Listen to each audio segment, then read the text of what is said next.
Chapter 1. The Material Mind v. the Spiritual Mind. There belongs to every human being a higher self and a lower self, a self or mind of the spirit which has been growing for ages, and a self of the body, which is but a thing of yesterday. The higher self is full of prompting idea, suggestion and aspiration. This it receives of the supreme power. All this the lower or animal self regards as wild and visionary. The higher self argues possibilities and power for us greater than men and women now possess and enjoy. The lower self says we can only live and exist as men and women have lived and existed before us. The higher self craves freedom from the cumbrousness, the limitations, the pains and disabilities of the body. The lower self says that we are born to them, born to ill, born to suffer, and must suffer as have so many before us. The higher self wants a standard for right and wrong of its own. The lower self says we must accept a standard made for us by others by general and long-held opinion, belief and prejudice. To thine own self be true is an oft-uttered adage. But to which self? The higher or lower? You have in a sense two minds, the mind of the body and the mind of the spirit. Spirit is a force and a mystery. All we know or may ever know of it is that it exists, and is ever working and producing all results in physical things seen of physical sense and many more not so seen. What is seen, of any object, a tree, an animal, a stone, a man is only a part of that tree, animal, stone, or man. There is a force which for a time binds such objects together in the form you see them. That force is always acting on them to greater or lesser degree. It builds up the flower to its fullest maturity. Its cessation to act on the flower or tree causes what we call decay. It is constantly changing the shape of all forms of what are called organized matter. An animal, a plant, a human being are not in physical shape this month or this year what they will be next month or next year. This ever-acting, ever-varying force, which lies behind and, in a sense, creates all forms of matter we call spirit. To see, reason and judge of life and things in the knowledge of this force makes what is termed the spiritual mind. We have through knowledge the wonderful power of using or directing this force, when we recognize it, and know that it exists so as to bring us health, happiness and eternal peace of mind. Composed as we are of this force, we are ever attracting more of it to us and making it a part of our being. With more of this force must come more and more knowledge. At first in our physical existences we allow it to work blindly. Then we are in the ignorance of that condition known as the material mind. But as mind through its growth or increase of this power becomes more and more awakened, it asks, why comes so much of pain, grief and disappointment in the physical life? Why do we seem born to suffer and decay? That question is the first awakening cry of the spiritual mind, and an earnest question or demand for knowledge must in time be answered. The material mind is a part of yourself, which has been appropriated by the body and educated by the body. It is as if you taught a child that the wheels of a steamboat made the boat move, and said nothing of the steam, which gives the real power. Bred in such ignorance, the child, should the wheels stop moving, would look no farther for the cause of their stoppage than to try to find where to repair them, very much as now so many depend entirely on repair of the physical body to ensure its healthy, vigorous movement, never dreaming that the imperfection lies in the real motive power, the mind. The mind of the body or material mind sees, thinks and judges entirely from the material or physical standpoint. It sees in your own body all there is of you. The spiritual mind sees the body as an instrument for the mind or real self to use in dealing with material things. The material mind sees in the death of the body an end of all there is of you. The spiritual mind sees in the death of the body only the falling off from the spirit of a worn-out instrument. It knows that you exist as before, only invisible to the physical eye. The material mind sees your physical strength as coming entirely from your muscles and sinews, and not from source without your body. It sees in such persuasive power, as you may have with tongue or pen, the only force you possess for dealing with people to accomplish results. The spiritual mind will know in time that your thought influences people for or against your interests, though their bodies are thousands of miles distant. The material mind does not regard its thought as an actual element as real as air or water. The spiritual mind knows that every one of its 1,000 daily secret thoughts are real things acting on the minds of the persons they are sent to. The spiritual mind knows that matter or the material is only an expression of spirit or force, that such matter is ever changing in accordance with the spirit that makes or externalizes itself in the form we call matter, and therefore, if the thought of health, strength, and recuperation is constantly held to in the mind, such thought of health, strength, and rejuvenation will express itself in the body, making maturity never ceasing, vigor never ending, and the keenness of every physical sense ever increasing. The material mind thinks matter, or that which is known by our physical senses, to be the largest part of what exists. The spiritual mind regards matter as the coarser or cruder expression of spirit and the smallest part of what really exists. The material mind is made sad at the contemplation of decay. The spiritual mind attaches little importance to decay, knowing in such decay that spirit or the moving force in all things is simply taking the dead body or the rotten tree to pieces, and that it will build them up again as before temporarily into some other new physical form of life and beauty. The mind of the body thinks that its physical senses of seeing, hearing and feeling constitute all the senses you possess. The higher mind or mind of the spirit knows that it possesses other senses akin to those of physical sight and hearing, but more powerful and far-reaching. The mind of the body has been variously termed the material mind, the mortal mind and the carnal mind. All these refer to the same mind, or, in other words, to that part of your real cell which has been educated in error by the body. If you had been born and bred entirely among people who believed that the earth was a flat surface and did not revolve around the sun, you would in the earlier years of your physical growth believe as they did. Exactly in such fashion do you in your earlier years absorb the thought and belief of those nearest you, who think that the body is all there is of them, and judge of everything by its physical interpretation to them. This makes your material mind. The material mind seeing, what seems to it, depth, dissolution and decay in all human organization, and ignorant of the fact that the real self or intelligence has in such seeming death only cast off a worn-out envelope, thinks that decay and death is the ultimate of all humanity. For such reason it cannot avoid a gloom or sadness coming of such error, which now pervades so much of human life at present. One result or reaction from such gloom born of hopelessness is a reckless spirit forgetting every possible gratification and pleasure, regardless of right and justice so long as the present body lasts. This is a great mistake. All pleasure so gained cannot be lasting. It brings besides 100-fold more misery and disappointment. The spiritual mind teaches that pleasure is the great aim of existence. But it points out ways and means for gaining lasting happiness other than those coming of the teaching of the material mind. The spiritual mind, or mind open to higher and newer forces of life, teaches that there is a law regulating the exercise of every physical sense. When we learn and follow this law, our gratifications and possessions do not prove sources of greater pain than happiness, as they do to so many. By the spiritual mind is meant a clearer mental sight of things and forces existing both in us and the universe, and of which the race for the most part has been in total ignorance. We have now but a glimpse of these forces, those of some being relatively a little clearer than those of others. But enough has been shown to convince a few that the real and existing causes for humanity's sickness, sorrow, and disappointment have not in the past been seen at all. In other words, the race has been as children, fancying that the miller inside was turning the arms of the windmill, because some person had so told them. So taught they would remain in total ignorance that the wind was the motive power.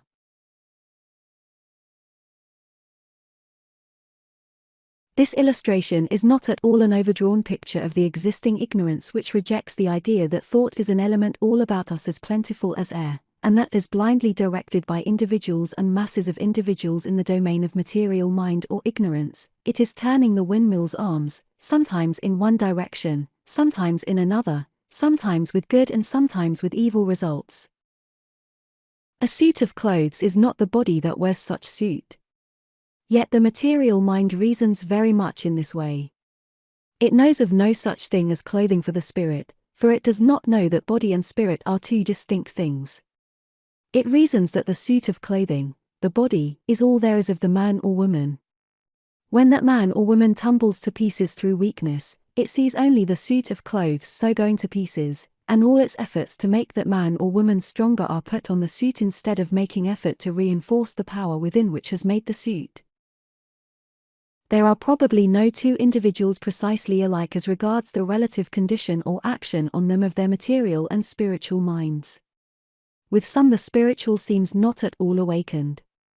With others it has begun to stretch and rub its eyes as a person does on physical awakening, when everything still appears vague and indistinct.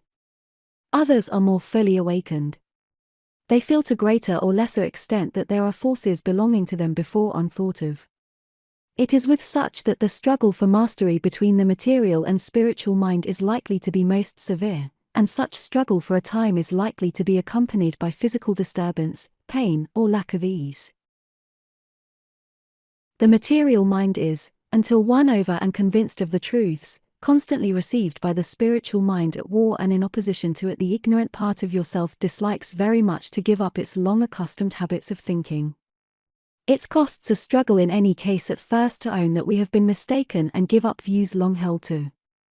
The material mind wants to moor on in a rut of life and idea, as it always has done, and as thousands are now doing. It dislikes change more and more as the crust of the old thought held from year to year grows more thickly over it. It wants to live on and on in the house it has inhabited for years, dress in the fashion of the past, go to business and return year in and year out at precisely the same hour. It rejects and despises after a certain age the idea of learning any new accomplishments, such as painting or music, whose greatest use is to divert the mind, rest it, and enable you to live in other departments of being, all this being apart from the pleasure also given you as the mind or spirit teaches the body more and more skill and expertness in the art you pursue. The material mind sees as the principal use of any art only a means to bring money, and not in such art a means for giving variety to life, dispelling weariness, resting that portion of the mind devoted to other business, improving health and increasing vigor of mind and body. It holds to the idea of being too old to learn. This is the condition of so many persons who have arrived at or are past middle age. They want to settle down. They accept as inevitable the idea of growing old. Their material mind tells them that their bodies must gradually weaken, shrink from the fullness and proportion of youth, decay and finally die. Material minds say this always has been, and therefore always must be. They accept the idea wholly. They say quite unconsciously, it must be. To say a thing must be, is the very power that makes it.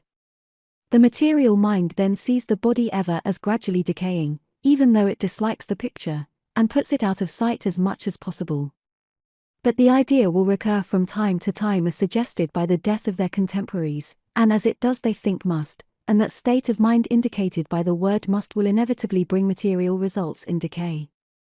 The spiritual or more enlightened mind says, if you would help to drive away sickness, turn your thought as much as you can on health, strength and vigor, and on strong, healthy, vigorous material things, such as moving clouds, fresh breezes, the cascade, the ocean surge, on woodland scenes and growing healthy trees, on birds full of life and motion, for in so doing you turn on yourself a real current or this healthy life-giving thought, which is suggested and brought you by the thought of such vigorous, strong material objects.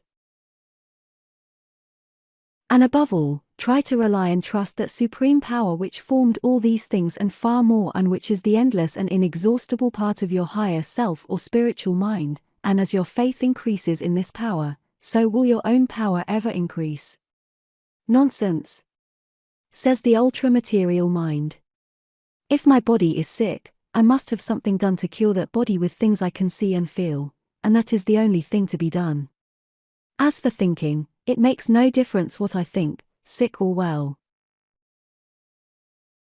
At present in such a case a mind whose sense of these truths new to it, has just commenced to be awakened, will, in many cases, allow itself to be for a time overpowered and ridiculed out of such an idea by its own material mind or uneducated part of itself, and in this it is very likely to be assisted by other material minds, who have not woke up at all to these truths, and who are temporarily all the stronger through the positiveness of ignorance.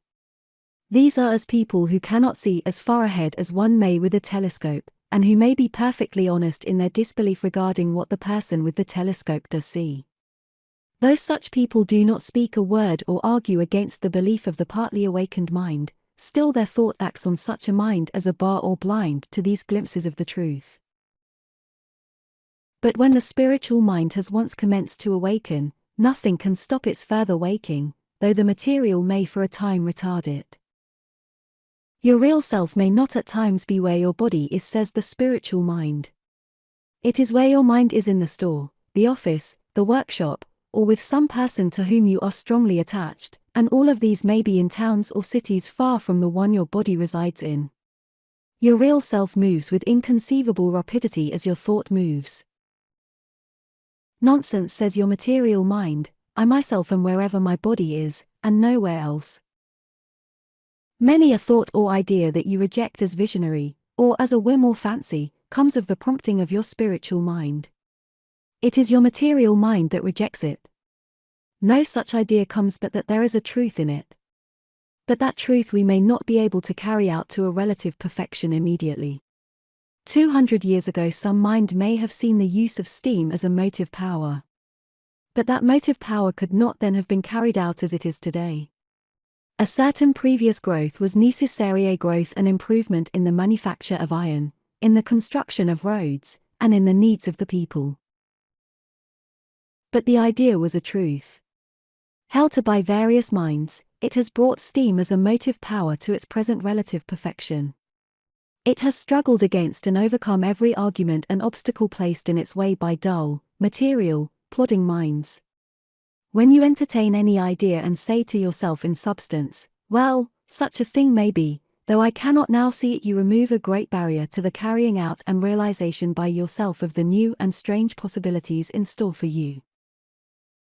The spiritual mind today sees belonging to itself a power for accomplishing any and all results in the physical world, greater than the masses dream of. It sees that as regards life's possibilities we are still in dense ignorance. It sees, however, a few things, namely, perfect health, freedom from decay, weakness and death of the body, power of transit, travel and observation independent of the body, and methods for obtaining all needful and desirable material things through the action and working of silent mind or thought, either singly or in cooperation with others. The condition of mind to be desired is the entire dominancy of the spiritual mind. But this does not imply dominancy or control in any sense of tyrannical mastership of the material mind by the spiritual mind. It does imply that the material mind will be swept away so far as its stubborn resistance and opposition to the promptings of the spiritual are concerned. It implies that the body will become the willing servant, or rather assistant of the spirit. It implies that the material mind will not endeavor to act itself up as the superior when it is only the inferior. It implies that state when the body will gladly lend its cooperation to all the desires of the spiritual mind. Then all power can be given your spirit. Then no force need be expended in resisting the hostility of the material mind. Then all such force will be used to further our undertakings, to bring us material goods, to raise us higher and higher into realms of power, peace and happiness, to accomplish what now would be called miracles. Neither the material mind nor the material body is to be won over and merged into the spiritual by any course of severe self-censure or self-denial, nor self-punishment in expiation for sins committed, nor asceticism. That will only make you the more harsh, severe, bigoted, and merciless, both to yourself and others. It is out of this perversion of the truth that have arisen such terms as crucifying the body and subjugating the lower or animal mind. It is from this perversion that have come orders and associations of men and women who, going to another extreme, seek holiness in self-denial and penance. Holiness implies wholeness, or whole action of the spirit on the body, or perfect control by your spirit over a body, through knowledge and faith in our capacity to draw ever more and more from the supreme power. When you get out of patience with yourself, through the aggressiveness of the material mind, through your frequent slips and falls into your besetting sins through periods of petulance or ill temper, or excess in any direction, you do no good, and only ill in calling or thinking for yourself hard names. You should not call yourself a vile sinner any more than you would call any other person a vile sinner. If you do, you put out in thought the vile sinner and make it temporarily a reality. If in your mental vision you teach yourself that you are utterly depraved and a vile sinner, you are unconsciously making that your ideal, and you will unconsciously grow up to it until the pain and evil coming of such unhealthy growth either makes you turn back or destroys your body, for out of this state of mind, which in the past has been much inculcated, comes harshness, bigotry, lack of charity for others, hard, stern and gloomy and unhealthy views of life, and these mental conditions will surely bring physical disease. When the material mind is put away, or, in other words, then we become convinced of the existence of these spiritual forces, both in ourselves and outside of ourselves, and when we learn to use them rightly, for we are now and always have been using them in some way, then to use the words of Paul, faith is swallowed up in victory, and the sting and fear of death is removed. Life becomes then one glorious advance forward from the pleasure of today to the greater pleasure of tomorrow, and the phrase to live means only to enjoy. Chapter 2. Who are our relations? Tiki man or woman who if most like you in tastes, motives, and habits of thought, and to whom you feel most attracted, may not be brother, sister, cousin, or any physical relative at all. But such person is to you a very near relation. Your brothers or sisters may not be like you at all in mind, taste, and inclination. You may associate with them because they are members of the family, but were you not to know them as brothers, sisters, or other relatives, or were you to see elsewhere their exact counterparts in character, you might not like such counterparts at all. Physical or blood relationship has very little bearing on the real or mental relationship. It is possible for a brother or sister, a father or mother to be very closely allied to you in thought and sympathy. Again, it is possible for a father or mother, brother or sister, to be very remote from you in thought and sympathy, and to live in a realm or atmosphere of thought very unlike yours. You can live neither healthfully nor comfortably, unless with those whose thought atmosphere, a literal emanation from them, is similar to your own. Physical relationship may or may not furnish such an atmosphere. Compel a laboring man whose thought goes little beyond his eating, drinking, and daily round of work, to live exclusively with a company of artists and philosophers, seeing none of his own kind and order of thought, and that man's spirits would in time be depressed, and his health would suffer. The same law works when the superior mind is compelled to constant association with the inferior.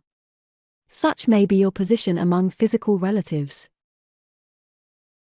Children live, thrive, and are exhilarated by the thought atmosphere emanating from their playmates. Cut them entirely off from such association and they droop. As a child, you lived upon this atmosphere of childhood, that is, you lived in the spiritual relationship of childhood, and regarding a certain playful thought nutriment, received it and also gave it to your playmates.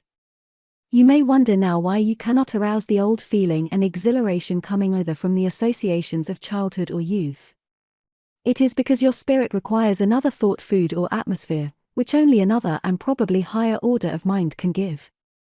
That received, and time would pass as quickly and pleasantly as it did with the associates of your earlier physical existence. Those who can furnish it are your real relations. But such relationship cannot exist unless you can furnish them with the same quality of thought in return. The real or spiritual relations of many merchants, mechanics, and those of other callings, are their brother merchants, mechanics, or those of similar occupations. They prove this by their lives. They feel more at home with those whose business is like their own than they do in the places they may call home, to which they resort to eat, sleep, and spend often a tiresome Sunday, longing for Monday's coming, and the more welcome life of the market stall and store. Because there they are amongst their real relations, and are being literally led and stimulated by the thought atmosphere furnished them by these relatives, which they also furnish in turn. Every order of mind or quality of thought must have association with a corresponding order of mind and quality of thought, or it will suffer. But blood relationship has little to do with furnishing such order of thought. There is a vast amount of unconscious tyranny exercised through the ties of physical relationship. Children often, when grown up, place the mothers or fathers in their minds in a sphere and method of life where they may or may not care to belong. Then thought, seldom if ever expressed, runs in substance thus: mother is getting too old to wear bright colors. She must dress more subdued. It is ridiculous for mother, if a widow, to marry again. Very hard cash reasons sometimes entering into this sentiment. Mother, of course, does not want to enter into our gayer life, so she can stay at home and take care of the children, or, it is time father retired from business, or, father's idea of marrying again is ridiculous. No force is more subtle in its workings, nor more powerful to bring results for good or ill than the steady output of thought from one or several minds combined on one person to effect some desired result, and whether this is done intelligently and consciously, or blindly, the force works the same result. Now a continual flow of this kind of thought, coming from, possibly, 3 or 4 minds to whom mother was instrumental in furnishing new bodies, and continually directed on mother, is a very powerful force to direct and keep her exactly where the children find it most convenient to have her. The whole conventional current of thought also flows as an aid in this direction. Mother, says this unspoken sentiment, must of course grow old, retire gradually from a more active and gayer life, and retire also to a corner of the household, to associate with other shelved and declining parents, and he useful as a general upper nurse in times of sickness or other family emergency. Through the action on her on these minds, many mothers cease to have any privileges as individuals, and eventually do exactly as their children desire. Possibly it is here remarked or thought, but should I not go to my mother or other near relative with my cares and trials, and receive her help, as I have always been in the habit of doing? Ought not those of my own family, above all others, to help me in time of need? Certainly, if the mother or any of your physical relatives are glad and anxious so to do. Certainly, if such service from a relative comes directly from the heart and is not impelled by the sentiment taking sometimes this form of unspoken expression, I suppose I must do this because it is my brother, or my son, or other physical relative who asks it. Many are these services which are unconsciously demanded, rather than asked, in these cases. Loads are piled upon relatives simply because they are relatives. Favors in money in the endorsement of notes are in a sense exacted through sympathy of relatives. Support, food, shelter, maintenance, are expected from relatives when it cannot be procured elsewhere. Hospitality is expected from relatives, when to expect hospitality is to make such entertainment the result of a demand. Presents are expected from relatives, when to expect a gift makes it rather an extortion. Real gifts are always surprises. No one expects a surprise since expectation destroys surprise. Relatives visit and camp down on other relatives simply because they are relatives, and a vast amount of grudging, grumbling, but unspoken thought is always going out when relatives use each other's houses to save hotel bills. No real or lasting good comes of any gift bestowed on another unless the heart goes with it, and its bestowal is to the giver an act of unalloyed pleasure. Because something else goes with the material gift, the food, the shelter, the loan, which though not seen, and little known, is more important than the form itself. That is the thought which goes with it, which thought strongly affects, for good or ill, the person who receives the gift. If, as giving within your means, you bestow the merest trifle in money upon a person in need, and the thought that goes with it is not only the most sincere desire to help that person, but you feel a keen sense of pleasure in giving such help, then you throw upon that person a certain thought element which will never leave them, and benefit them eternally and in proportion to the quality, power, and force of your thought. Then you do far more than relieve their present physical necessity. You give them a certain amount of spiritual power. Your wish that their power may be so developed and increased as to enable them to live above beggary, and draw to themselves the goods of this earth, as all will and must, when grown to a certain stature in spiritual power, is a great help for them in time to acquire such power. You have sent and sown in them a seed of thought which will take root and bear fruit at some period of their real or spiritual existence. But if you give grudgingly, if you give under any sort of compulsion, if you give food, shelter, clothing, money, anything, only because circumstances compel you so to do, or because people might talk unfavorably of you for not giving, or because other people are so giving, then your gift does relatively little good, no matter on whom bestowed, be it even mother, father, brother, sister, son or daughter. You relieve, then, only a physical necessity, and that only for a time. You may possibly feed a body, shelter it, clothe it. But you do not, and cannot feed properly the spirit that uses that body if the thought going with your gift is not that of the most perfect willingness and hearty pleasure in relieving that body's necessities.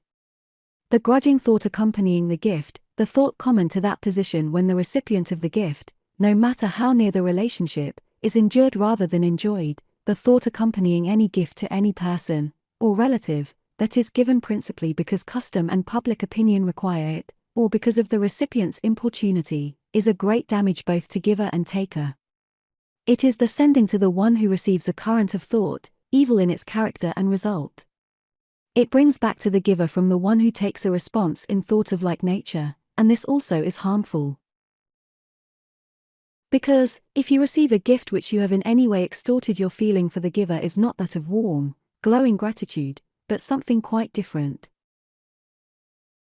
The Christ of Judea, when commending the widow who cast her mite into the treasury, did so in our estimation and as seen in this light, not merely because she gave in proportion to her material means, but because he saw that her thought of desire to help in whatever way help was needed, going with that mite, was far more heartfelt and genuine than that of richer people who cast in larger sums, but cast in also with them a lower character of thought and motive. He saw, also, that the woman's thought was actually doing far more to help than that of the others, for it was purer, less mixed with lower motive and therefore farther stronger. Is it not my duty, some may ask, to feed, clothe, shelter, and support a very near relative or parent, if helpless, in their old age? The term doing from a sense of duty does not always imply that the thing done, be it the person helped or the patient nursed through sickness, is done from the impulse of love for that person or love for the doing. It is sometimes done mechanically, or with dislike for the doing.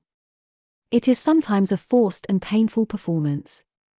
For such reason little good is done, for if physical necessities are temporarily relieved, spiritual necessities are not, and unless the spiritual portion of our natures is fed there can be no permanent relief or good done the physical. Parents who in old age are supported by their children merely from a sense of duty, have sometimes their spirits wounded and starved, wounded, because they feel they are endured encumbrances, starved, because no real love goes with the gift or service done by these children.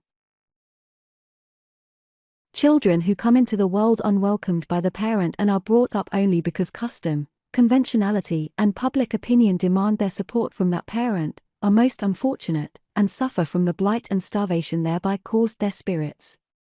Genuine heartfelt love is literally life-giving, and if received by the child is for it a source of cheer, health, strength, and activity. There is a certain trained conscience whose basis of education is fear of public or private opinion. This sometimes really impels acts which are said to be done from a sense of duty. If public opinion should suddenly change, and cast no censure at all on the person who refused to support very near relatives in want or old age, a proportion of such relatives would probably go to the poorhouse, and the son or daughter who sent them there would be acting out their real natures, and not feigning a sentiment they did not possess. Mothers sometimes say, "I don't care what becomes of me, so that my children are well brought up and educated." A mother should care a great deal for her own cultivation. If her cultivation and growth in wisdom are checked, that of her children will be checked. It will be checked if she sinks herself in her endeavor to favor her children. A genuine mother will continually compel the admiration and respect, as well as love of her children. Such admiration and respect can be compelled only by a woman who knows the world, has standing and position in it and is ever pushing forward to more commanding place and position. Such admiration and respect from son or daughter cannot be compelled by the mother who retires to a household corner, becomes a cross between upper nurse and governess, neglects her dress and personal appearance, and teaches her children that she is at their disposal and use in all family emergencies, real or fancied. For this very reason are many mothers ignored, snubbed, and ridiculed by their grown-up children. If mothers so sink themselves, as they falsely imagine, to benefit their children, they pay in cases a terrible penalty. If you allow your will constantly to be overborne by another, if you give up your own preferences and inclinations, and become only another's echo, if you live just as others desire, you will lose more and more, for this existence, the power of self-assertion. You will absorb so much of the other mind and thought about you as to become a part of that mind, and so act in accordance even with its silent will and unspoken desire. You will fossilize, and sink into a hopeless servitude. You will lose more and more of both physical and mental power for doing anything. You will become the chimney corner encumbrance, the senile parent, the helpless old man or woman, endured rather than loved. This, in many instances, has been the effect of the grown-up children's minds upon a parent. It is the silent force of those minds, continually working on that of the parent, which helps to break the parent down physically, and the decay and mental weakness, commonly charged to advancing years, is due in part to the injurious effect of a mind or group of minds, seeking to usurp and overpower another. This evil is done unconsciously. The son wishes to manage the farm. His will may be strong. He gains power step by step. He takes as rights what at first he took only by a father's permission or as privileges. He goes on step by step, having his way in all things, great and small, perhaps being aided by others of the children, using their silent force in the same direction. And this may be a combined force almost impossible for one person to withstand if continually exposed to it. It is a steady, incessant pressure, all in one direction. It works night and day. It works all the more efficaciously, because the parent so exposed to it is utterly ignorant of such a force and its operation upon him. He finds himself growing weak. He becomes inert. He lacks his old vigor, and thinks it is through the approach of old age. I knew a man over 70 years of age and as sound, active and vigorous in mind and body as one of 40. He had organized and built up a large business. His several children at last took it into their heads that it was time father retired from business. Henceforth, the thought spoken and unspoken, bearing month in and month out on father from the children, was this desire and demand that he should retire from business. Confiding his situation to a friend, he said, "Why should I retire from business? I live in it, I like it, and so far as I can see, am able to conduct it properly." But the persistent demand and force brought to bear on him from these foes of his own blood and household were too great to withstand. He did retire. The sons and daughters were satisfied. The father soon commenced to decline in health. He lived about 2 years afterwards, and one of his last remarks was, "My children have killed me." Ought I not to love my children above all others, asks one. The term ought has no application to the nature of love. Love goes where it will, and to whom it will, and where it is attracted. You cannot force yourself to love anything or anybody. There have been parents who had no real love for their children, and children who had no real love for their parents. Neither party can be blamed for this. They were lacking in the capacity for loving. They were born so lacking. They are no more to be censured for such deficiency than you would censure a person for being born blind or crippled. Some parents fancy they love their children, yet do not. A father who loses his temper and beats his son does not really love that son. It would be better to say that he loved to beat him, or tyrannize over him. Government in the family is necessary, burn no sound. Loving government is administered on a basis of anger and irascibility. Parents sometimes interfere and seriously affect the future of a child by opposing its desires in the choice of a profession. The parent may be prejudiced against certain walks in life. The child may wish to follow one of these walks. It meets a bitter, uncompromising opposition on the parent's part. There is no reasoning, discussion, or counseling in the matter, nothing but a stern, positive no. Such sentiment and act are not impelled by love for the child on the parent's part. They are impelled by the parent's love for his or her own opinion and a love of tyranny. Parents sometimes forget that after the child emerges from the utter physical and mental helplessness of infancy, it is becoming more and more an individual.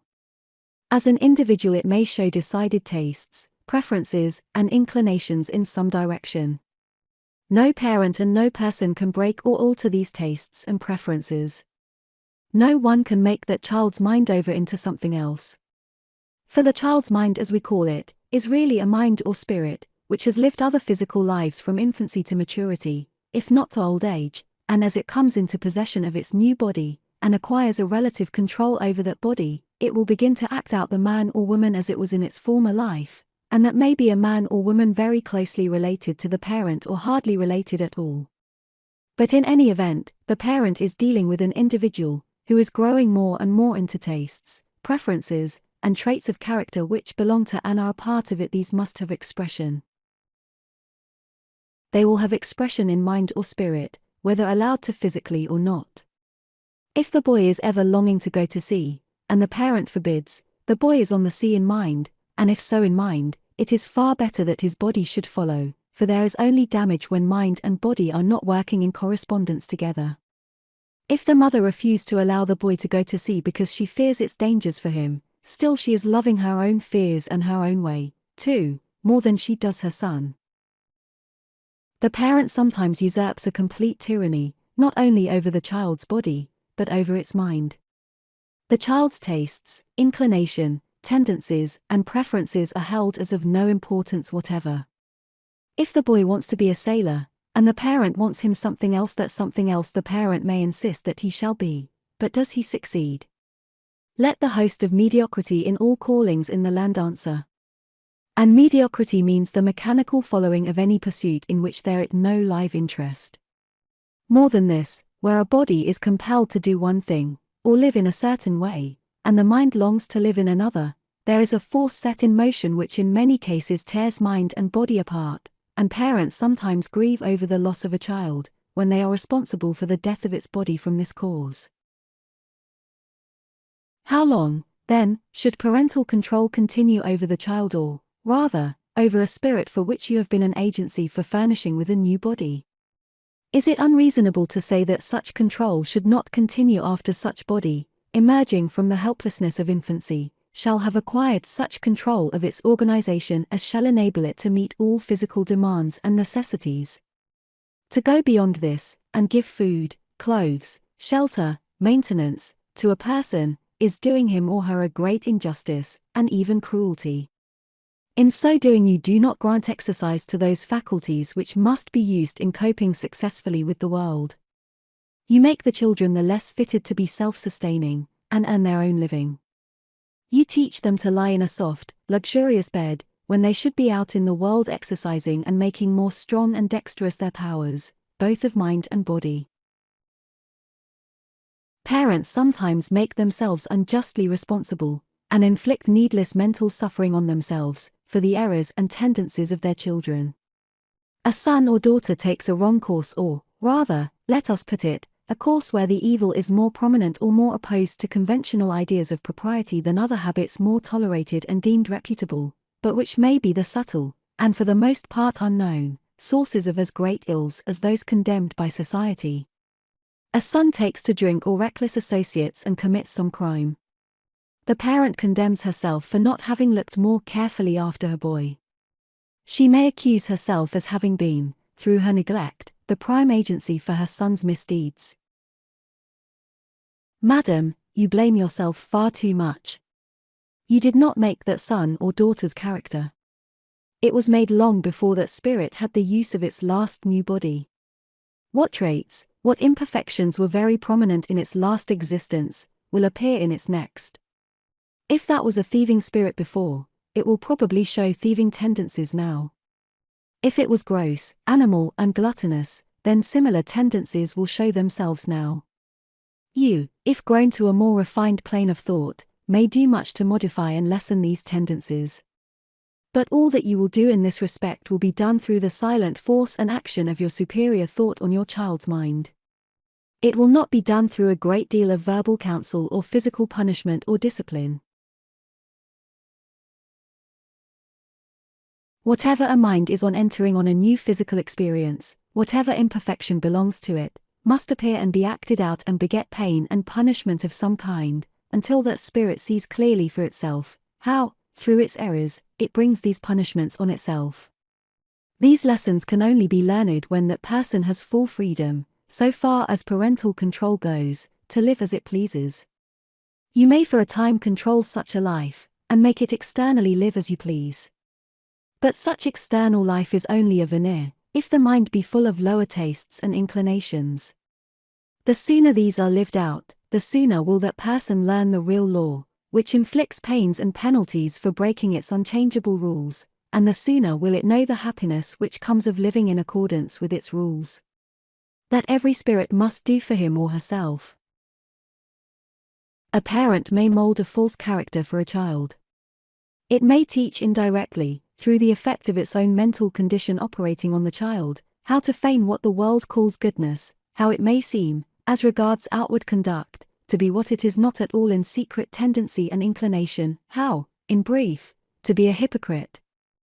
No person is really reformed by another, in the sense such a term is sometimes used. Reform must come from within. It must be self-sustaining. It must not depend wholly on another's presence or influence. If it does, it is only a temporary reform. It will fail when the influence of the person on whom it depends is removed. We hear sometimes the assertion, such or such a person's wife has been the making of him, meaning the husband. By the way, why do we never hear of the man's being the making of his wife? A man may be prevented from intemperance, or he may continually be braced up to meet the world through his wife's influence and mental power. But if in such reform he relies entirely upon her, if he cannot sustain himself without her continual presence and prompting, his is no lasting reformation, and he is also a very heavy and damaging load for her to carry. It is a one-sided piece of business when one person must supply all the sustaining force for two, and if this is persisted in, the wife, or whoever so supplies it, will at last sink under such burden, and there will be two wrecked lives instead of one. No person can make another, in the highest sense. But one person having the superior mind, can, if in a very close and long-continued association with one weaker, give temporarily to the weaker their very life and force, if their desire it very strong to help the weaker. If it be the husband who so receives of the wife, and is so dependent on the wife, then he does not represent any character of his own. He represents and is clothed temporarily with his wife's character, or as much of it as he can appropriate.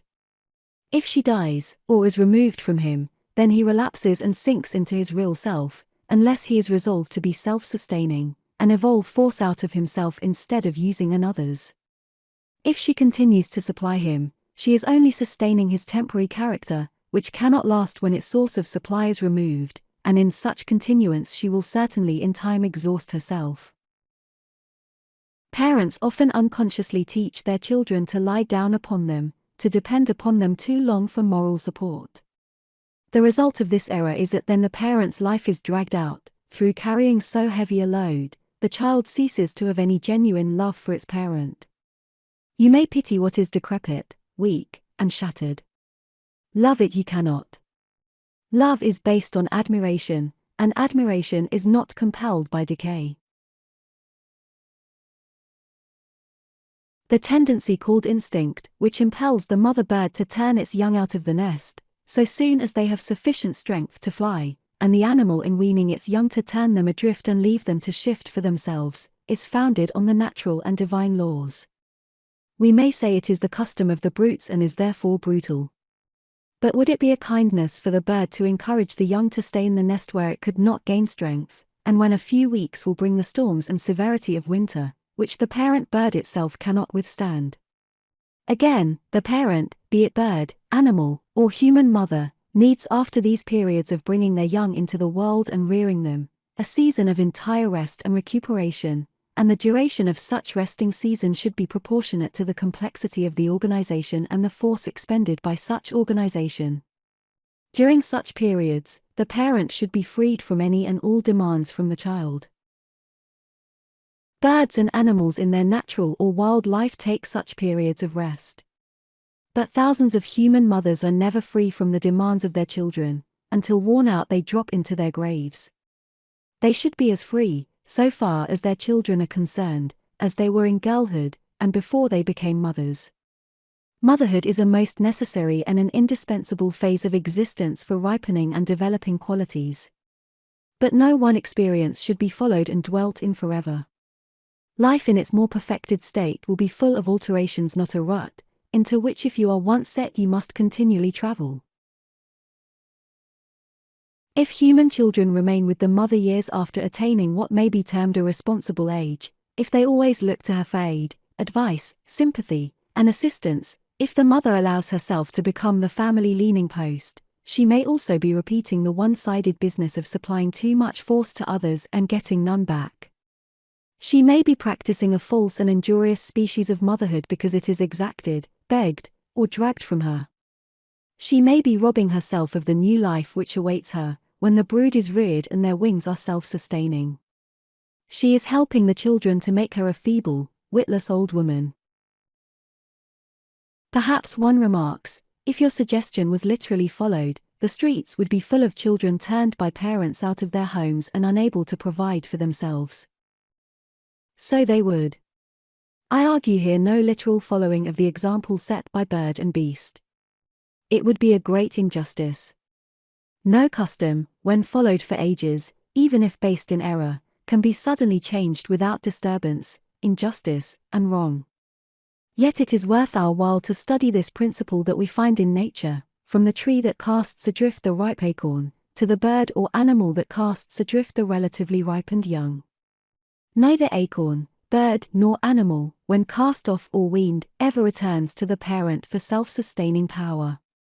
Such power, in these cases, is only given by the parent until the new organization is strong enough to absorb an appropriate of the elements about it, absorb of earth and sunshine, or flesh or grain, the nourishment necessary to its support.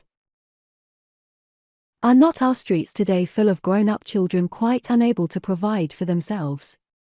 Do not thousands leave parental homes with no self-sustaining power, who are all through life unable to feed, clothe, and shelter themselves, save by long hours of drudging labor at the lowest wages?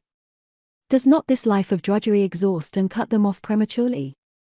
Are there not thousands of daughters all over the land who will become old maids, and whose parents will not permit them, were they so disposed, to go out in the world and take their chances? These are the birds cuddled in the nest, until their wings, denied exercise, lose at last all power or prompting for flight, and whose mouths, though they become grown-up birds, are trained only to open and receive the morsels dropped in them. Chapter 3. Thought Currents. We need to be careful of what we think and talk. Because thought runs in currents as real as those of air and water. Of what we think and talk we attract to us a like current of thought. This acts on mind or body for good or ill. If thought was visible to the physical eye, we should see its currents flowing to and from people. We should see that persons similar in temperament, character, and motive are in the same literal current of thought. We should see that the person in a despondent and angry mood was in the same current with others despondent or angry, and that each one in such moods serves as an additional battery or generator of such thought and is strengthening that particular current. We should see these forces working in similar manner and connecting the hopeful, courageous and cheerful, with all others hopeful, courageous and cheerful. When you are in low spirits or blue, you have acting on you the thought current coming from all others in low spirits. You are in oneness with the despondent order of thought. The mind is then sick. It can be cured, but a permanent cure cannot always come immediately when one has long been in the habit of opening the mind to this current of thought. In attracting to us the current of any kind of evil, we become for a time one with evil. In the thought current of the supreme power for good, we may become more and more as one with that power, or in biblical phrase, one with God. That is the desirable thought current for us to attract. If a group of people talk of any form of disease or suffering, of deathbed scenes and dying agonies, if they cultivate this morbid taste for the unhealthy and ghastly, and it forms their staple topics of conversation, they bring in themselves a light current of thought full of images of sickness, suffering, and things revolting to a healthy mind. This current will act on them, and eventually bring them disease and suffering in some form. If we are talking much of sick people or are much among them and thinking of them, be our motive what it may, we shall draw on ourselves a current of sickly thought, and its ill results will in time materialize itself in our bodies. We have far more to do to save ourselves than is now realized. When men talk business together, they attract a business current of idea and suggestion. The better they agree, the more of this thought current do they attract, and the more do they receive of idea and suggestion for improving and extending their business.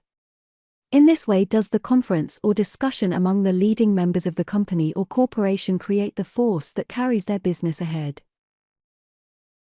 Travel in first-class style, put up at first-class hotels and dress in apparel as costly as your purse can buy, without running into the extreme of foppishness.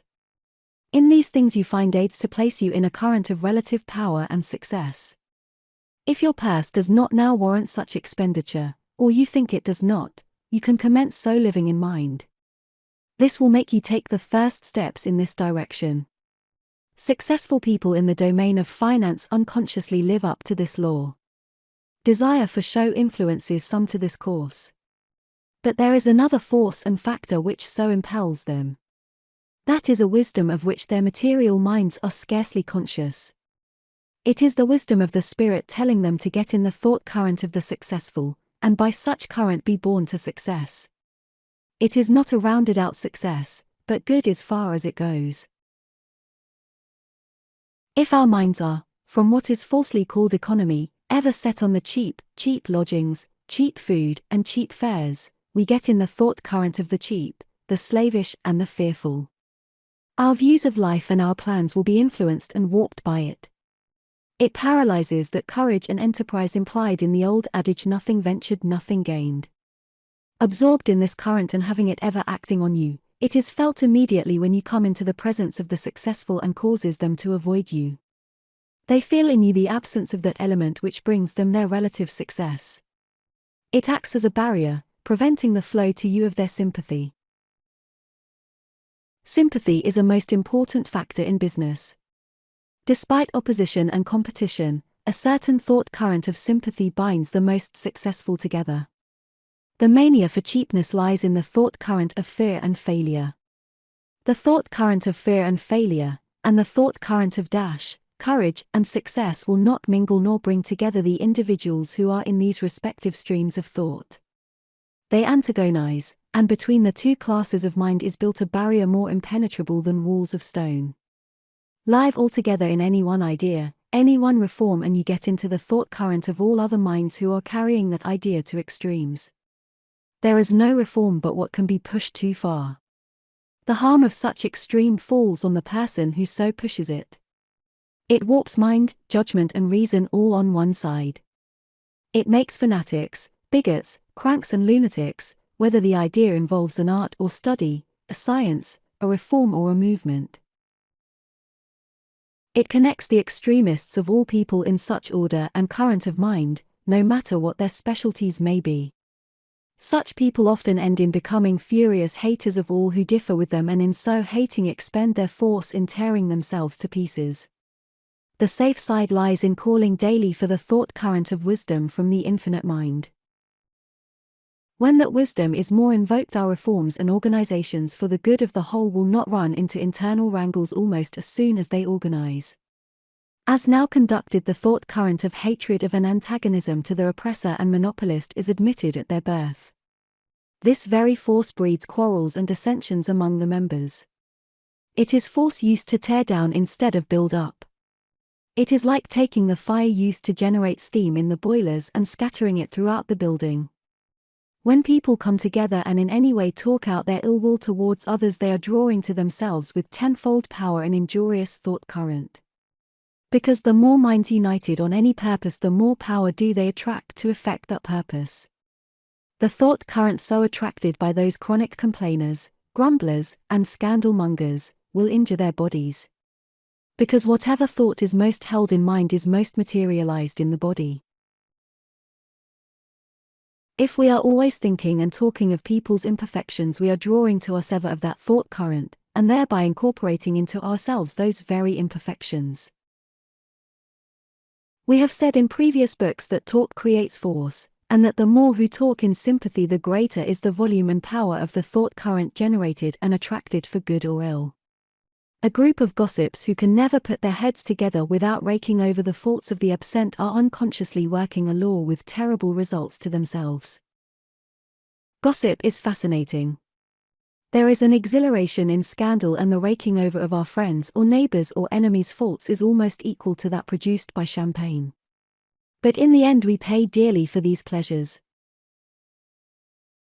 If but two people were to meet at regular intervals and talk of health, strength, and vigor of body and mind, at the same time opening their minds to receive of the Supreme the best idea as to the ways and means for securing these blessings, they would attract to them a thought current of such idea.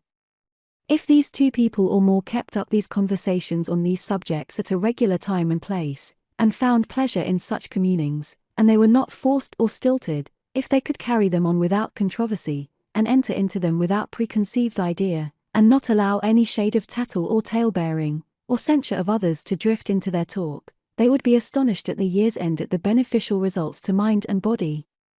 Because in so doing and coming together with a silent demand of the Supreme to get the best idea, they would attract to them a current of life-giving force. Let two so commence rather than more. For even two persons in the proper agreement and accord to bring the desired results are not easy to find. The desire for such meetings must be spontaneous, and any other motive will bore out the highest thought current for good. The old-fashioned revival meeting, or camp meeting, through the combined action and desire of a number of minds brought a thought current, causing for the time the ecstasy, fervor, and enthusiasm which characterized those gatherings. The North American Indian worked himself into the frenzy of his war dance by a similar law. He brought to him by force of united desire a thought element and current which stimulated and even intoxicated him. His sole desire was to bring on him this mental intoxication. The more minds so working in the same vein, the quicker came the desired result. The real orator in his effort draws to him a current of thought, which is sent again from him to his audience, thrills them. So does the inspired actor or actress. They bring a higher and more powerful element of thought to themselves first, and this flowing through them acts on the audience afterwards. If you dwell a great deal on your own faults, you will by the same laws attract more and more of their thought current, and so increase those faults. It is enough that you recognize in yourself those faults. Don't be always saying of yourself, I am weak or cowardly or ill-tempered or imprudent. Draw to yourself rather the thought current of strength, courage, even temper, prudence, and all other good qualities. Keep the image of these qualities in mind and you make them a part of yourself.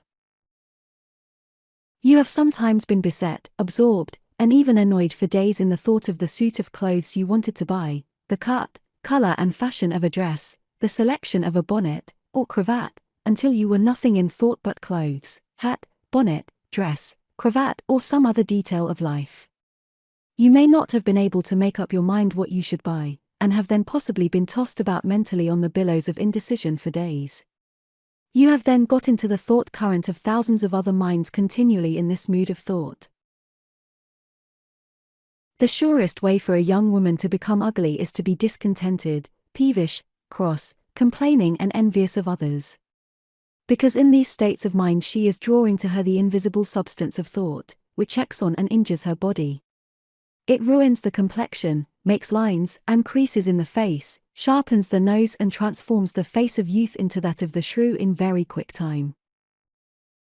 I am not moralizing here or saying, you ought not to do thus and so.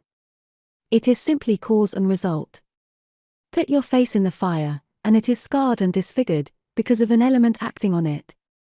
Put your mind in the fire of ill will, envy or jealousy, and it is also scarred, seamed and disfigured, because of an element as real as fire, though invisible, acting on it. All things that are evil and imperfect, such as disagreeable traits of character in others, Things unpleasant to hear or look upon should be gotten out of our minds as quickly as possible. Otherwise, if dwelt upon, they attract of their thought current. They will then become permanent spiritual fixtures, and these will in time materialize themselves into corresponding physical fixtures. If we are always keeping in mind the person doing some wrong thing, we are the more apt to do that very thing ourselves.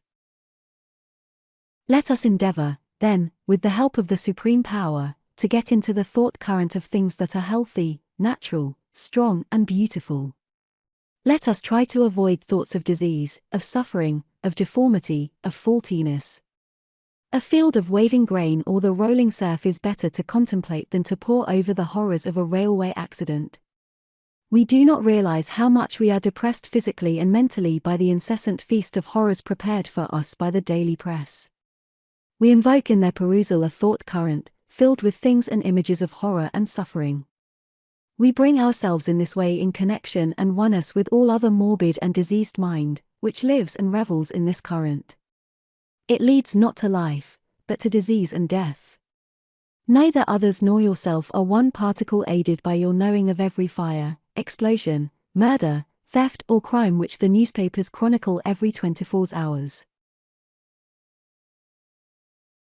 If we read books written by cynical, sarcastic minds, who are so warped as to be able to see only the faults of others, and at last unable to see good anywhere, we bring on ourselves their unhealthy thought current, and are one with it. The arrow always tipped with ill nature and sarcasm is deadliest to him who sends it. In other words, the man who is ever inviting and cultivating this thought current, is inviting the unrest, disease, and misfortune it will assuredly bring to him, and when we get too much into his mind we invite similar results.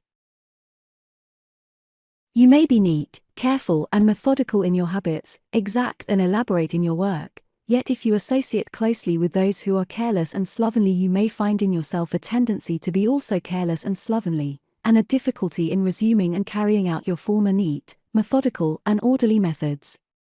Because you have not only absorbed of the careless mind, or the mind lacking patience to do anything reposefully, but the fragment of such mind so absorbed is acting as a magnet in attracting to you its like thought current. When an evil is known it is half cured. Bear in mind when you are in any unpleasant frame of mind that a thought current of such disagreeable mood is acting on you. Bear in mind that you are then one in a sort of electrical connection with many other sickly and morbid minds, all generating and sending unpleasant thought to each other. The next thing to be done is to pray or demand to get out of this current of evil thought. You cannot do this wholly of your own individual effort. You must demand of the Supreme Power to divert it from you. We can more and more invite the thought current of things that are lively, sprightly and amusing. Life should be full of playfulness. Continued seriousness is but a few degrees removed from gloom and melancholy. Thousands live too much in the thought current of seriousness. Faces which wear a smiling expression are scarce. Some never smile at all. Some have forgotten how to smile, and it actually hurts them to smile, or to see others do so. Sickness and disease are nursed into fresher and fresher activity by the serious mood of mind. Habit continually strengthens the sad capacity of dwelling on the malady, which may be the merest trifle at first. People get so much in this current that woeful diseases are manufactured out of some trifling irritation in some part of the body. Many material things are helps to divert a thought current acting disagreeably on you. You may have daily a set of disagreeable symptoms. They may seem to come as adjuncts to the daily routine of life. The breakfast table, the furniture, the conversation, and even the persons immediately about you seem to recall them. Travel sometimes banishes them entirely. The sight of different surroundings diverts that particular thought current. Material remedies may temporarily effect the same result. So may any sudden change of life or occupation. But all these are secondary aids to the Supreme Power. The thought current of fear is everywhere. All humanity fears something: disease, death, loss of fortune, loss of friends, loss of something. Everyone has his or her pet fear. It extends to the most trivial details of life.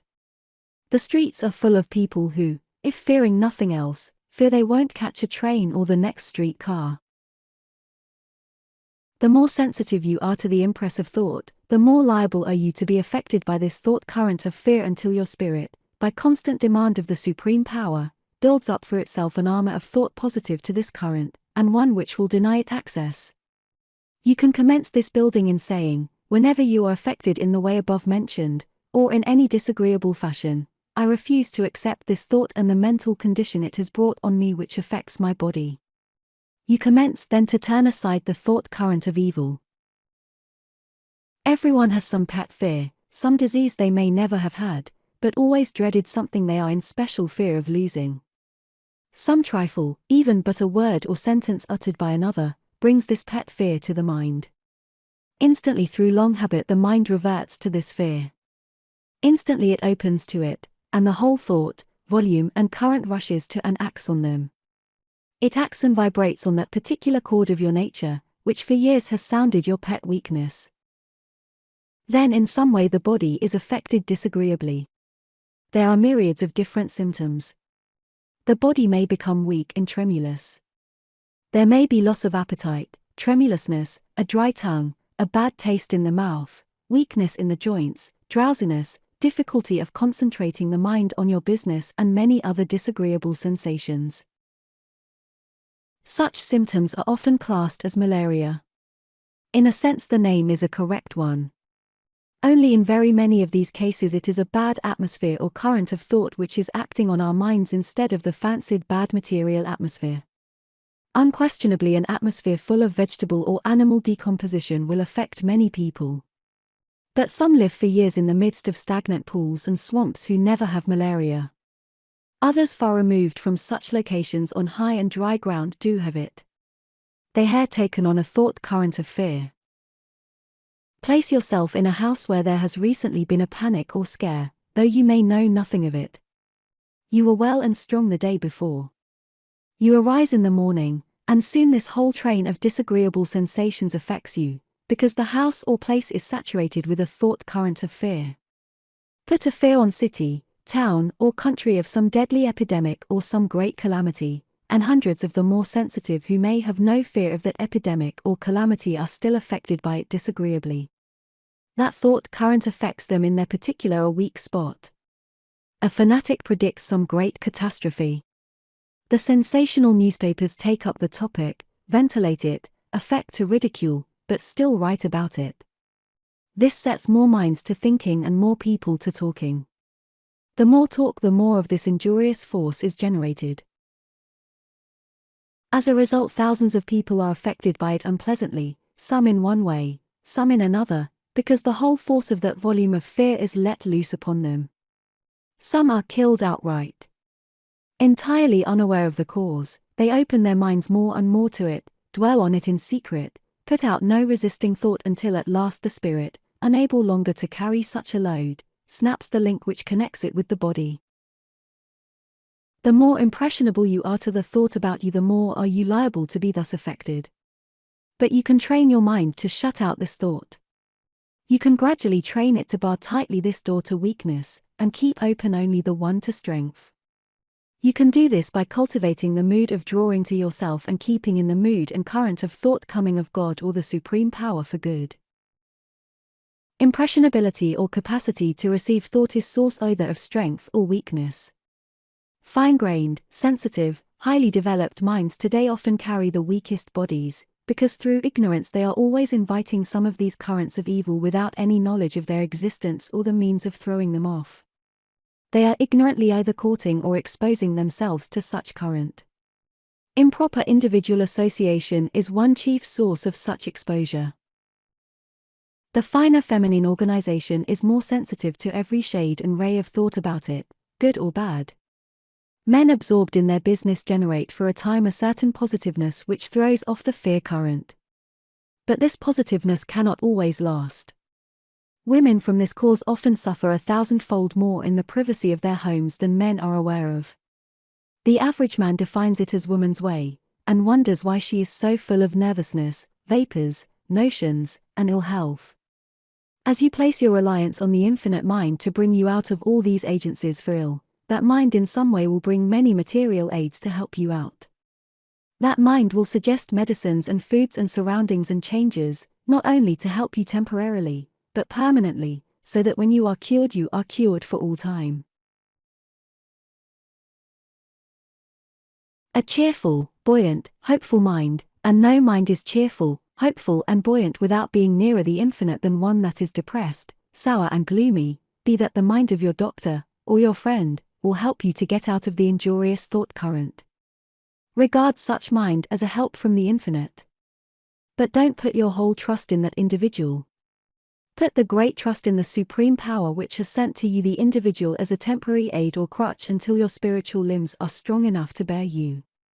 The more you get into the thought current coming from the infinite mind, making yourself more and more a part of that mind, exactly as you may become a part of any vein of low, morbid, unhealthy mind in opening yourself to that current, the quicker are you freshened, and renewed physically and mentally. You become continually a newer being. Changes for the better come quicker and quicker. Your power increases to bring results. You lose gradually all fear as it is proven more and more to you that when you are in the thought current of infinite good there is nothing to fear.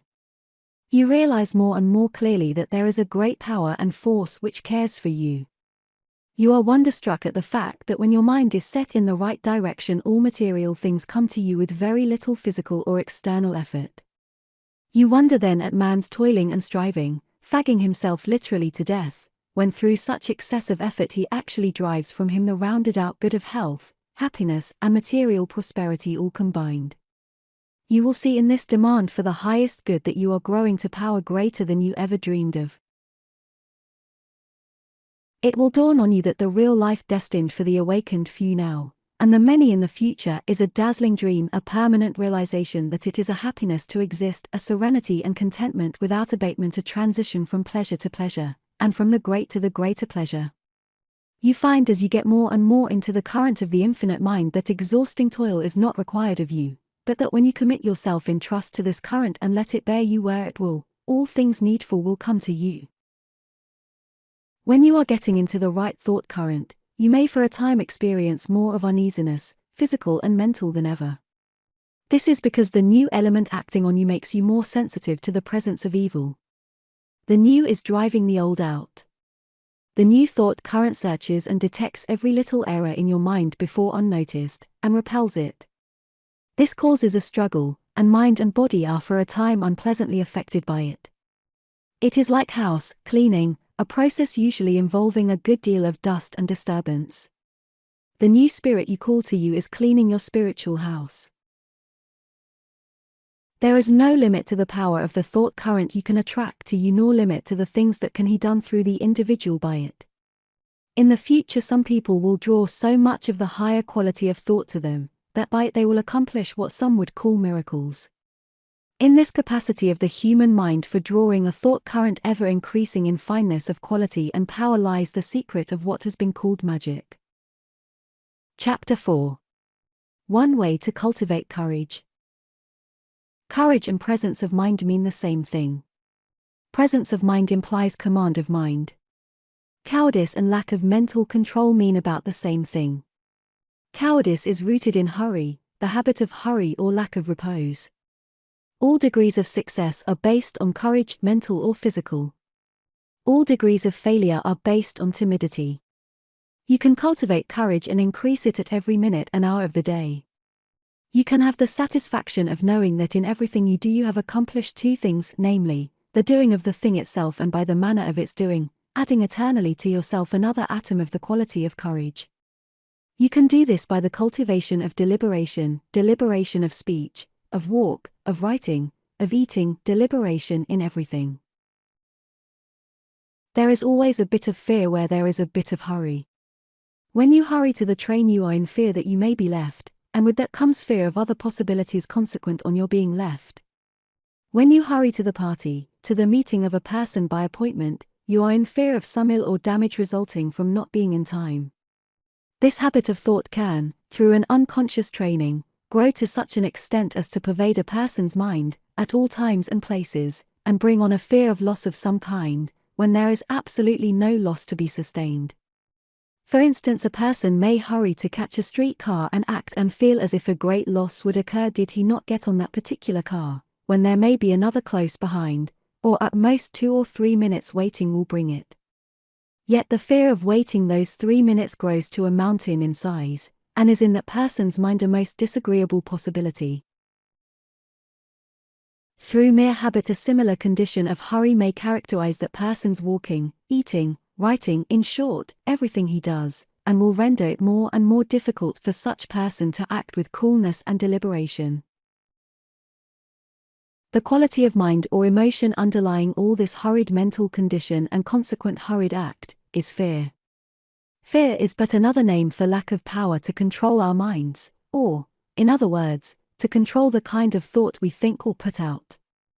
It is this kind of unconscious mental training, which is very common, that begets a permanent condition of mind more and more liable to large and small panics at the least interruption or trivial disappointment. It makes disappointments when none are necessary. It is the ever-opening wedge letting in more and more the thought current of fear. For if you so cultivate fear of one thing, you are cultivating an increasing liability to fear in all things. If you allow yourself to sit in fear for half an hour that the carriage may not call for you in time to get to the boat or train, you are much more liable to be seized with a series of little panics at every trivial occurrence or obstacle occurring on that particular journey. In this way does this habit of mind enter into and is cultivated in the doing of so-called little things. You are writing or sewing, or engaged in the performance of some work which is intensely interesting to you, and in which you do not like to be interrupted. If sewing, you reach for your scissors which have dropped on the floor. You do this in a momentarily impatient mood and with a spasmodic jerky action. Your mind, as the phrase runs, is on your work. You will not take it off your work while reaching for the scissors. You are trying in mind to go on with your work and reach for the scissors at the same moment. You make the movement of muscles and the action of the body momentarily disagreeable and irksome, because you refuse for the second to put into that act the force which it demands. When unconsciously you refuse to do this, any acts will become irksome and disagreeable, because there is not force enough let on to do the act with ease. It is the endeavor to do it with a weak body. You have the power of throwing your force instantly into any muscle, so making the act easy and pleasant. This capacity for turning on force on any part you will increases through cultivating it. And you can do a great deal more and do it better through this cultivation of deliberation, for deliberation can be as quick as thought, the more the mind is trained in that direction. If you pick up a pin or tie a shoestring in a hurry, you do so not only because such act is irksome to you, but because you fear it may deprive you momentarily of some bit of pleasure. There you have again opened your mind to the thought current of fear of losing something. The cultivation of courage commences in the cultivation of deliberation in so-called little acts like these. Deliberation and courage are as closely allied as fear and hurry. If we do not learn to govern our force properly in the doing of the smallest act, we shall find such government far less easy in the doing of all acts. If we analyze what we fear, we shall find we are in mind trying to deal with too much at once of the thing feared. There is only a relatively small amount to be dealt with now. In any transaction, in the doing of anything, there is but one step to be taken at a time. We need to place what force is necessary, and no more on that one step. When that is taken, we can take the next. The more we train our minds so to concentrate on the one step, the more do we increase capacity for sending our force all in one given direction at once. Such force extends, should be so used in the so-called minutest details of everyday life. In this way deliberation and deliberate action become habitual, and we are in a sense unconscious of making ourselves deliberate, even as after long training in the opposite and wrong direction we are unconscious of putting on the hurried frame of mind. Timidity is often the result of looking at too many difficulties or terrors at once. In material reality we have to deal with but one at a time. If we are going to what we fear will be a disagreeable interview with a harsh, irascible, overbearing person, we are apt to go, occupying our minds with the whole interview, setting ourselves down in the very middle of it, and seeing it in mind as necessarily trying or disagreeable. Perhaps we were thinking of it this morning while we were dressing. But it was then our proper business to dress. To dress was a necessary step for the interview, and to dress well also. Possibly it occupied our thoughts while eating. But it was then our proper business to eat and get all the pleasure possible from our food. That was another step. The more reposeful our eating, the more vigorous will become our taste, and the more strength will our food give our bodies. Possibly the fear of this interview was on us as we walked to the place appointed for it. But it was then our proper business to walk and get from our walking all the pleasure he could. That was another step. Pleasure is the sure result of placing thought or force on the thing we are doing now, and pain of some sort in both present and future is the certain result of sending thought or force away from the act which needs to be done at this moment. When we dress, eat, walk, or do anything with mind placed on something else, we are making the present act irksome, we are training to make every act irksome and disagreeable, we are making the thing feared a certainty, for what we put out in thought as unpleasant is an actual thing, a reality. And the longer we continue to put it out, the more force we add to it, and the more likely is it then to be realized in the physical world. To bring us what all want and are seeking for, namely happiness, we need to have perfect control of our mind and thought at all times and places. One most important and necessary means for gaining this lies in this discipline regarding so-called little or trivial things, just as the discipline and movement of an army commences with the training of the private soldier's legs and arms. If you hurry and slur over these so-called petty details, you are the easier thrown off your guard or confused at unexpected occurrences, and in life it is the unexpected that is always happening. We need to keep always our mind present with us. We want it always on the spot, ready to use in any direction.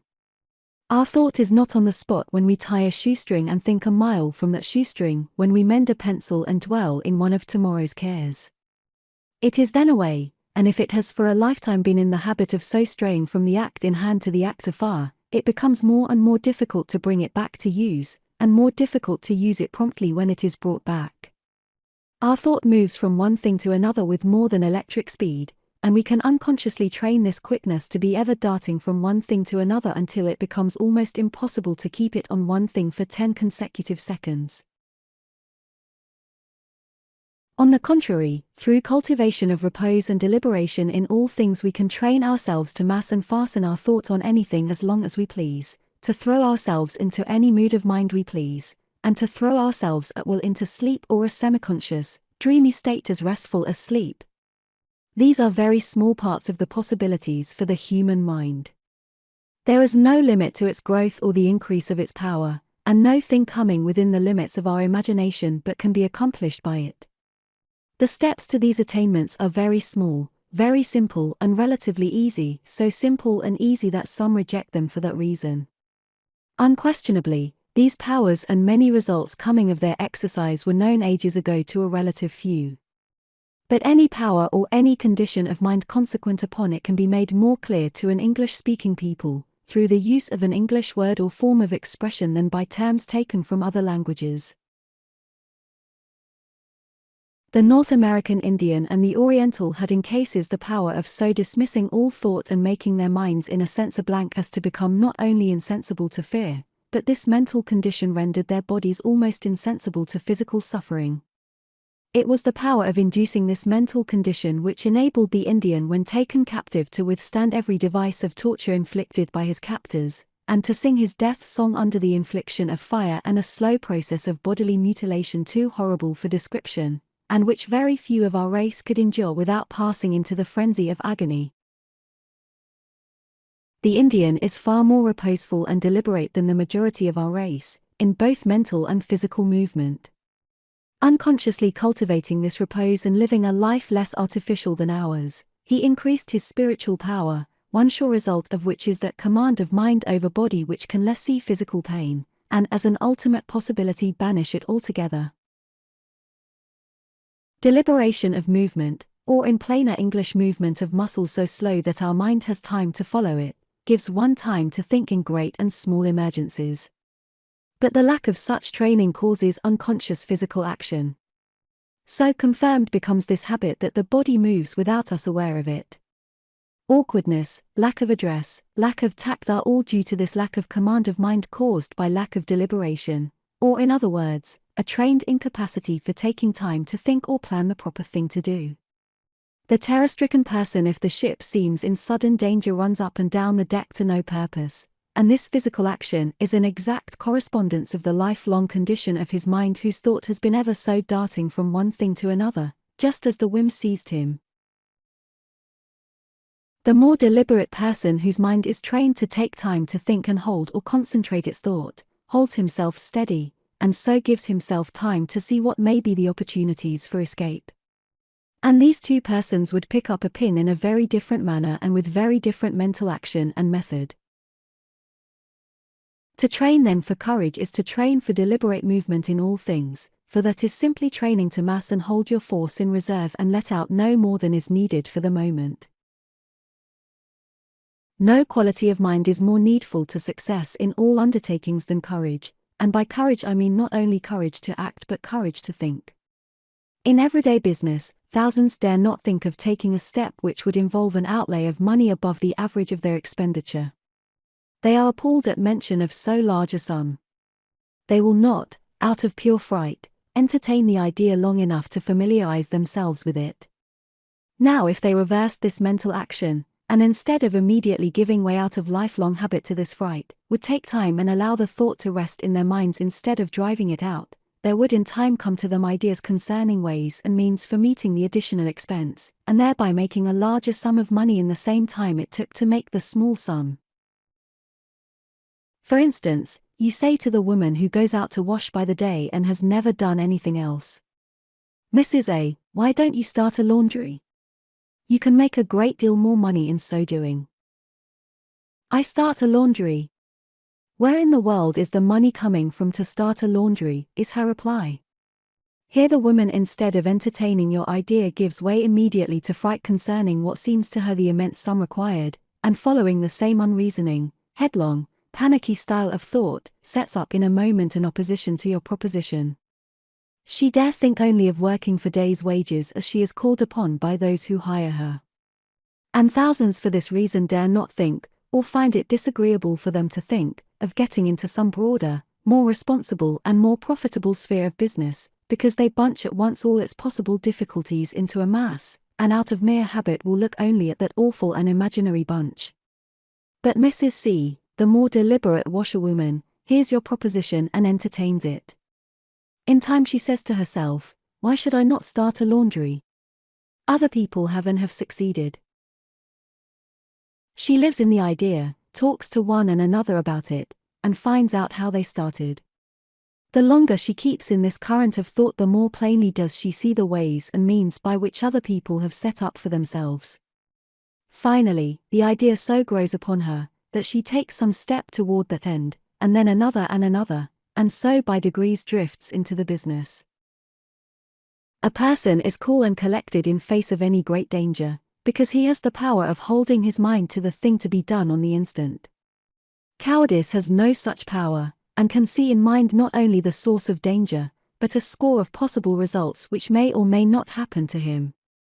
In battle one man may attend to his duty with a vivid and by no means agreeable condition of mind as he sees men struck and mangled all about him. But the force or thought he can bring to bear on the performance of his duty is greater in amount than that coming of the realization of the slaughter around him, and commands and holds his body to his post. The man who runs, or would if he had the chance, cannot fix his mind on anything but the fearful possibilities of the moment. In the so-called trivial act of picking up a pin, or threading a needle, or opening a door, I do not argue that all one's force or thought should be placed on the act, but only enough to perform the act well while the rest is kept in reserve. It is in substance the same as in picking up a weight. You would not try to expend the force in lifting 1 pound that you would in lifting 50 pounds. You do expend a great deal more force in the act of picking up a pin when your mind is preoccupied with something else, for you are then trying to do 2 things or lift 2 weights at once. You will remember that anything which is done in mind expends quite as much force as if done with the body, so that the persons who linger abed in the morning and think with dread of the breakfasts to be cooked, or the rooms to be swept, so far as expenditure of force is concerned, will be doing those acts then and there while lying on their backs. In expending just force enough to perform any act, a capacity which will gradually grow upon you as you familiarize yourself with this idea and set your desire or demand upon it, you cultivate and increase continually that desirable state of mind, which in everyday language is known as having your wits about you. That means, in other words, always having, no matter what you are doing, your mental eyes open in every direction, and while outwardly you seem all intent and occupied in the one act, your mind or spirit like a vigilant sentinel is continually on the lookout, so as to give you notice in the fractional part of an instant of all that is going on about you, and also to direct you how to meet the event whatever it may be. This is not only the characteristic of courage, but of tact and address. It was this electric vigilance and mind watchfulness that gave an American officer during the Revolution, who, in the confusion of battle, suddenly found himself in front of a British regiment, the deliberation to ask, "What troops are these?" "The Royal Scots," was the reply. "Royal Scots, remain as you are," was his answer, and he rode off to his own lines. That man had a mind trained to give him time to think. On one occasion, Mrs. Farren, the celebrated English actress, discovered where her part required her to hem a handkerchief that the property man had forgotten to lay out the handkerchief needle, thread, etc. Without a moment's hesitation she sat down and imitated so naturally the motion and manner of a lady in sewing that most of her audience never suspected the omission. That act involved self-possession, coolness, deliberation, presence of mind, courage. Do not all these terms imply a similar state of mind? A woman habitually hurried and flurried could not have done this, and I believe that when Mrs. Farren saw proper to pick up a pin, she did so in a much more deliberate manner than would the habitually hurried, flurried man or woman. Cultivate deliberate act and movement in all things, and you lay more and more the solid foundation for courage, either moral or physical. But deliberate act does not always imply slowness. Just as thought moves with electric rapidity, so may it move the body when occasion requires, but the thought must be clearly planned, seen and outlined in mind before it is allowed to act on the body. It is so seen or planned, and so acts to use the muscles in the rapid thrust and parry of the skilled fencer, and similarly with the professional danseurs, in fact in all superior accomplishments, be they of painter, musician or other artist. These, however, in many cases, are but partial controls of mind. Outside of his art, the artist may have little mental control or deliberation, and as a result be nervous, vacillating, easily disturbed, whimsical and timid. The mind is our garrison to be armed at all points and disciplined to meet any emergency. We deal with the making, or self-making, of whole men and women, whose minds are not cultivated all in one direction and neglected everywhere else. It is far better in the end to be growing symmetrically and to be finished so far as we have grown all around, than to have our power all concentrated on one talent or capacity, and becoming what the world calls a genius. The inside history of genius is often a sad one, and shows that it brought little happiness to its possessor. Scores and hundreds of the little acts of everyday life, such as picking dropped articles from the floor, opening and shutting drawers, laying or reaching for articles on the toilet table, and attending to minor details of dress, are done unconsciously in this hurried condition of mind, especially when some more important object engages our attention. We snatch, we clutch, we drive recklessly about in the doing of these things, and we weaken our bodies and become tired out, and finally panicky, and easily frightened through this mental habit, for fear and cowardice slip in far more easily when the body is weak. This habit cannot be changed in a day or a year when it has pervaded a lifetime. Neither can the ills, mental and physical, resulting from such habit, be cured immediately. There can be only gradual growth away from them. If in reading this you feel convinced that there is something in it, and feel also a conviction that some portion of it suits your own case, your cure has then commenced. Real conviction, the conviction that comes from within, never leaves one or stops working to get us out of the evil way and put us in the good one. It may seem buried and forgotten for seasons, and our erroneous habits may seem growing stronger than ever. That is not so. But as convictions take root we are seeing our errors more and more clearly. We forget that at one time we were blind and did not see them at all. If this book brings to you a conviction of a long-established error, it is not I individually who bring or convince. It is only that I put out more or less of a truth, which takes hold of you and the cord of truth in you senses it. If I apply the torch to the gas jet and light it, it does not follow that I make either the fire or the gas.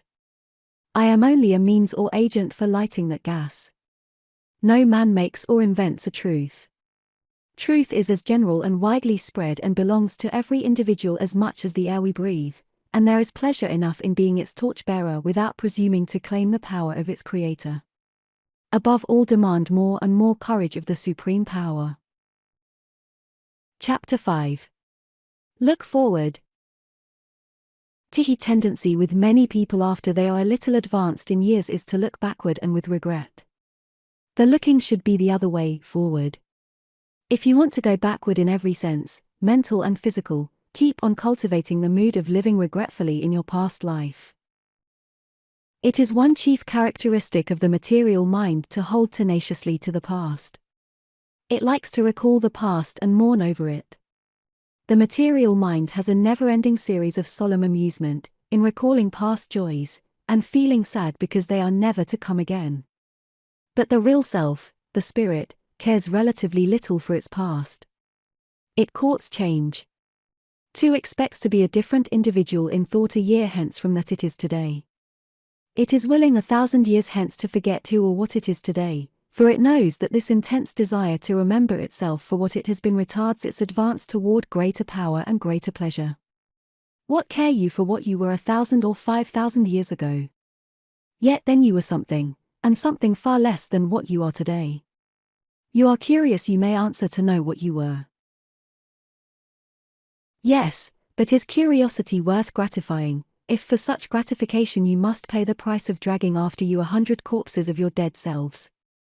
Those selves, those existences, have done their work for you. In doing that work they brought you possibly more pain than pleasure. Do you want ever to bear with you the memory and burden of that pain? Especially when such burden brings more pain and deprives you of pleasure. It is like the bird that should insist on carrying with it always the shell from which it was hatched. If you have a sad remembrance, fling it off. If you can't fling it off, demand of the supreme power aid to help you do so, and such aid will come. If you want to grow old, feeble, grey and withered, go at once and live in your past, and regret your youth. Go and to revisit places and houses where you lived 20, 30, 40 years ago, call back the dead, mourn over them, live in remembrance over the joys you had there, and say they are gone and fled and will never come again. In so doing you are fastening dead selves all over you.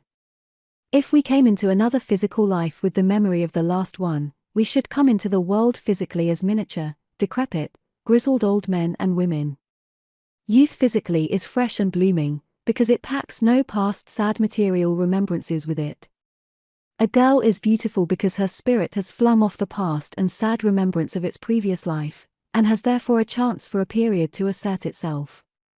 A woman commences to age, then she commences to load up with regrets over a past but 20 years gone. Your spirit demands for the body it uses grace, agility of movement and personal beauty, for it is made in the image of God, and the infinite mind and life, beauty, grace and agility are the characteristics of that mind. In that phase of existence we call childhood and youth, the spirit has the chance to assert its desire for beauty and agility, because it has not as yet loaded up with false beliefs and regrets. The liveliness, sprightliness and untiring playfulness of the boy or girl of 10 or 12 is due to the gladness of spirit relieved of the burden that is carried in a past existence. That burden was one of thoughts unprofitable to carry. You would physically have the agility you had at 15 could you fling off the burden of sad remembrance and belief in error that you have been loading up with these 20 or 30 years past. You can commence the unloading process now, by resolving, with the aid of the supreme power, to fling off the remembrance of everything in the past that has annoyed you, everything you regret, and everything you have mourned over. God never mourns or regrets. You as a spirit are made in His image. God is eternal life, joy and serenity. The more of these characteristics you reflect, the nearer are you to the infinite spirit of good. Have you buried your dearest on earth? You do them no good by your sad thoughts concerning them. You place bar twixt their spirit and yours in thinking of them as lost.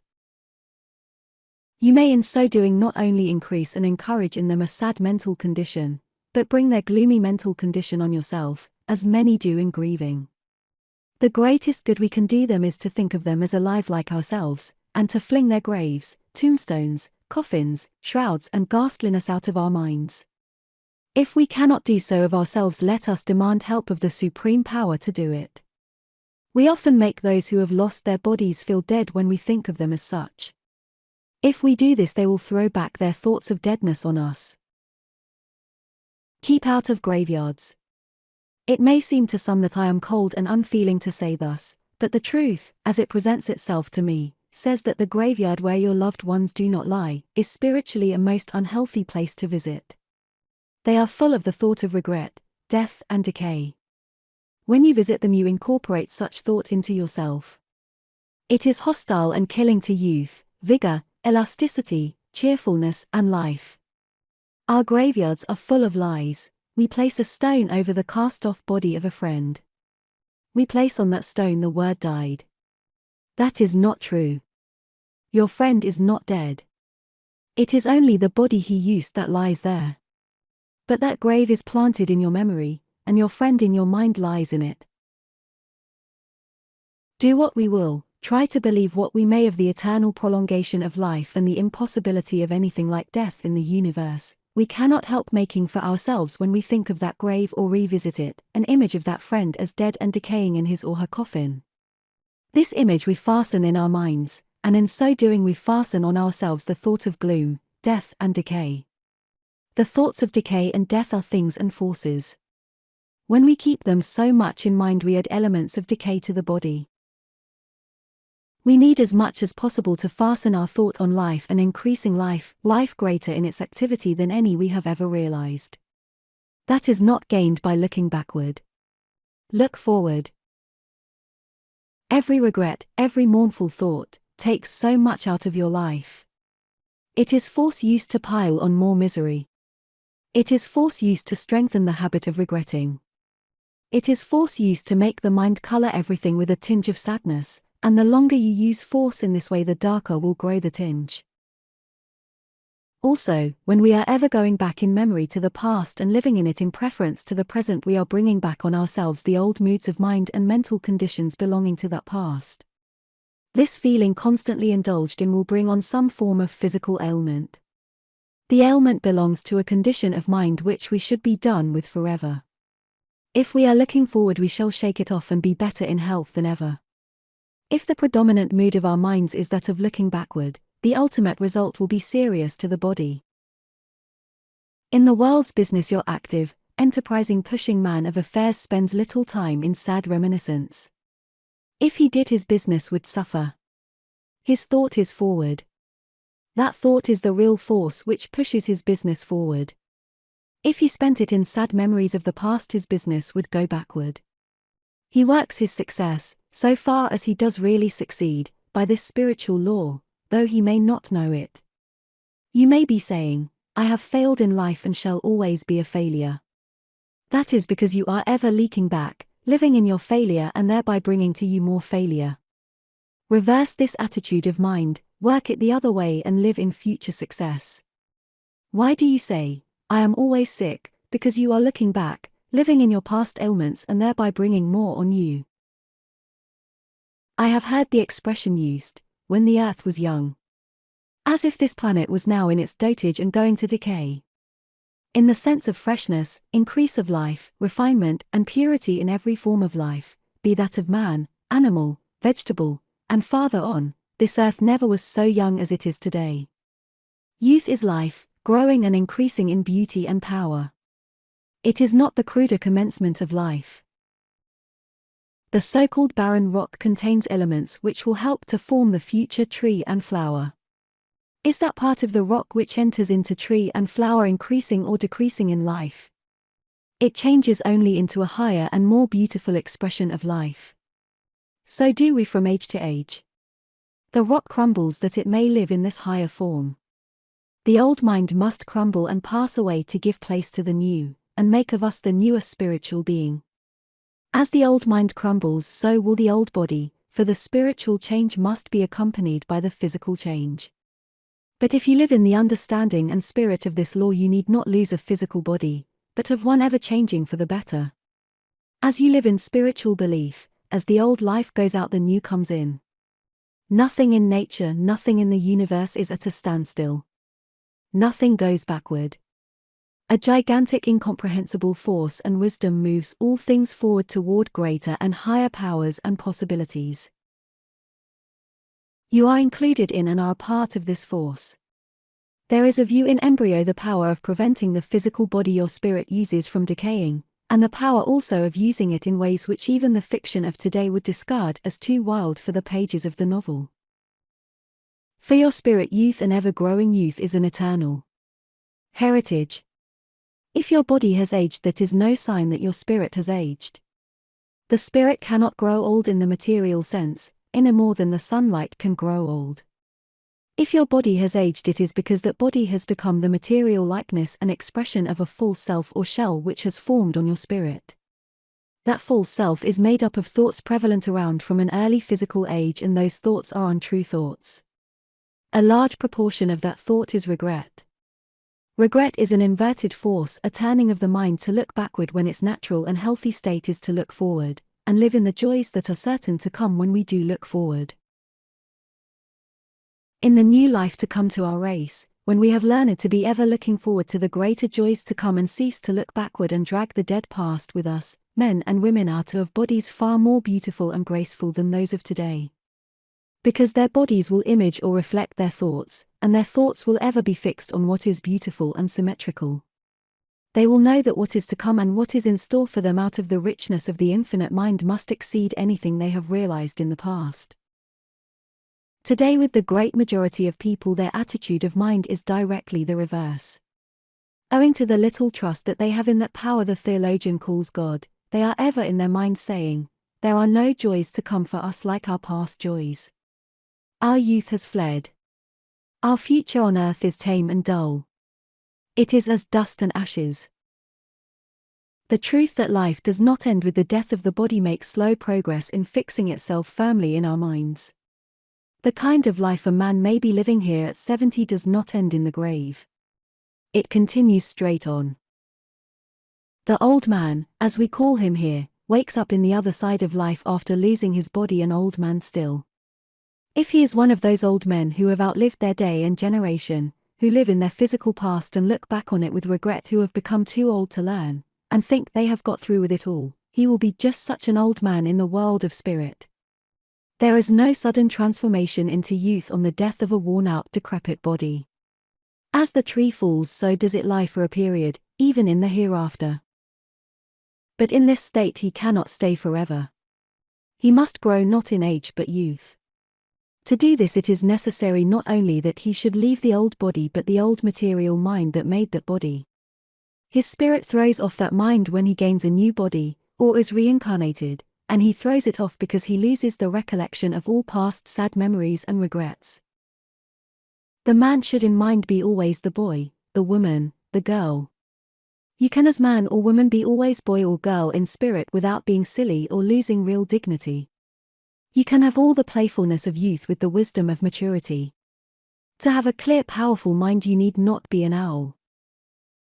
There may be for a period a certain use for us in going back to our more recent past lives, and for a time living in them. Sometimes we are pushed back temporarily into some old condition of mind, some old experience, in order to make us more alive than ever to the rags and tatters of errors in beliefs still clinging to us. This may come of revisiting places and people from whom we have long been separated. For a time during such visit old associations, the moods connected with them and possibly old habits we thought long since cast off, resume their sway. We may become for a time absorbed and swallowed up in the old life. We resume temporarily an old mind or mental condition that was formerly our permanent one in that place or association. But after a little the new mind, the new self into which we have grown during the long absence, antagonizes the old. It feels aversion and disgust for the narrow life, the false beliefs and the dull, monotonous purposeless lives about it. It, the spirit, refuses to have anything to do with the old. Then comes a conflict between our two minds, the old and the new, which may result in temporary physical sickness. Our old life or self rises as it were out of its grave and tries to fasten itself on the new and even rule the new. The new self rejects the corpse with horror.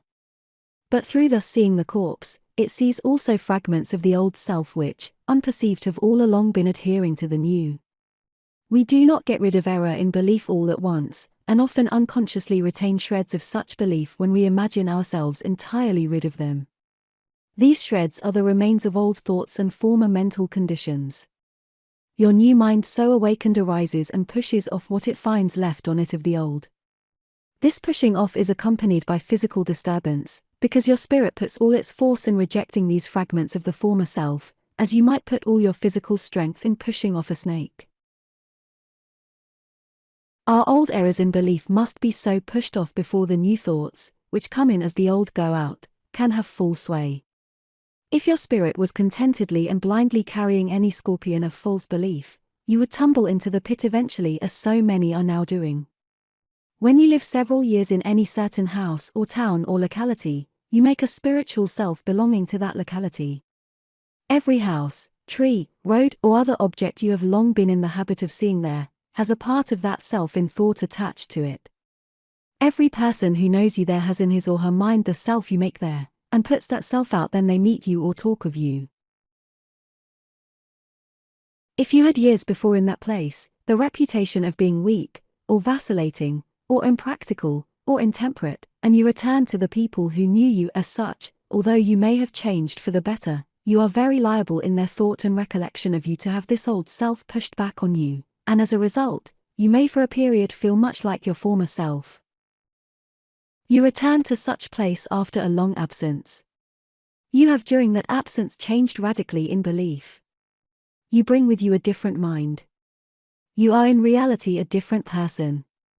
But the old you, the old self of former years will rise from every familiar object to meet you. It will come out of houses formerly inhabited by your friends, though now tenanted by strangers. You will find it in the village church, the old schoolhouse, the very rails and fence posts familiar to you long years before. More than all, it will come out of the recollection of people who only knew you for what you were, say 20 years before. Every such person strengthens with you this image of your former self. You talk with them on the plane of that previous life or self. For the time being you ignore yourself as it now thinks and believes, you put aside your newer self, not wishing to obtrude on your friends' opinions, which to them may be unpleasant, or seem wild and visionary. You meet perhaps 25 or 30 people who know you only as your former self, and with all these you act out the old self, and repress the new. This for a time makes the old dead self very strong, but you cannot keep this up, you cannot warm the old corpse of yourself into life. If you try to be and live your former self, you will become depressed mentally, and very likely sick physically. You may find yourself going into moods of mind peculiar to your former life which you thought had gone forever. You may find yourself beset with physical ailment also peculiar to that period from which you had not suffered for years. Such ailments are not real. They are but the thoughts and wrong beliefs which your old you is trying to fasten on you. I visited recently a place from which I had been absent 25 years. I had spent there a portion of my physical youth, and had lived there with a mind or belief very different from that which I entertain now. I returned to find the place dead in more senses than one. The majority of my old acquaintances had passed away. Their remains lay in the graveyards. But I realized this deadness still more among my contemporaries who were said to be living. They had lost the spur and activity of their youthful ambition. They had resigned themselves to growing old. They lived mostly in the past, talked of the past good old times, and compared the present and future unfavorably with the past. They were in mind about where I left them 25 years before, and about where I was in mind when I did leave them. Drawn temporarily into their current of thought for old acquaintance' sake, I talked with them of the past, and for some days lived in it. At every turn I met something animate or inanimate to bring back my past life to me. Then I went to the graveyards, and in thought renewed acquaintance with those whose remains lay there. So I lived for days unconscious, that in these moods of sad reminiscence I was drawing to me elements of decay sadness. First becoming very much depressed, I was next taken strangely sick, and became so weak I could hardly stand. I was continually in a nervous tremor and full of vague fears. Why was this? Because in going back into my past life I had drawn on me my old mental conditions, my old mind, my own self of that period. But since that time I had grown a new mind, a new self, which thought and believed very differently from the old. The new self into whom I had grown since leaving that locality would not accept the old.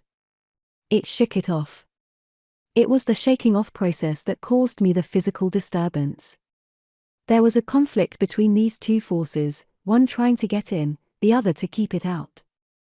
My body was the battleground between the two. No battleground is a serene place to live on when the battle is going on. It was necessary in this case that I should look backward and live backward for a season to show me more clearly the evil of doing so. For no lesson can be really learned without an experience. It was not merely the evil of living backward in that particular locality that I came to see clearly. I saw also for the first time, where I had unconsciously been living in the past, and living backward in numberless ways and thereby unconsciously, using up force, which would have pushed me forward in every sense. I understood, also, after passing through this process, why weeks before visiting that place I had felt depressed, and experienced also a return of certain moods of mind I had not felt for years. It was because my spirit was already in that place and working through this change. The culminating point was reached when my material self touched that locality. All changes are wrought out in spirit often before our material senses are in the least aware of them. Let no one imagine that because I write of these spiritual laws that I am able to live fully in accordance with them. I am not above error or mistake. I tumble into pits occasionally, get off the main track and get on again. Power comes of looking forward with hope of expecting and demanding the better things to come. That is the law of the infinite mind, and when we follow it we live in that mind. Nature buries her dead as quickly as possible and gets them out of sight. It is better, however, to say that nature changes what it has no further use for into other terms of life. The live tree produces the new leaf with each return of spring. It will have nothing to do with its dead ones. It treasures up no withered rose leaves to bring back sad remembrance. When the tree itself ceases to produce leaf and blossom, it is changed into another form and enters into other forms of vegetation. I do not mean to imply that we should try to banish all past remembrance. Banish only the sad part. Live as much as you please in whatever of your past that has given you healthy enjoyment. There are remembrances of woodland scenes, of fields of waving rain, of blue skies and white-capped curling billows, and many another of nature's expressions as connected with your individual life, that can be recalled with pleasure and profit. These are not of the decaying past. These are full of life, freshness, and beauty, and are of today. But if with these any shade of sadness steals in, reject it instantly. Refuse to accept it. It is not a part of the cheerful life-giving remembrance. It is the cloud which if you give it the least chance will overshadow the whole and turn it all to gloom. The science of happiness lies in controlling our thought and getting thought from sources of healthy life. When your mind is diverted from possibly the long habit of thinking and living in the gloomy side of things and admitting gloomy thought, you will find to your surprise that the very place the sight of which gave you pain will give you pleasure, because you have banished a certain unhealthy mental condition, into which you before allowed yourself to drift. You can then revisit the localities connected with your past, remember and live only in the bright and lively portion of that past, and reject all thought about sad changes, and those who have passed away, never to return, etc. I have proven this to myself. Is there any use or sense in admitting things to have access to you which only pain and injure you? Does God commend any self-destroying, suicidal act? Grief does nothing but destroy the body. Chapter 6. God in the Trees, or the Infinite Mind in Nature. You are fortunate if you love trees, and especially the wild ones growing where the great creative force placed them, and independent of man's care. For all things we call wild or natural are nearer the infinite mind than those which have been enslaved, artificialized, and hampered by man. Being nearer the infinite, they have in them a more perfect infinite force and thought. That is why when you are in the midst of what is wild and natural, in the forest or mountains, where every trace of man's works is left behind, you feel an indescribable exhilaration and freedom that you do not realize elsewhere. You breathe an element ever being thrown off by the trees, the rocks, the birds, and animals, and by every expression of the infinite mind about you. It is healthfully exhilarating. It is something more than air. It is the infinite force and mind as expressed by all these natural things, which is acting on you. You cannot get this force in the town, nor even in the carefully cultivated garden. For there the plants and trees have too much of man's lesser mind in them, the mind which believes that it can improve the universe. Man is inclined to think that the infinite made this world in the rough, and then left it altogether for him to improve. Are we really doing this in destroying the native forests, as well as the birds and animals, which once dwelt in them? Are our rivers, many of them laden with the filth of sewage and factory, and our ever-expanding cities and towns, covering miles with piles of brick and mortar, their inhabitants crammed into the smallest living quarters, honeycombed with sores below, and resounding with rattle and danger above?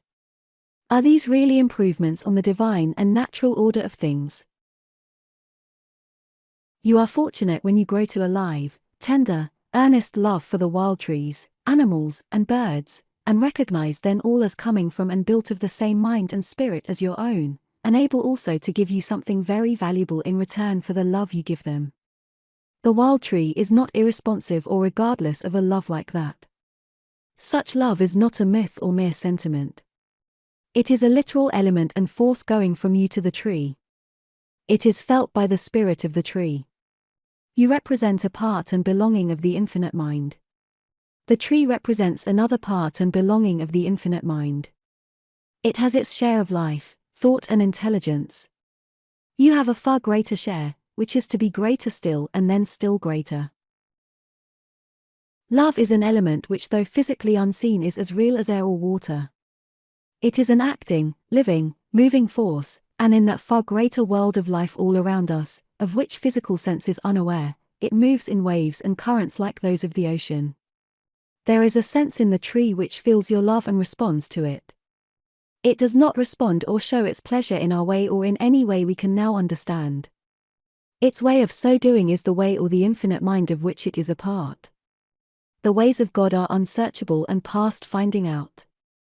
They are not for us to fathom. They are for us only to find out and live out, in so far as they make us happier. There is for all in time a serenity and peace of mind which passeth all understanding, but this peace cannot be put through a chemical analysis or the operation of the dissecting room. As the Great Spirit has made all things, is not that all-pervading mind and wisdom in all things? If then we love the trees, the rocks, and all things as the infinite made them, shall they not in response to our love give us each of their peculiar thought and wisdom? Shall we not draw nearer to God through a love for these expressions of God in the rocks and trees, birds, and animals? Do we expect to find God, realize Him more every day, appreciate the mighty and immeasurable mind more every day, and get more and more of His power in us every day only by dwelling on the word of 3 letters, God? You laugh, perhaps, at the idea of a tree having a mind, a tree that thinks. But the tree has an organization like your own in many respects. It has for blood its sap. It has a circulation. It has for skin its bark. It has for lungs its leaves. It must have its food. It draws nourishment from soil, air and sun. It adapts itself to circumstances. The oak growing in exposed situations roots itself more firmly in the soil to withstand the tempest. The pines growing thickly together take little root, for they depend on numbers to break the wind's force. The sensitive plant recoils at the approach of man's hand. Many wild plants, like Indians, will not grow or thrive in artificial conditions. Yet with all these physical resemblances to your own body, you deny the tree or plant such share of mind as the infinite gives it. No, not that. The tree is a part of the infinite mind, even as you are. It is one of the all-pervading mind's myriads of thoughts. We see only such part or form of that thought as is expressed in trunk, root, branch, and leaf, even as with ourselves we see only our physical bodies. We do not see our spiritual part. Nor do we see in the tree its spiritual part. The tree is then literally one of God's thoughts. That thought is worth our study.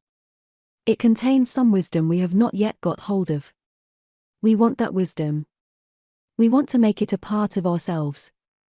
We want it, because real wisdom or truth brings us power. We want power to give us better bodies, sounder bodies, healthier bodies. We want entire freedom from sickness. We want lighter hearts and happier minds. We want a new life and a new pleasure in living for each day. We want our bodies to grow lighter, not heavier with advancing years. We want a religion which will give us certainty instead of hopes and theories. We want a deity it is simply impossible to doubt. We want to feel the infinite mind in every atom of our beings. We want with each day to feel a new pleasure in living and, commencing where we left off yesterday, to find something new in what we might have thought to be old and worn out yesterday. When we come into the domain of the infinite mind and are ever drawing more of that mind to us and making it a part of us, nothing can seem flat, stale, and unprofitable. We want powers now denied the mortal. We want to be lifted above the cumbrousness of the mortal body, above the pains of the mortal body, above the death of the mortal body. Can the trees give us all this? They can help very much so to do when we get into their spirit, when we recognize and realize more and more the reality of that part of the infinite which they express, and when we can cease to look on them as inanimate creatures.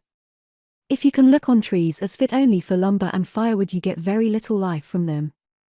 They feel then toward you as you would feel towards a person who regarded you as a thing without mind or sense and fit only to he sawed into lumber or firewood. When we come really to love God or the infinite spirit of good, we shall love every part of God. A tree is a part of God.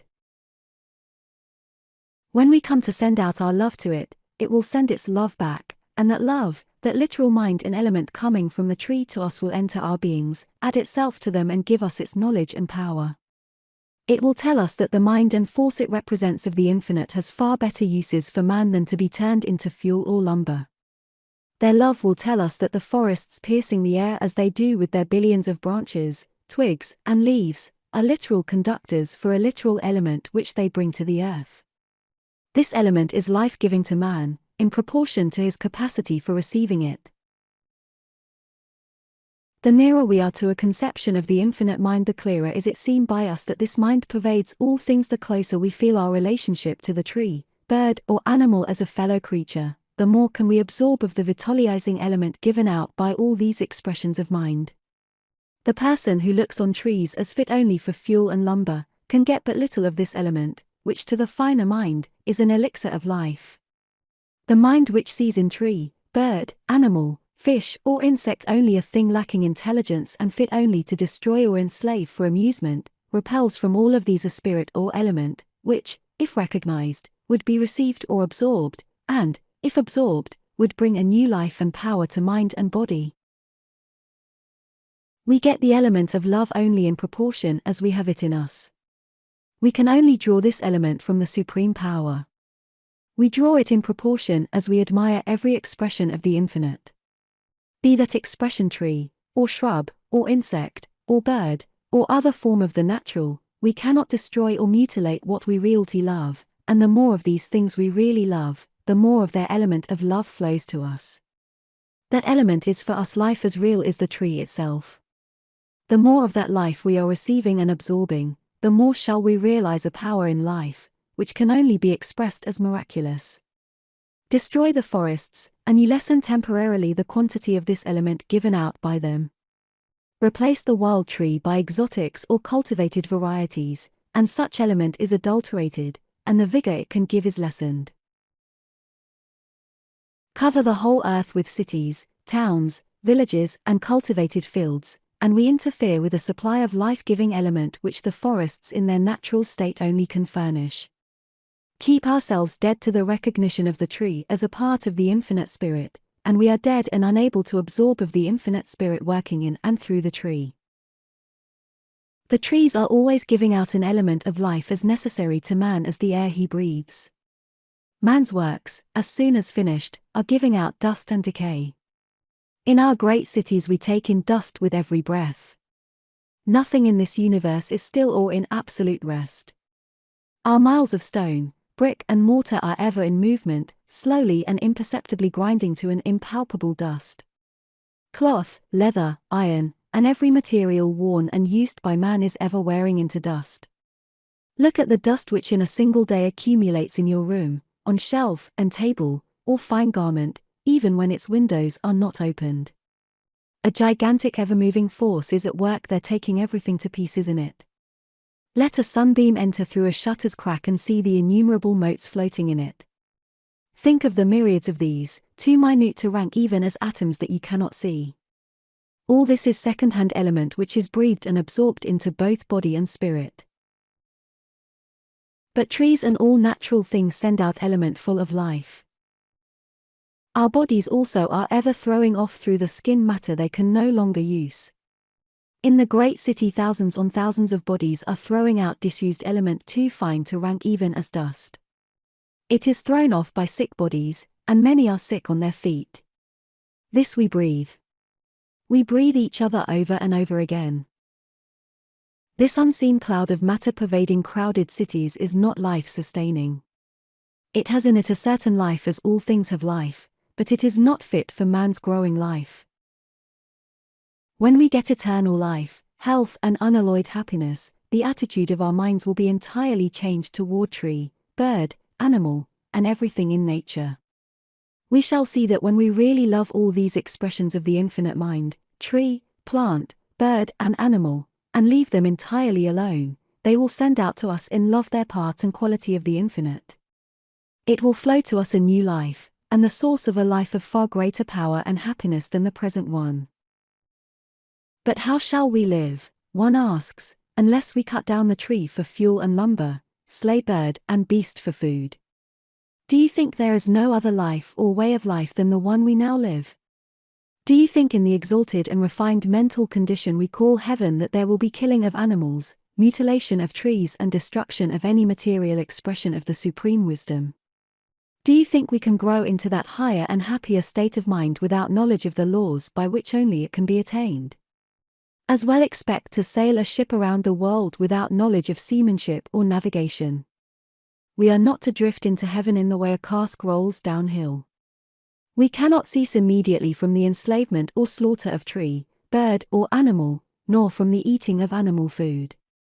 So long as the body craves and relishes such food, it should have it.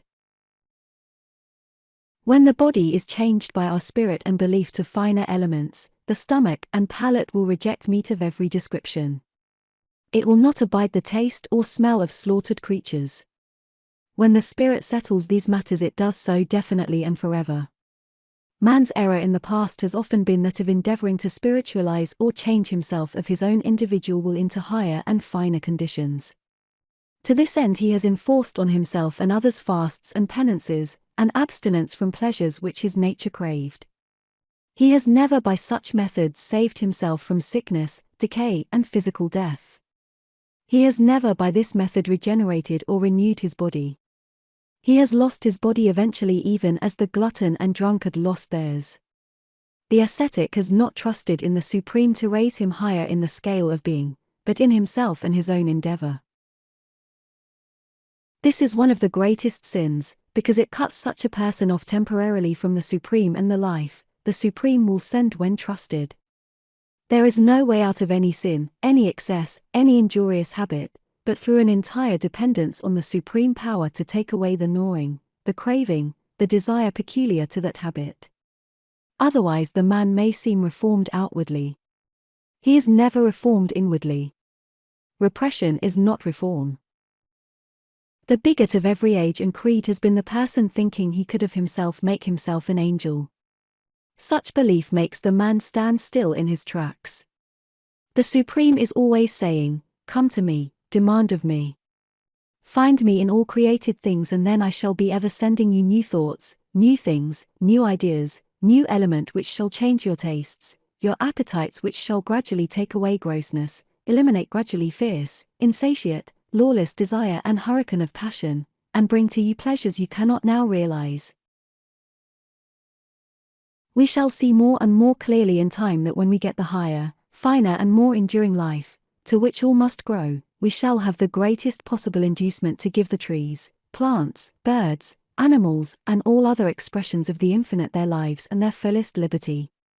We shall be compelled to love them. What we really love we cannot abuse, kill or enslave. We cage a bird for our own pleasure. We do not cage the bird for its pleasure. That is not the highest love for the bird. The highest love for all things is for us a literal source of life. The more things in the world of nature to which we can give the higher love, the more of their natural love and life shall we get in return.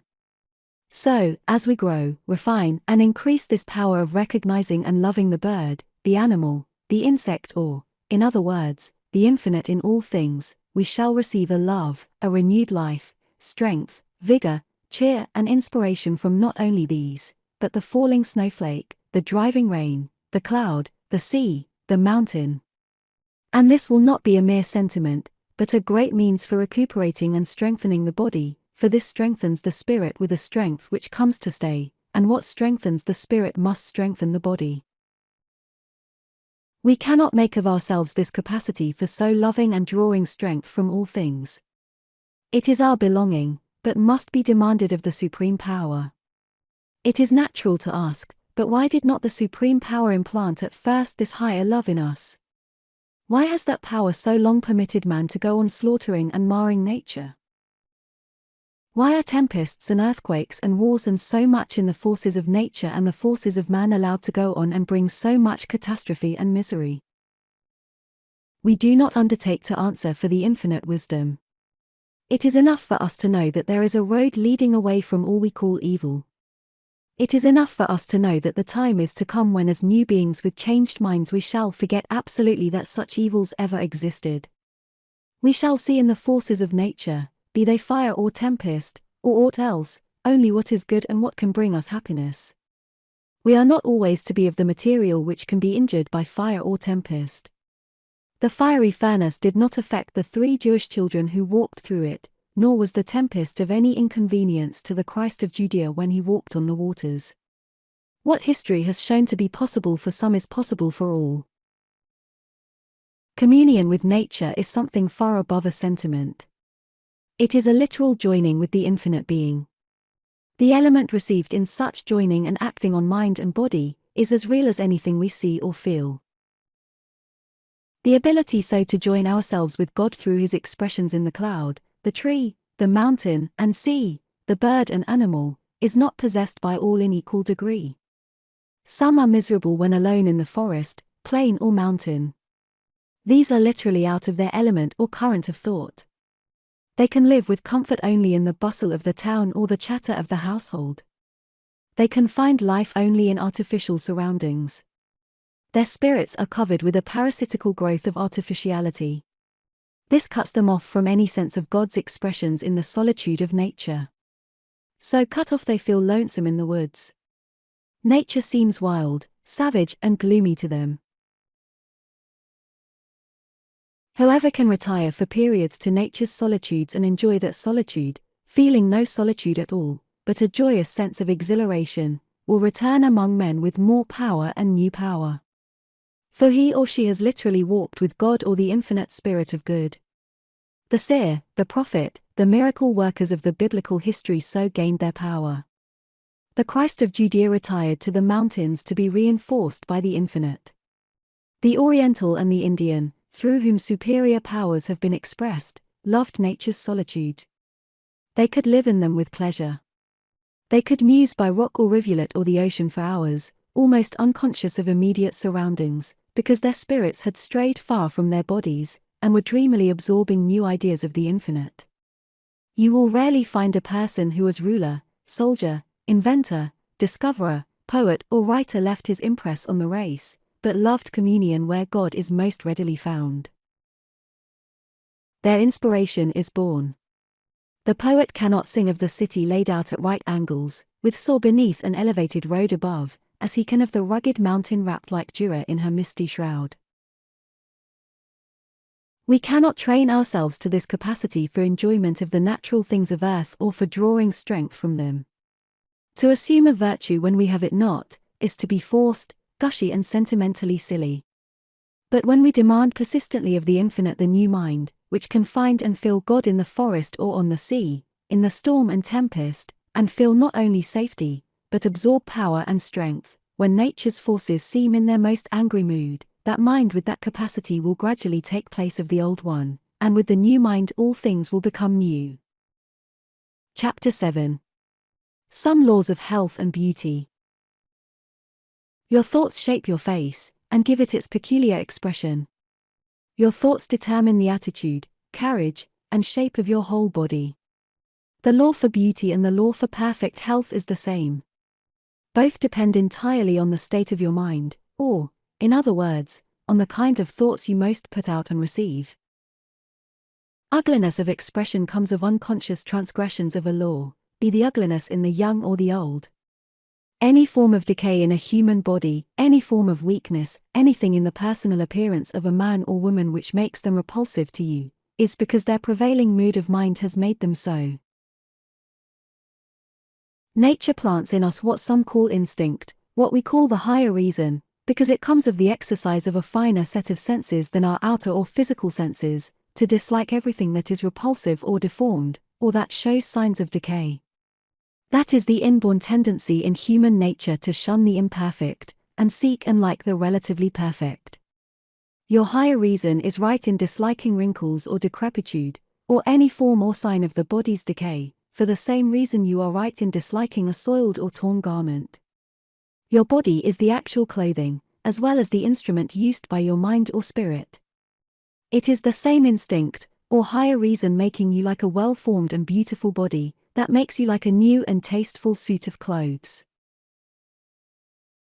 You and generations before you, age after age, have been told it was an inevitable necessity, that it was the law and in the order of nature for all times and all ages, that after a certain period in life your body must wither and become unattractive, and that even your minds must fail with increasing years. You have been told that your mind had no power to repair and recuperate your body to make it over again, and make it newer and fresher continually. It is no more in the inevitable order of nature, that human bodies should decay as people's bodies have decayed in the past, than that man should travel only by stagecoach as he did 60 years ago, or that messages could be sent only by letter as they were 50 years ago, before the use of the electric telegraph, or that your portraits could be taken only by the painter's brush as they were half a century ago, before the discovery that the sun could imprint an image of yourself, an actual part of yourself, on a sensitive surface prepared for it. It is the impertinence of a dense ignorance for any of us to say what is in or what is to be in the order of nature. It is a stupid blunder to look back at the little we know of the past, and say that it is the unerring index finger telling us what is to be in the future. If this planet has been what geology teaches it has been, a planet fuller of coarser, cruder, and more violent forces than now, abounding in forms of coarser vegetable, animal, and even human life and organization than now, of which its present condition is a refinement and improvement as regards vegetable, animal, and man, is not this the suggestion, the hint, the proof, of a still greater refinement and improvement for the future, a refinement and improvement going on now? Does not refinement imply greater powers, as the greater power of the crude iron comes out in steel, and are not these greater and as yet almost unrecognized powers to come out of the highest and most complex form of known organization, man, and are all of man's powers yet known? Internally, secretly, among the thinking thousands of this and other lands, is this and many other questions now being asked: why must we so wither and decay, and lose the best that life is worth living for, just as we have gained that experience and wisdom that best fits us to live? The voice of the people is always at first a whispered voice. The prayer or demand or desire of the masses is always at first a secret prayer, demand, wish, or desire, which one man at first dare scarcely whisper to his neighbor for fear of ridicule.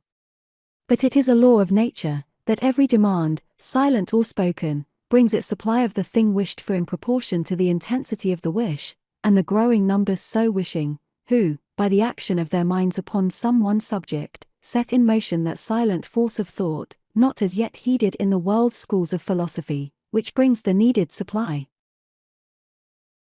Millions so wished in silence for means to travel more rapidly, to send intelligence more rapidly, and this brought steam and the electric telegraph.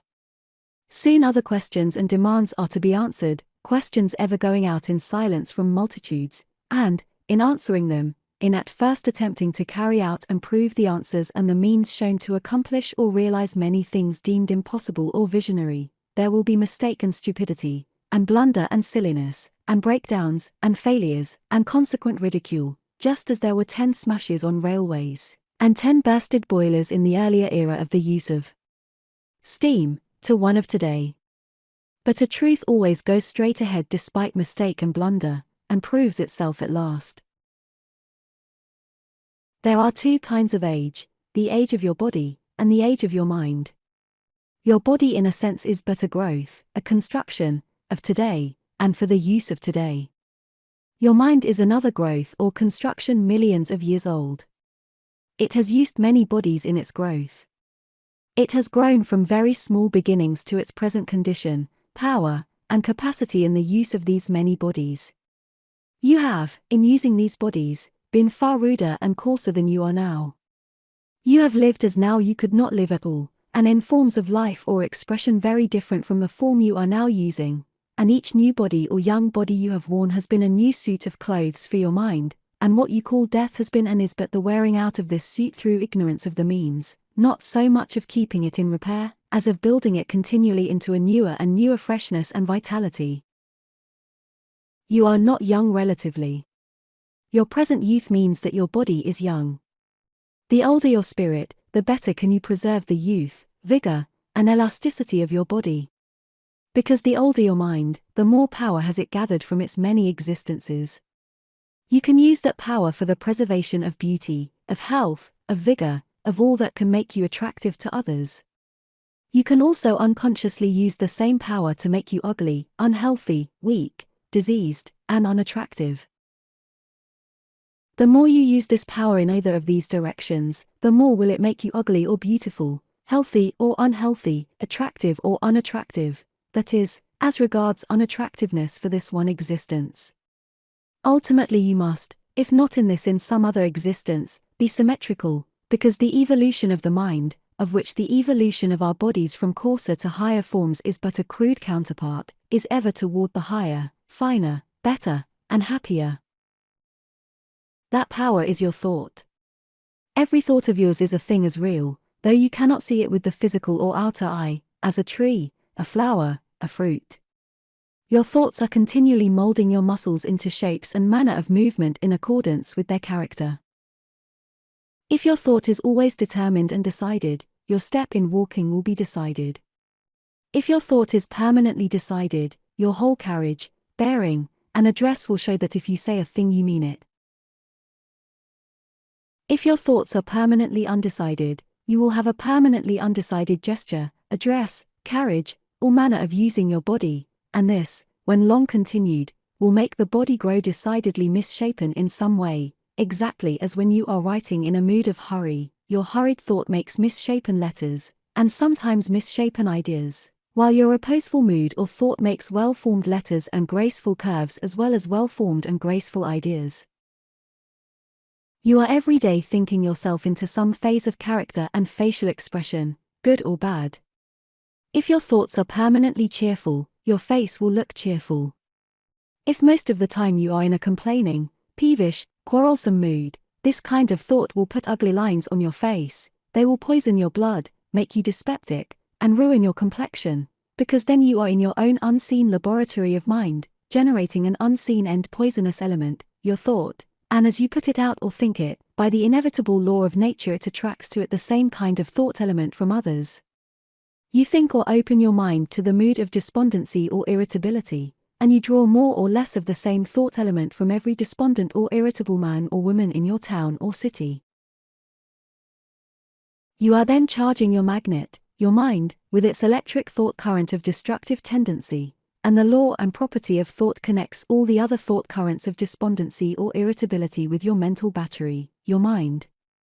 If we think murder or theft, we bring ourselves by this law into spiritual relationship and rapport with every thief or murderer in the world. Your mind can make your body sick or well, strong or weak, according to the thought it puts out, and the action upon it of the thought of others. Cry fire in a crowded theater and scores of persons are made tremulous, weak, paralyzed by fear. Perhaps it was a false alarm. It was only the thought of fire, a horror acting on your body, that took away its strength.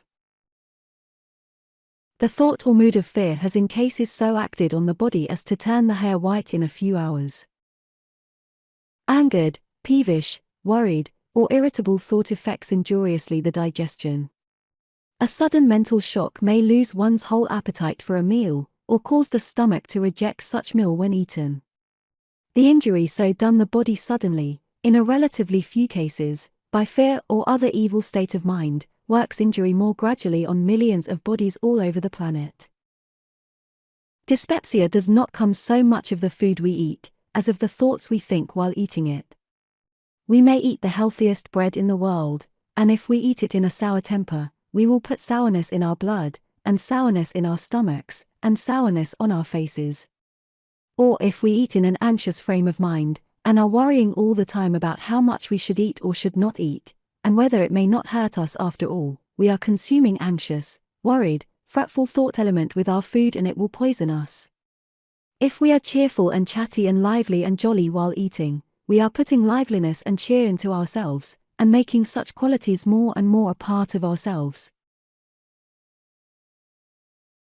And if our family group eat in silence, or come to the table with a sort of forced and resigned air, as if saying, each one to him or herself, well, all this must be gone over again, and the head of the family buries himself in his business cares, or his newspaper, and reads all the murders and suicides and burglaries and scandals for the last 24 hours, and the queen of the household buries herself in sullen resignation or household cares, then they are being literally consumed at that table, along with the food, the thought element of worry and murder and suicide and the morbid element, which loves to dwell on the horrible and ghastly, and, as a result, dyspepsia, in some of its many forms, will be manufactured all the way down the line, from one end of the table to the other.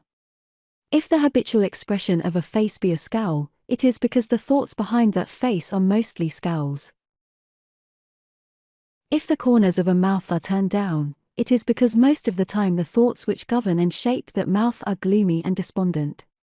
If a face does not invite people, and make them desire to get acquainted with its wearer, it is because that face is a sign advertising thoughts behind it which the wearer may not dare to speak to others, possibly may not dare to whisper to himself.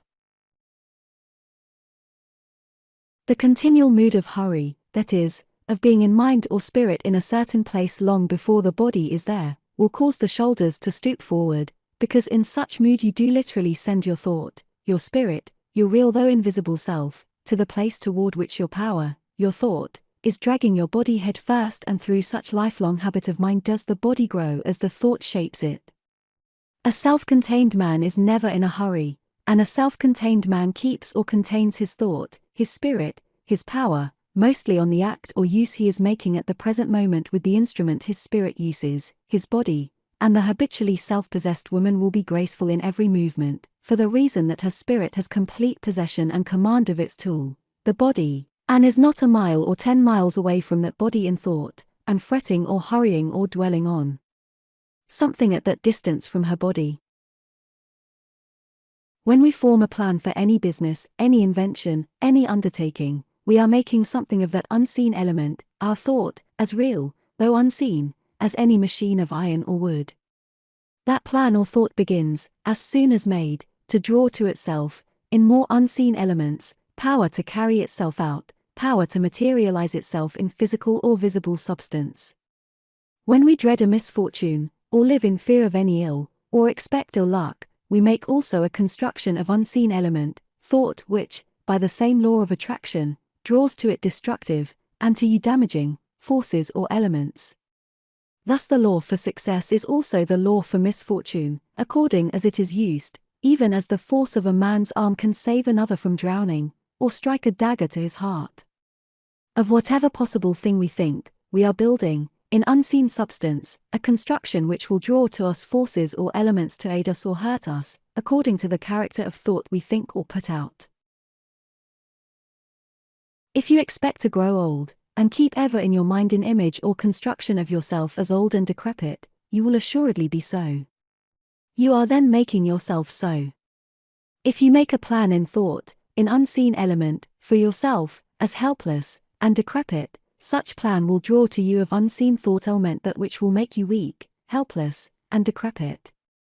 If, on the contrary, you make for yourself a plan for being always healthy, active, and vigorous, and stick to that plan, and refuse to grow decrepit, and refuse to believe the legions of people who will tell you that you must grow old, you will not grow old.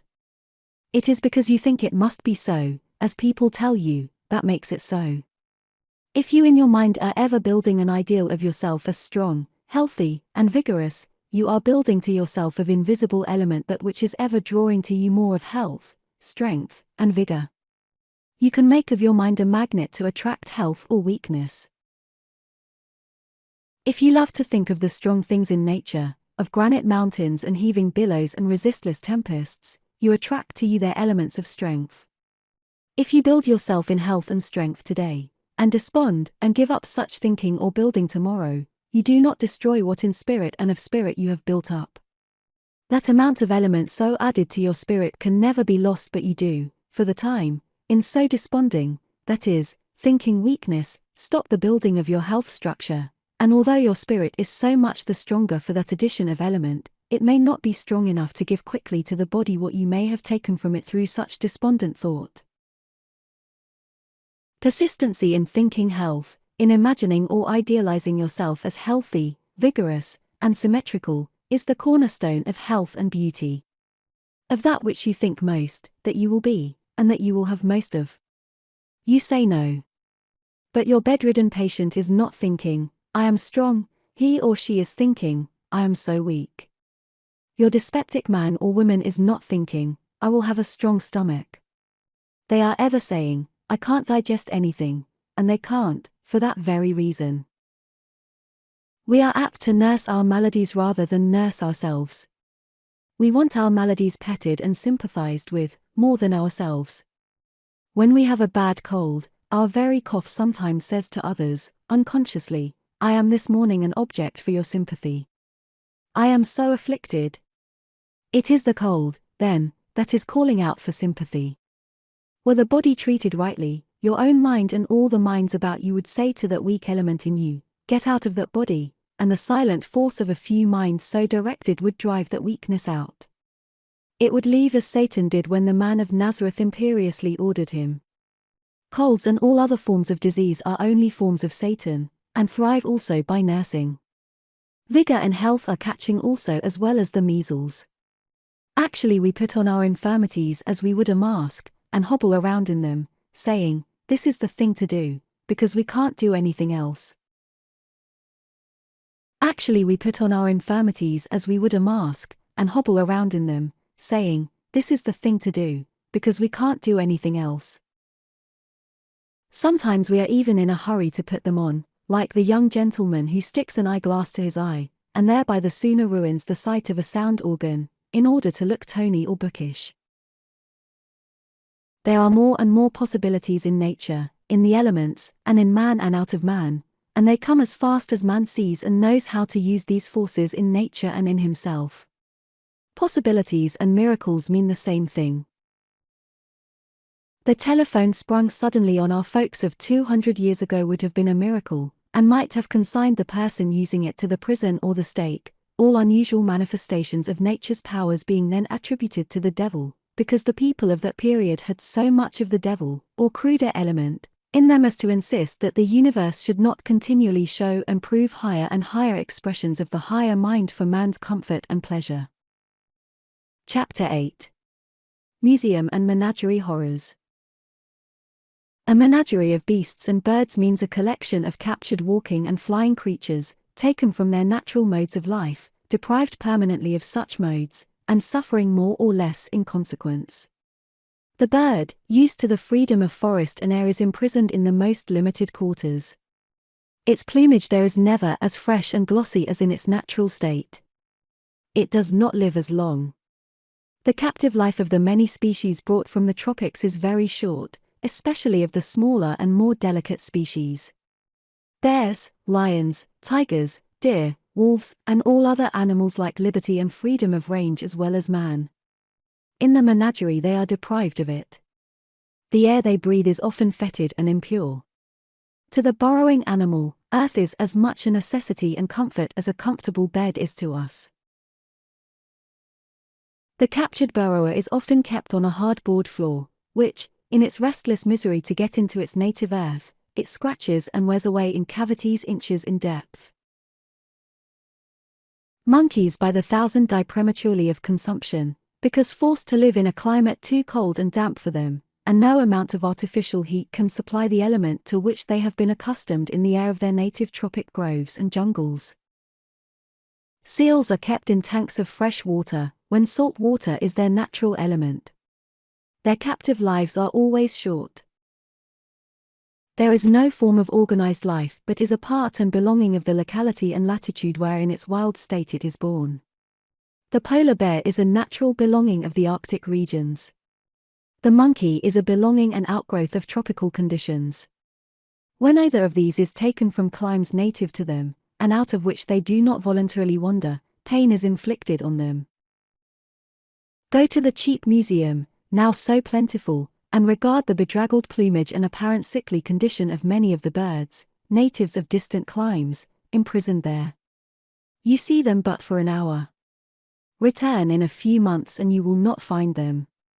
What has become of them? They have died, and their places are supplied by others likewise slowly dying. The procession of captives so to suffer and die prematurely never ceases moving into these places. Ships are constantly bringing them hither.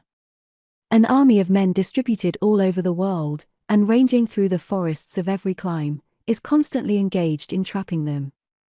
For what reasons are all these concentrations of captured misery, now to be found in every large town and city of our country?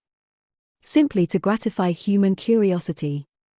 Simply that we may stand a few minutes and gaze at them behind their bars. What do we then learn of their real natures and habits in these prisons? What would be learned of your real tastes, inclinations, and habits were you kept constantly in a cage? Is the gratification of this curiosity worth the misery it costs? If a bird wooed by your kindness comes and builds its nest in a tree near your window, and there rears its brood, is not the sight it affords from day to day worth 100 times more than that of the same bird, deprived of its mate and shut up in a cage? Will you not, is in its freedom you study its real habits and see its real and natural life, feel more and more drawn to it by the tie of a common sympathy, as you see evidenced in that life so much that belongs to your own? Like you, it builds a home, like you, it has affection and care for its mate, like you, it provides for its family, like you, it is alarmed at the approach of danger, like you, it nestles in the thought of security. Yet so crude and cruel still is the instinct in our race, that the ruin of the wild bird's home, or its slaughter or capture, is the ruling desire with 19 boys out of 20 as they roam the woods, and cultured parents will see their children leave the house equipped with the means for this destruction without even the thought of protest. Chapter 9. The God in Yourself.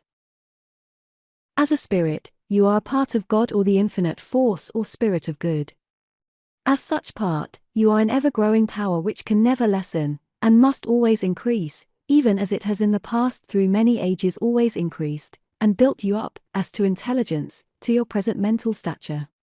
The power of your mind has been growing to its present quality and clearness through many more physical lives than the one you are now living. Through each past life you have unconsciously added to its power. Every struggle of the mind, be it struggle against pain, struggle against appetite, struggle for more skill in the doing of anything, struggle for greater advance in any art or calling, struggle and dissatisfaction at your failings and defects is an actual pushing of the spirit to greater power, and a greater relative completion of yourself, and with such completion, happiness. For the aim of living is happiness. There is today more of you, and more of every desirable mental quality belonging to you, than ever before. The very dissatisfaction and discontent you may feel concerning your failings is a proof of this. If your mind was not as clear as it is, it could not see those failings. You are not now where you may have been in a mood of self-complacency, when you thought yourself about right in every respect. Only you may, now, in looking at yourself, have swung too far in the opposite direction, and, because your eyes have been suddenly opened to certain faults, you may think these faults to be constantly increasing. They are not. The God in yourself, the ever-growing power in yourself, has made you see an incompleteness in your character, yet that incompleteness was never so near a relative completion as now. Of this the greatest proof is, that you can now see what in yourself you never saw or felt before. You may have under your house a cavity full of vermin and bad air. You were much worse off before the cavity was found, repulsive as it may be to you, and now that it is found, you may be sure it will be cleansed. There may be cavities in our mental architecture abounding in evil element, and there is no need to be discouraged as the God in ourself shows them to us. There is no need of saying, I'm such an imperfect creature, I'm sure I can never cure all my faults. Yes, you can. You are curing them now. Every protest of your mind against your fault is a push of the spirit forward. Only you must not expect to cure them all in an hour, a day, a week, or a year. There will never be a time in your future existence, but that you can see where you can improve yourself. If you see possibility of improvement, you must of course see the defect to be improved. Or, in other words, you see for yourself a still greater completion, a still greater elaboration, a finer and finer shading of your character, a more and more complicated distribution of the force always coming to you. So you will cease this fretting over your being such an imperfect creature when you find, as you will, that you are one of the temples of God ever being built by yourself into ever-increasing splendor. No talent of yours ever stops growing any more than the tree stops growing in winter. If you are learning to paint or draw or act or speak in public or do anything, and cease your practice entirely for a month or a year or 2 years, and then take it up again, you will find after a little that an increase of that talent has come, that you have new ideas concerning it, and new power for execution. You ask, what is the aim of life? In a sense, you cannot aim your own life. There is a destiny that aims it, a law which governs and carries it. To what? To an ever-increasing and illimitable capacity for happiness as your power increases, and increase it must. You cannot stop growing, despite all appearances to the contrary. The pain you have suffered has been through that same growth of the spirit pressing you harder and harder against what caused you misery, so that at last you should take that pain as a proof that you were on some wrong path, out of which you must get as soon as possible, and when you cry out hard, and are in living earnest to know the right way, something will always come to tell you the right way, for it is a law of nature that every earnest call is answered, and an earnest demand or prayer. For anything always brings the needed supply. What is the aim of life? To get the most happiness out of it, to so learn to live that every coming day will be looked for in the assurance that it will be as full, and even fuller, of pleasure than the day we now live in, to banish even the recollection that time can hang heavily on our hands, to be thankful that we live, to rise superior to sickness or pain, to command the body, through the power of the spirit, so that it can feel no pain, to control and command the thought so that it shall ever increase in power to work and act separate, apart, and afar from our body, so that it shall bring us all that we need of house or land or food or clothes, and that without robbing or doing injustice to anyone, to gain in power so that the spirit shall ever recuperate, reinvigorate, and rejuvenate the body so long as we desire to use it, so that no part or organ shall weaken, wither, or decay, to be learning ever new sources of amusement for ourselves and others. To make ourselves so full of happiness and use for others, that our presence may ever be welcome to them, to be no one's enemy and every one's friend, that is the destiny of life in those domains of existence where people as real as we, and much more alive than we, have learned, and are ever learning, how to get the most of heaven out of life. That is the inevitable destiny of every individual spirit. You cannot escape ultimate happiness and permanent happiness as you grow on in this and other existences, and all the pains you suffer, or have suffered, are as prods and pokes to keep you out of wrong paths, to make you follow the law. And the more sensitive you grow, the more clearly will you see the law which leads away from all pain, and ever toward more happiness, and to a state of mind where it is such an ecstasy to live, that all sense of time is lost, as the sense of time is lost with us when we are deeply interested or amused, or gaze upon a thrilling play or spectacle, so that in the words of the biblical record, a day shall be as 1,000 years, and 1,000 years as a day. The nirvana of the Hindus suggests all the possibilities of life coming to our planet, nirvana implying that calmness, serenity, and confidence of mind which comes of the absolute certainty that every effort we make, every enterprise we undertake, must be successful, and that the happiness we realize this month is but the stepping stone to the greater happiness of next. If you felt that the trip of foreign travel you now long for and wish for was as certain to come as now you are certain that the sun rose this morning, if you knew that you would achieve your own peculiar and individual proficiency and triumph in painting or oratory, or as an actor or sculptor, or in any art, as surely as now you know you can walk downstairs, you would not of course feel any uneasiness. In all our relatively perfected lives we shall know this, because we shall know for an absolute certainty that when we concentrate our mental force or thought on any plan or pursuit or undertaking, we are setting at work the attractive force of thought substance to draw to us the means or agencies or forces or individuals to carry out that plan, as certainly as the force of muscle applied to a line draws the ship to its pier. You worry very little now as to your telegram reaching its destination, because, while you know next to nothing as to what electricity is, you do know that when it is applied in a certain way it will carry your message, and you will have the same confidence that when your thought is regulated and directed by a certain method, it will do for you what you wish.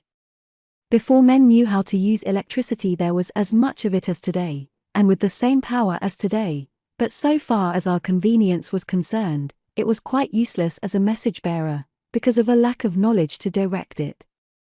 The tremendous power of human thought is with us all today very much in a similar condition.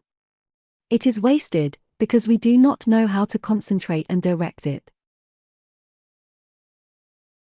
It is worse than wasted, because, through ignorance and lifelong habit, we work our mental batteries in the wrong direction, and send from us bolt after bolt of ill will toward others, or enviousness, or snarls or sneers or some form of ugliness, all this being real element wrongly and ignorantly applied, which may strike and hurt others, and will certainly hurt us. Here is the cornerstone of all successful effort in this existence or any other. Never in thought acknowledge an impossibility. Never in mind reject what to you may seem the wildest idea with scorn, because, in so doing, you may not know what you are closing the door against. To say anything is impossible because it seems impossible to you, is just so much training in the dangerous habit of calling out impossible to every new idea. Your mind is then a prison full of doors, barred to all outside, and you the only inmate. All things are possible with God. God works in and through you. To say impossible, as to what you may do or become is a sin. It is denying God's power to work through you. It is denying the power of the infinite Spirit to do through you far more than what you are now capable of conceiving in mind. To say impossible, is to set up your relatively weak limit of comprehension as the standard of the universe. It is as audacious as to attempt the measurement of endless space with a yardstick. When you say impossible, and I can't, you make a present impossibility for yourself. This thought of yours is the greatest hindrance to the possible. It cannot stop it. You will be pushed on, hang back as much as you may. There can be no successful resistance to the eternal and constant betterment of all things, including yourself. You should say, it is possible for me to become anything which I admire. You should say, It is possible for me to become a writer, an orator, an actor, an artist. You have then thrown open the door to your own temple of art within you. So long as you said impossible, you kept it closed. Your I can't was the iron bolt locking that door against you. Your I can is the power shoving back that bolt. Christ's spirit or thought had power to command the elements and quiet the storm. Your spirit as a part of the great whole has in the germ, and waiting for fruition, the same power. Christ, through power of concentrating the unseen element of his thought, could turn that unseen element into the seen, and materialize food, loaves and fishes. That is a power inherent in every spirit, and every spirit is growing to such power. You see today a healthy baby boy. It cannot lift a pound, but you know there lies in that feeble child the powers and possibilities which, 20 years hence, may enable it to lift with ease 200 pounds.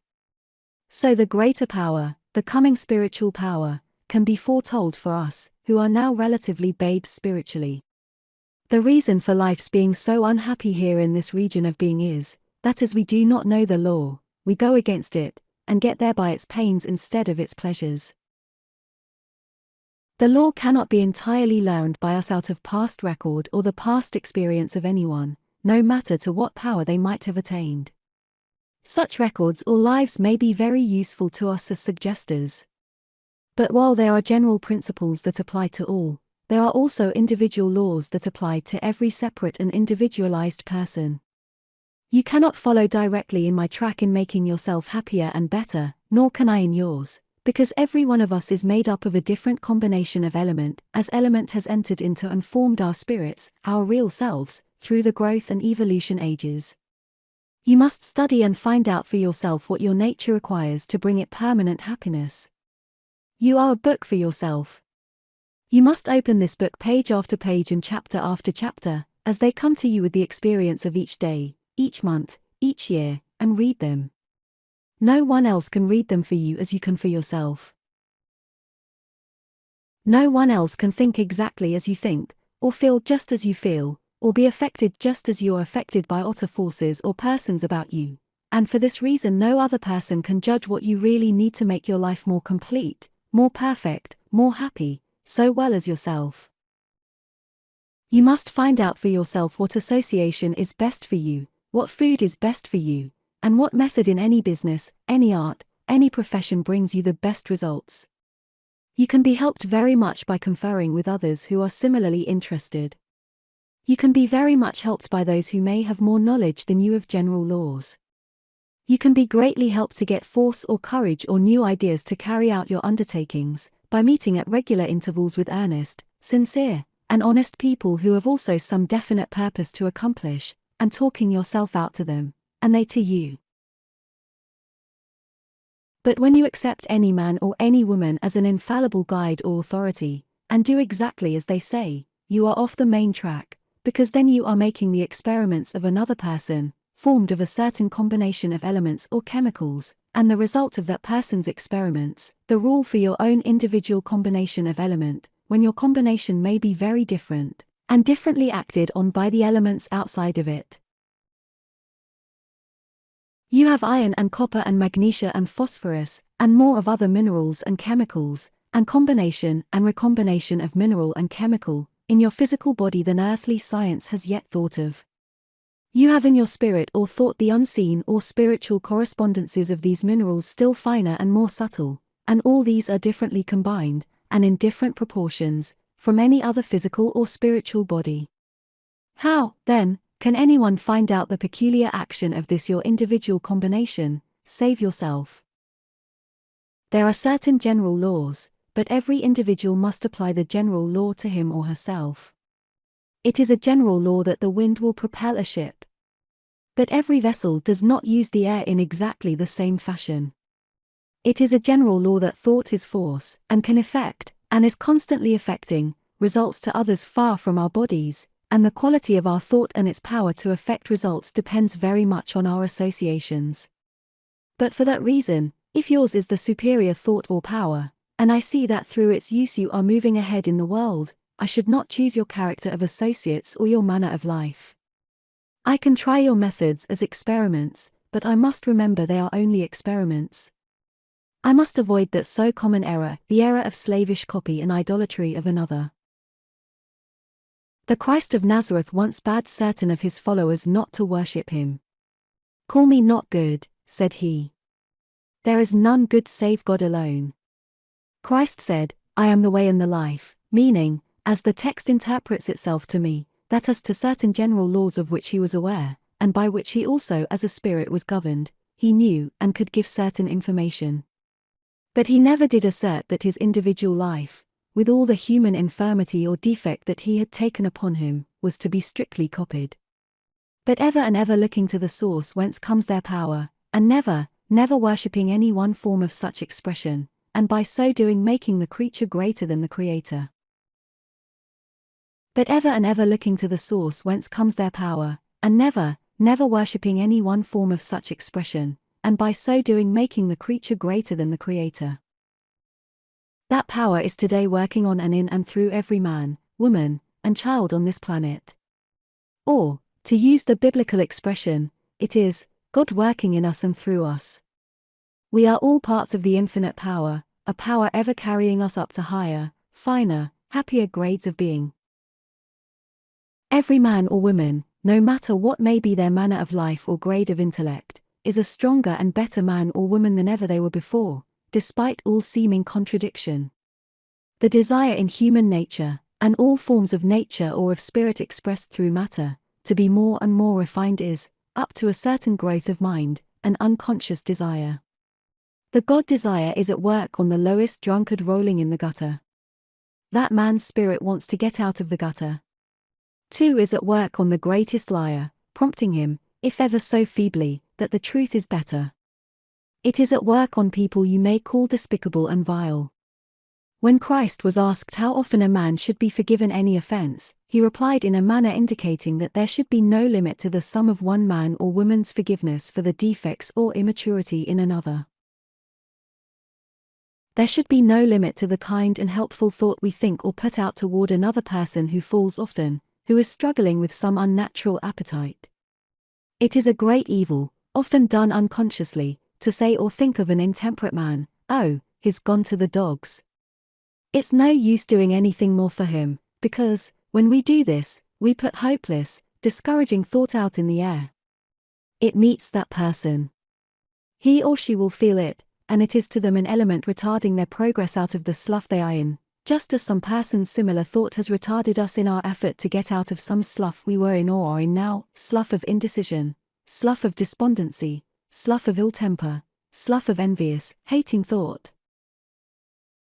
Yet the spirit of man becomes the stronger for all it struggles against.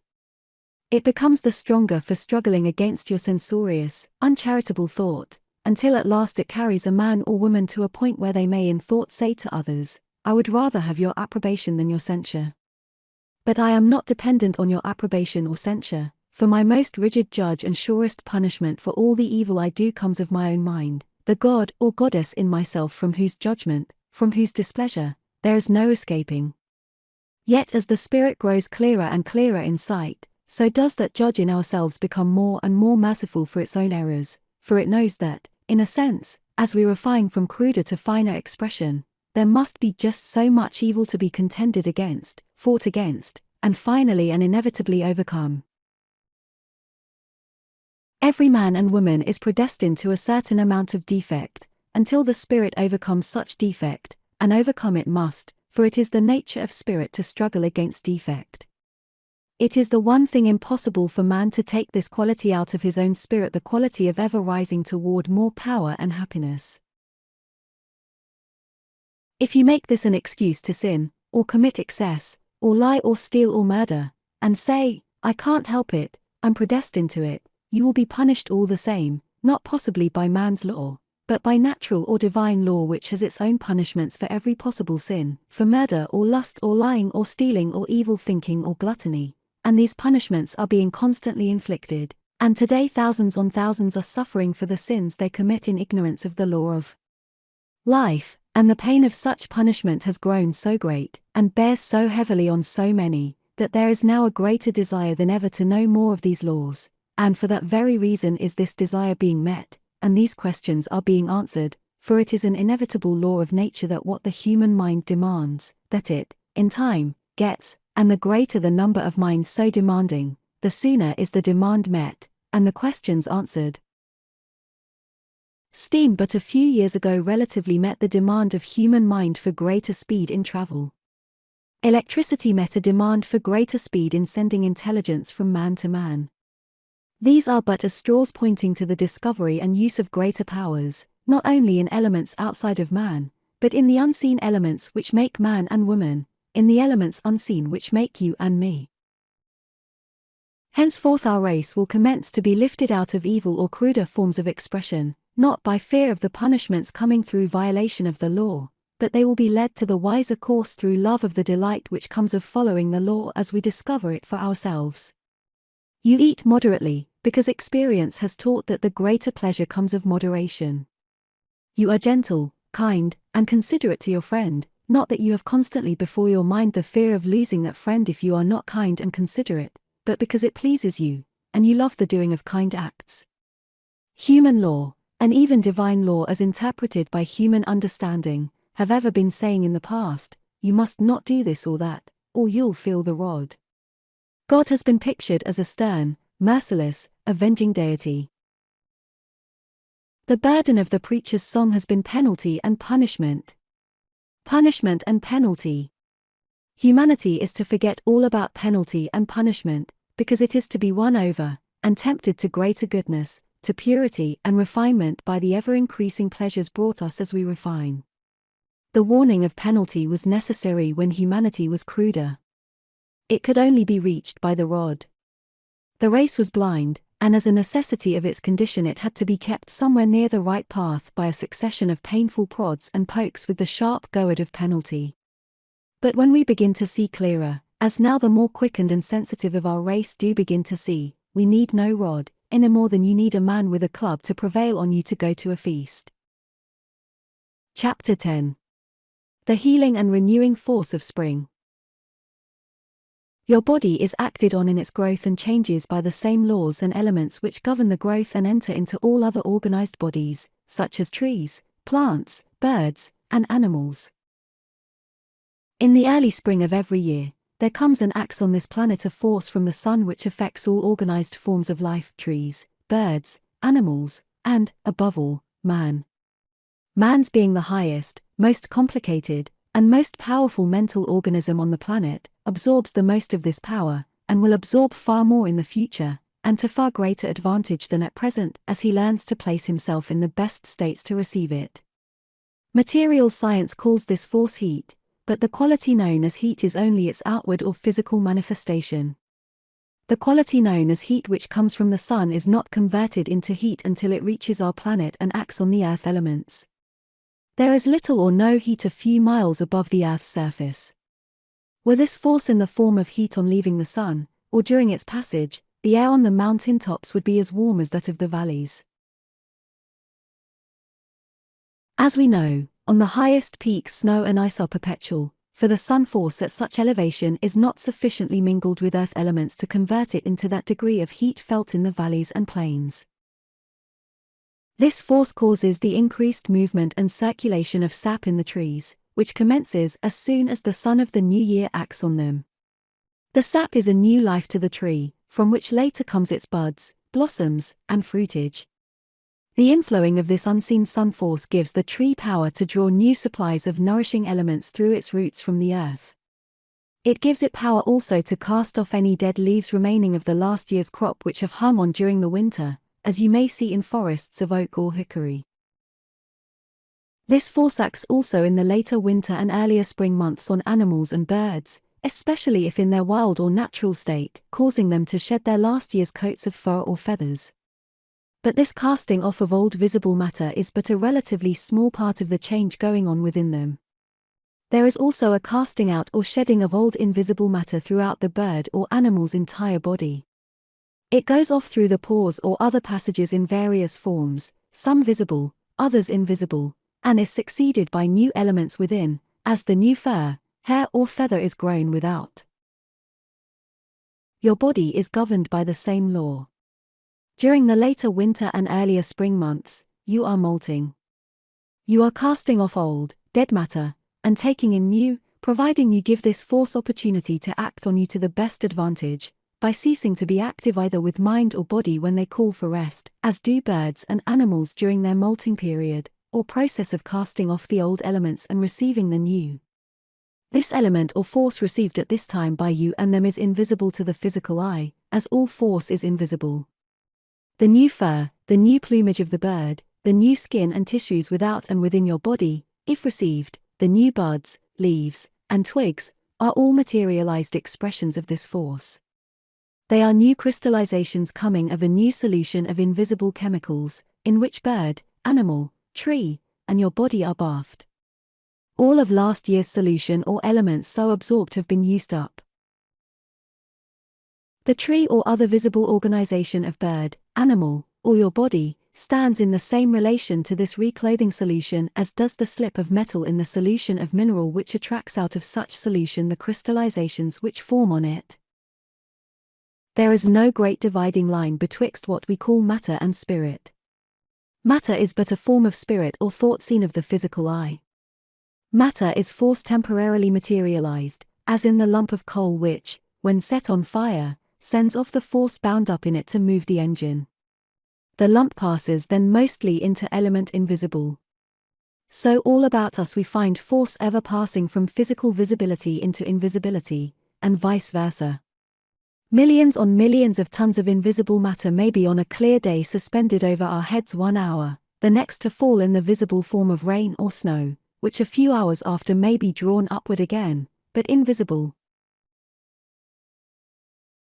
The Indian called February and March the weak months, recognizing, as he did, being a closer observer of nature than we, the tendency to sluggishness and inactivity in animal and man, which always prevails when this power is recuperating and renewing any organized body. The most perfect crystallizations out of mineral element come of the solution kept most free from agitation. Your body is governed by the same law in this spring renewing and recrystallization of its elements. To receive the fullest benefit of the heating and renewing element of spring, you should rest whenever you feel like resting, whether it be the middle of the day or the middle of the night. If you keep the body or mind at work against their inclination, if you force your muscles to exertion through mere strength of will, if you work with either mind or body to the verge of utter exhaustion, not knowing how depleted you are of strength until your work is over, as thousands on thousands do and are compelled to do, through our unnatural system of life and the arbitrary demands of business, you prevent this healing and recuperative power from acting to its fullest extent on the body. You prevent the new element, which is renewing the tree and causing the buds to swell, from assimilating with your body. You hold on to worn-out element which should be cast off as the oak has cast all its dead leaves before the winter is over. You carry, then, this dead element, a dead weight, about with you, instead of the new and upward rising life. It is this, among other causes, which stoops the shoulders, bleaches the hair, and furrows the face with wrinkles, through shrinkage of tissues. The decay of the physical body which we call old age, is owing entirely to man's neither believing nor knowing that he can place himself in the proper conditions to receive a never-ceasing supply of force, which would reclothe the spirit constantly with new material. Mere muscular strength and constant activity of body are not always signs of the most perfect health. In the delirium of fever a relatively weak man may require 2 or 3 others to hold him. When this delirium has passed away, he is weak as an infant, yet often, the crisis being past, is pronounced out of danger. In a manner somewhat similar in the walks of business, in the keen, almost fierce competition of trade, thousands of people lead a feverish, excited life. They are always on attention. They demand to be in this state. They cannot work unless strung up to a certain pitch. If, at times, through nature's own demand for rest, their nerves are relaxed and they feel languid, they mistake this friendly signal for some form of disease, and treat it accordingly. Even in these cases, when laid for weeks or months on sick beds, and nursed through what is called a dangerous illness, and believing it to be one, they sometimes come out at last better and stronger than they had been for a long period previous. Why? Because through this enforced cessation from physical or mental activity, nature was working as well as she could under certain unfavorable circumstances, rebuilding a worn-out body, and as a result the man arose with new, fresh element in his bones, muscles, and nerves, put there because nature had then his body laid up in quiet, so that it could be repaired. If you will but entertain this idea of spring's renewing force respectfully, though you cannot believe it thoroughly at first, you will receive much help by such respectful entertainment, for if you do not kick a live truth out of your mind when it first presents itself, it will take root and live there, and prove itself by doing you good. Men, through incessant physical toil, wear out far sooner than is generally realized. The hardy sailor's hardiness often lasts but a few years. He is often an old man at 4 to 5. The toiling farmer, who works the year round from early dawn till dark, and thinks work to be the greatest virtue in the world, is often a mass of bony knobs and rheumatism at 50. The average duration of lives of hard labor is much less than those given to occupations requiring less physical lugging, straining, and fagging, hour after hour, when the body is really exhausted. In the mines of California, where I swung a pick for years, and worked with gangs of men, lifting, wheeling, and shoveling, I noted that the last 3 hours of a day's work of 10 and sometimes 12 hours length, was done by the men, strong as they might be, with far less spirit than the earlier day's labor. In fact, it was often a mere pretense of work, unless the watchful eye of the boss was constantly on his men. Why? Because physically they were no longer fit to work. It was only will that was urging muscle to exertion. And of the stout, hardy miners, aged 25 or thereabout, who were so working in, and who persisted in such drudgery, a large majority are dead, and of those who are alive today, 4/5 are broken-down men. In the kingdom of nature, we find periods of rest constantly alternating with periods of activity. Trees rest during the winter. The circulation of sap is sluggish. There is no creation of leaf, blossom or fruit. Wild birds and animals after the summer breeding season do little save eat and sleep. Some animals and reptiles sleep during the entire winter. Even soil must rest to bring the best crop. Where it is forced, through constant artificial fertilization, the product is inferior in flavor and nourishing quality to that raised on virgin soil. Disease, blight, and destructive insects some unknown to vegetation in its natural state.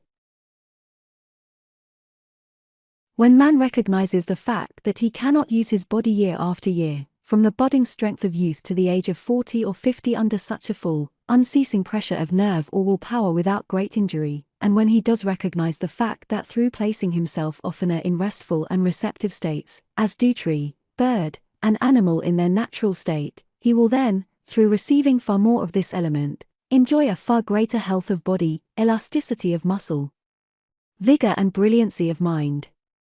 He would also have other senses and powers awakened within him, whose existence is still doubted by most people. Some Oriental and Indian races have, to an extent, the uses of these senses and powers, partly by reason of their more restful lives and their living like tree and animal, more in conformity to the influence on them of the seasons. They have not our domineering, aggressive force, which invades and conquers for a time, as England has conquered India, and our own people have subdued and almost exterminated the Indian. But mark, this force does not conquer in the end. The thought power which works most while the body is relatively inactive is really the strongest and ultimately prevails. It is subtle, noiseless, unseen. Working with the highest motive, it refines and polishes the rude, warlike, conquering races, by grafting on them the civilization of the conquered. In such manner was the art and civilization of conquered Egypt transferred to the Assyrian. Centuries afterward the conquered Assyrian transferred this power to conquering Greece. Greece fell before Rome, yet Grecian civilization held sway in Rome. Rome fell physically before the Goths and Vandals, the then savage races of northern Europe, but in the kingdom of mind it is the influence of ancient Italy which has been the great factor in refining the Goth, Hun, and Vandal of ages ago into the modern German, Frenchman, Spaniard and Italian. Every convulsion, agitation, and conquest has made this power take root on a wider field. Today the best English mind is seriously studying the laws which at last it has recognized in India, and that force is in a sense to subdue England, for she is already sitting at the feet of India, receiving her first lessons in the alphabet of laws and force, hitherto quite unrecognized by her learned men. What power is this, you ask? How gained? How developed? It is the power coming of minds united on one purpose, in perfect concord, and who do not use it all in physical activity. For if you put all your thought or force in the working of the members of your body, in working with your hands at any calling day in and day out, year in and year out, with no regard to the impulses and instincts of times or seasons, you keep all that force working merely the instrument the body and wearing it out. You prevent it from operating at a distance from the body. You prevent also the inflowing and assimilation of this recuperative power of spring. You breed the habit of keeping the body always in motion. You prevent yourself from getting that order of sleep which would bring your body the most strength for the waking hours. For if the body or mind is fagged out day after day, the same order of thought prevails and is fagging it out by night. You breed the belief and error that you are accomplishing nothing unless at work with body or brain. You cannot get into that state of repose when your thought power could work at a distance and apart from your body, and bring you in time 100-fold more of beneficial result than can ever be realized through mere physical exertion. The quality in the plant's leaf, root, or berry, which, when taken as medicine, acts on the internal organs, is the force in that plant, liberated through the digestive process. The strength you get from bread or meat is force liberated from the food in the same manner. Digestion is a slow burning up of the material taken in the body, as coal is burned in the boiler, and the force freed by such burning you use to work the body as the engineer uses heat to run the engine. The newer the bud, the more tender is its outward material formation, yet that bud, when used medicinally, contains the most active force, principle, and quality of the plant. The choicest and strongest tea is made of the topmost and tenderest buds of the plant. In California, the bud of the poison oak affects some people though they only stand near it, so great is an injurious force it sends out in the air. The tender buds of spring contain that force which, later on, will make the more solid leaf or branch. In your own organization in the spring are the same tender, budding elements. So, if your body is weak in the spring, it is a sign that the new buds, so to speak, within you are forming. They are full of force. But that force has not had time to act on your material organization and form the new bone, muscle, and sinew which will come at a later period providing such budding or new crystallization be not agitated, disturbed, and possibly destroyed by undue exertion of mind or body, where the same relative damage is done your body as would be done the budding tree by a hurricane. Possibly you say, but how can I carry on my business and earn my bread if I so lay my body up for nature's repairs? We answer, the laws of man's business are not the laws of nature. If nature says rest and man says work, and will work or must work, man always gets the worst of it. What society calls vicious practices or habits are not the only agencies which bring disease, pain, and death. Thousands perish annually in lingering agony on respectable beds, and in the best society. Consumption, cancer, insanity, dropsy, rheumatism, scrofula, fevers, rage are ever raging among the most correct people, from the conventional standpoint. Why is this? If you are in conditions of life where at present it is impossible to give yourself needed rest and you feel thoroughly the need of such rest, you may rely upon it that your persistent desire, your prayer, your imperious demand that you shall have opportunity to receive and profit by nature's restoring forces, will bring you in some way the opportunity to so profit by them. When any need is thoroughly felt, the thought and desire coming of such feeling is itself a prayer, a force which will bring you helps and take you out of injurious surroundings and modes of life. We repeat this assertion often. It needs frequent repetition. It is the mainspring of all growth and advance into a happier and more healthful life. The Christ of Judea embodied this great law in the words, "Ask, and ye shall receive, seek, and ye shall find, knock, and it shall be opened unto you." He wisely made no attempt to explain this mystery whereby earnest human thought, desire, or aspiration always in time brings the thing or result desired. For this and other mysteries are inexplicable, and so fast as any alleged cause is given for any certain result in nature's workings, do we find a deeper mystery in the very cause. We say, wind is air in motion. What sets it in motion, and keeps it in motion? Once we explained the tides on the theory of the moon's attraction.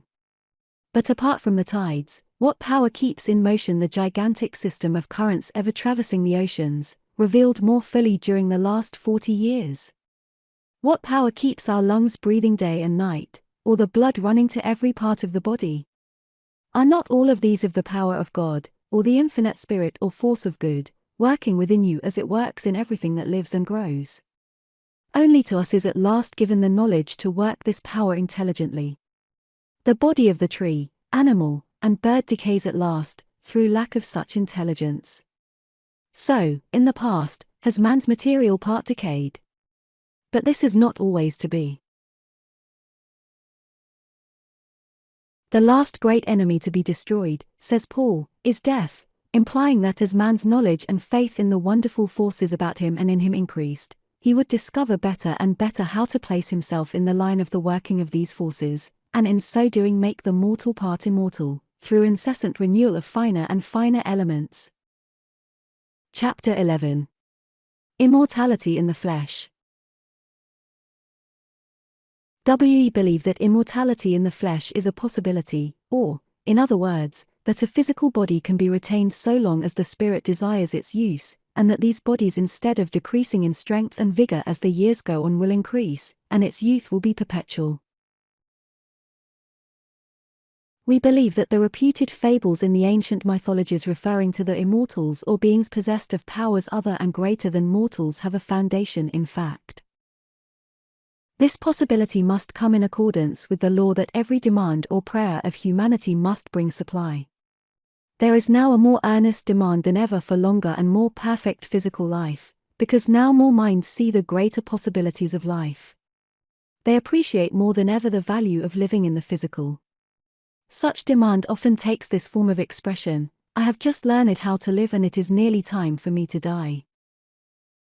The body will grow to these results through a gradual series of spiritual processes, operating on an ever-changing, spiritualizing and refining the material. These processes do not retain the body a person may have now. They retain a body, and an ever-changing and refining body. All disease, lack of physical ease, or sickness comes of a spiritual process, the aim of which is reconstruction of the physical body, first in the receiving of new elements, and second in the casting out of old ones. Back of this physical reconstruction, however, there is going on the far more important reconstruction of the spirit out of which is built the body. These processes are continually going on with the body, operating through the skin, the stomach, and other organs, as well as in the periods of physical prostration or indisposition above referred to. All sickness is an effort of the spirit renewed by fresh influx of force to cast off old and relatively dead matter. But as this intent has not been recognized by the race, the spiritual process or effort with its accompanying pain and discomfort has been held and feared as a signal or approach of death. So with no knowledge of spiritual law, and judging everything by the material, the temporary and necessary weakness of body accompanying the process has been considered an unmitigated ill. Such belief has in the past only aided the spirit to pile on itself more and more of belief in the untruth that after a certain term of years no power or force in the universe could prevent the physical body from aging, shriveling, weakening, and finally perishing. The body is continually changing its elements in accordance with the condition of the mind. In certain mental conditions, it is adding to itself elements of decay, weakness, and physical death. In another mental condition, it is adding to itself elements of strength, life, and perpetual life. That which the spirit takes on in either case are thoughts or beliefs.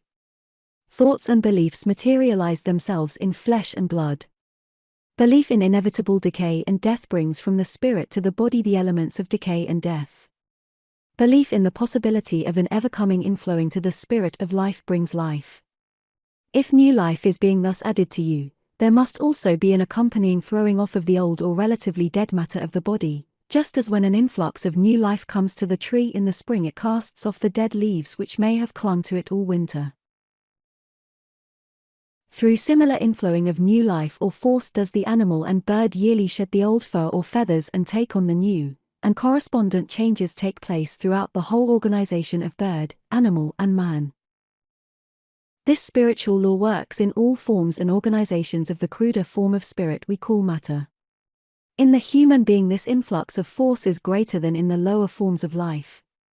It does not flow equally to all human beings. Some receive more than others. But in the course of advancement men and women are to come who will receive so much of this influx as to be obliged to see these further possibilities of existence, and also to realize them.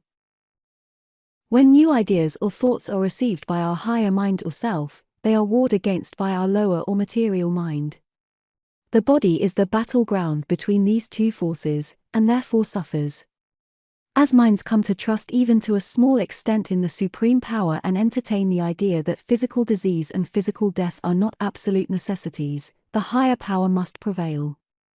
Some old error will be cast out, some new idea will come to stay, the body will be better and stronger after each succeeding struggle, and these struggles will also gradually become less and less severe, until they cease altogether. People have in the past lost their physical bodies because, being in ignorance of the fact that sickness is a process for the spirit to throw off the old material thought and take on new, they have used their forces in the wrong way to retain such thought. They retain it by their belief. Your belief will make your sickness a benefit or an evil to you. If you can but entertain the belief that it is a spiritual process for getting rid of old worn-out elements, you assist greatly the mind in the performance of this process. If, however, you believe that sickness is entirely a physical condition, and that no benefit and only evil comes of it, you are using force only to load down the spirit with more and more error of which your flesh and blood will be in quality and expression, until at last your spirit rejects the body it has been trying to carry, and drops its burden. It rejects at last the whole body through the same laws by which it rejects a part of it when that part is spiritually dead. If you receive with scorn the thought that your physical body through fresher and fresher renewal of its substance can be made perpetual, you close to yourself an entrance for life, and open another to decay and death. We do not argue that you ought to believe this. You may be so mentally constituted that you cannot now believe it. There are many things to be in the future which none of us have now the power to believe. But we can, if the thing deemed impossible be desirable, pray or demand a faith which shall give us a reason for believing, and such faith will come in response to demand. Faith means power to believe in the true, or the capacity for the mind to receive true thoughts. The faith of Columbus in the existence of a new continent was a power in him to entertain such idea greater than others of his time. People who, to use the common expression, have faith in themselves, have also an actual power for carrying out their undertakings greater than those who have no faith in themselves. When you demand faith in possibilities for yourself that now seem new and strange, you demand, also, the power and ability to draw to you the capacity to see or feel reasons for truths new to you. If you demand persistently the truth and only the truth, you will get it, and the whole truth means power to accomplish seeming impossibilities. Thy faith hath made thee whole, said the Christ of Judea to a man who was healed. To us this passage interprets itself as meaning that the person healed had an innate power of believing that he could be healed. This power, which was of his own spirit, and not of Christ's, so acted on his body as instantly to cure his infirmities. Christ was a means of awakening this power in that man's spirit. But Christ himself did not give the person that power. It wore latent in the person healed. Christ woke it into life, and probably only temporary life and activity, for we do not hear that any of the recorded cases of sudden healing in those times were permanent. They fell sick again and finally lost their bodies. Why? Because the faith or power they drew to themselves for a brief time did not come to stay. They had not learned to increase it continually through silent demand of the supreme power. Their spirits went back into the domain of material belief. When that belief again materialized a load on the spirit hard to carry, and they were sick, not one was at hand like the Christ to awaken it into a temporary faith or power. No person can become permanently whole, which implies among other powers, immortality in the flesh, and have entire and permanent freedom from disease, who is ever trusting, or leaning on any other save the Supreme to gain the power of faith. In this respect every mind must stand entirely alone. You cannot draw the highest power if you depend always for help from another or others. If you do, you are only borrowing or absorbing their faith. Such borrowed faith may work wonders for a time, but it does not come to stay. When that of which you borrow is cut off, you will fall into the slough of despond and disease again. You had really never drawn from the right source, the Supreme. Our most profitable demand or prayer made consciously or unconsciously is, "Let my faith be ever increased." When you reverse your mental attitude regarding sickness and do but entertain the belief that it is an effort of the spirit to throw off errors in thought which is absorbed and received from earliest infancy are materialized in your flesh, you gradually cease to load up with error. You commence also the process of unloading and casting out all former errors in thought. The sickness you had many years ago in fear of death has in a sense packed away that particular remembrance of such mood of fear in your being, and with it the belief that accompanied such remembrance. That belief has been working against you all these years, as all wrong belief must work against you. It is literally a part of your real being, as all past individual remembrances and experiences are a literal part of our beings. It is retained in your spiritual memory, although its material remembrance may have faded out. That remembrance is in thought a reality. But it is the remembrance of a false belief, teaching that death and decay can never be overcome. This belief, the reversed action and state of your mind will cast out. But such casting out must have a correspondent expression in the flesh. The physical expressions of all your former coughs and colds, fevers, and other illness must reappear, at first possibly severe, but gradually in a modified form. You are then unloading your old false beliefs. But if your belief is not reversed and you go on as before, regarding physical decay and death as inevitable, then with every illness in such mental condition you pack away another error, another untruth, and another addition to the load of untruths, whose certain effect, added to the rest, is to weaken, crush, and finally cause the body to perish. There is no period in the physical life too late for receiving or entertaining the truth. There is no period too late for such truth to commence its process of physical renewal, and though that particular physical life may not be perpetuated, yet the spirit in receiving such truth receives a force which will be of priceless value to it on the unseen side, and by its aid it may be able the sooner to build for itself a more perfect spiritual body. And the ultimate of the relatively perfected spiritual body is the power to be and live in the physical and spiritual realms of existence. At will. If you hold to the idea that mankind are always to go on as in the past, losing their bodies, and are also to remain without the power to keep those bodies in perfect health, then you set your belief against the eternal fact that all things in this planet are ever moving forward to greater refinement, greater powers, and greater possibilities. Medicine and material remedies may greatly assist the throwing off process. A skilled and sympathetic physician of any school may be of much assistance. Everything depends on the mind and belief in which you take the medicine and the physician's advice. If you regard both as aids to your spirit in throwing off a load and building for you a new body, you give in such belief great help to the spirit, so to throw off and build. But if you regard both medicine and physician as aids only to the body, and a body also which you hold must at best weaken and perish sometime during the next 30, 40 or 50 years, you will load up with belief in error faster than you cast it off, and the load becomes at last too heavy for the spirit to carry. What causes the man or woman to be bowed down by age?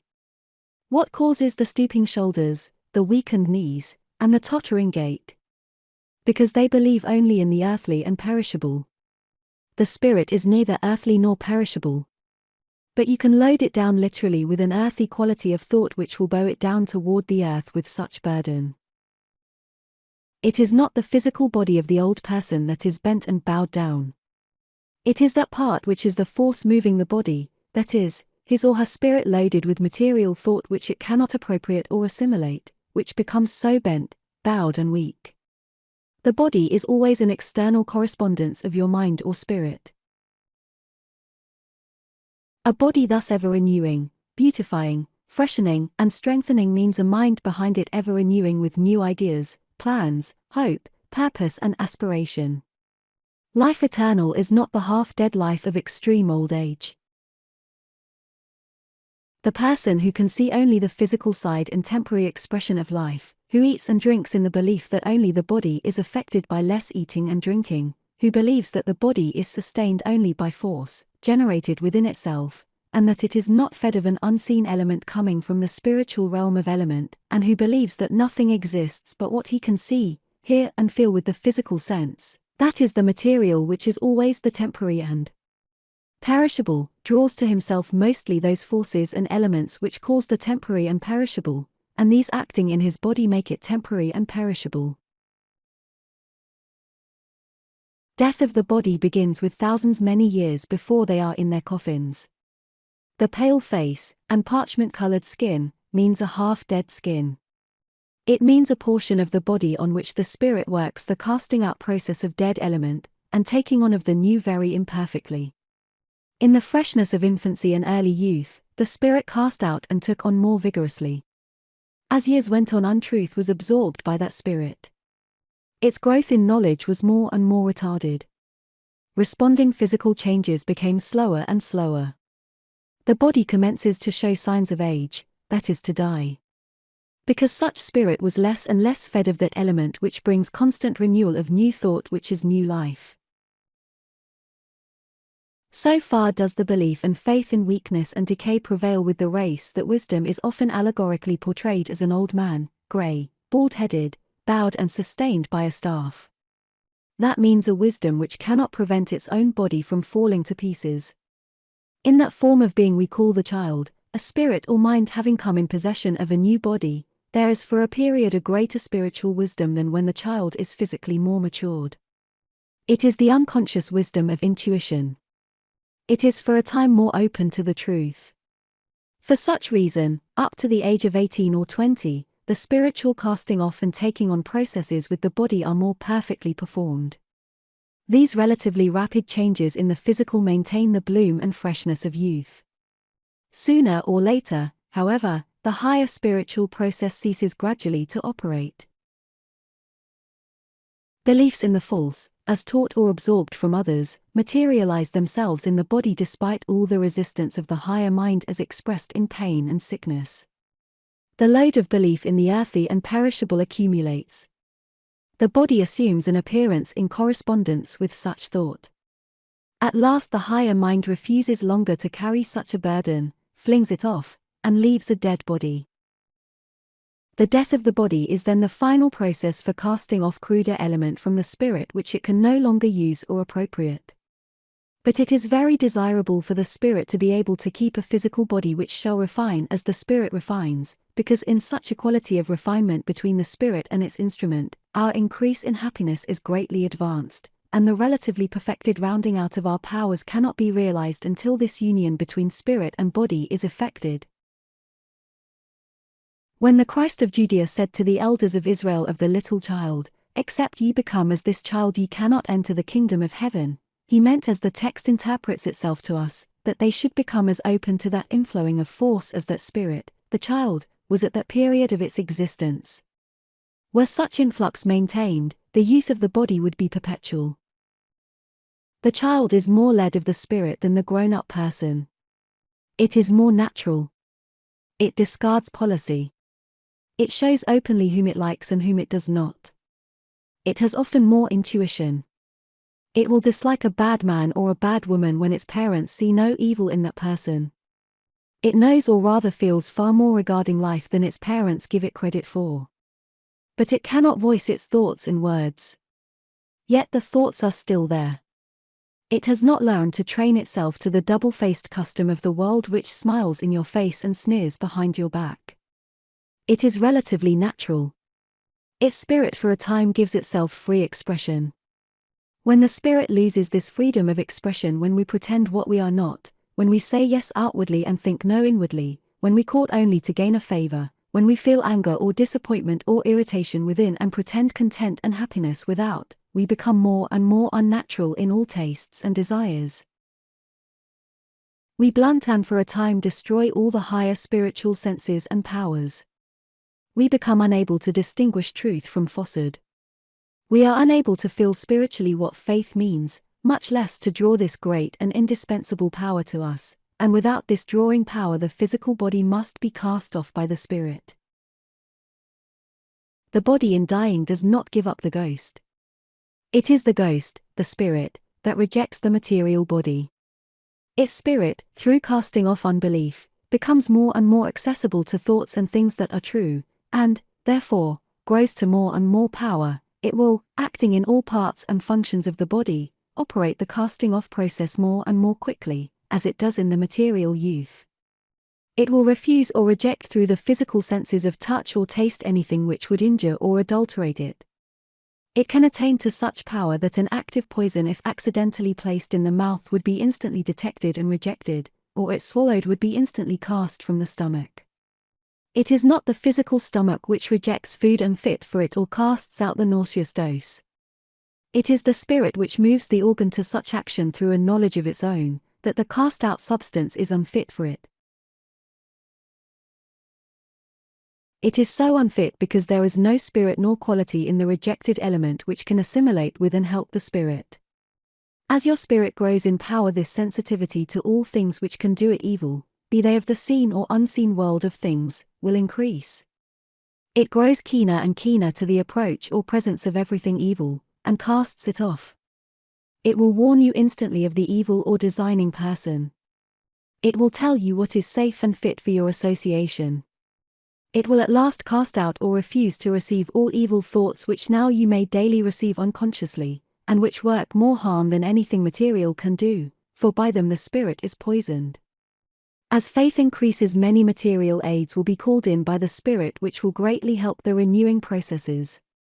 These aids will come in the selection of foods, in choosing proper associations and other changes of habit and custom. But it is the spirit which must prompt and direct these material aids. When such prompting comes, you will be obliged to follow it. The food to be avoided, you will not be able to eat. Your taste will reject it. The association injurious to you, you will not be able to keep company with. The habit to be changed will drop off easily and naturally. But if you make any rigid rules for yourself in these matters in the hope they will tend to spiritualize you, you are allowing the material self to take the matter in hand. The material or lower mind is then trying to give the law and rule and refine the spiritual or higher self. Let the spirit increased in faith do the work, and when the time comes for you to reject any animal food or any of the grosser element in any form, the desire and relish for these will have gone. In stating our belief that immortality in the flesh is a possibility, we do not infer that it is one which any now, physically alive, may realize. Neither do we infer it is one they cannot realize. Nor do we argue that people should immediately set to work in any material sense in order to live forever. We hold only that it is one result which must come sooner or later of that spirit evolution or growth from the cruder to the finer, which has always been operating on this planet and on every form of matter. Matter is spirit temporarily materialized so as to be evident to correspondent physical sense.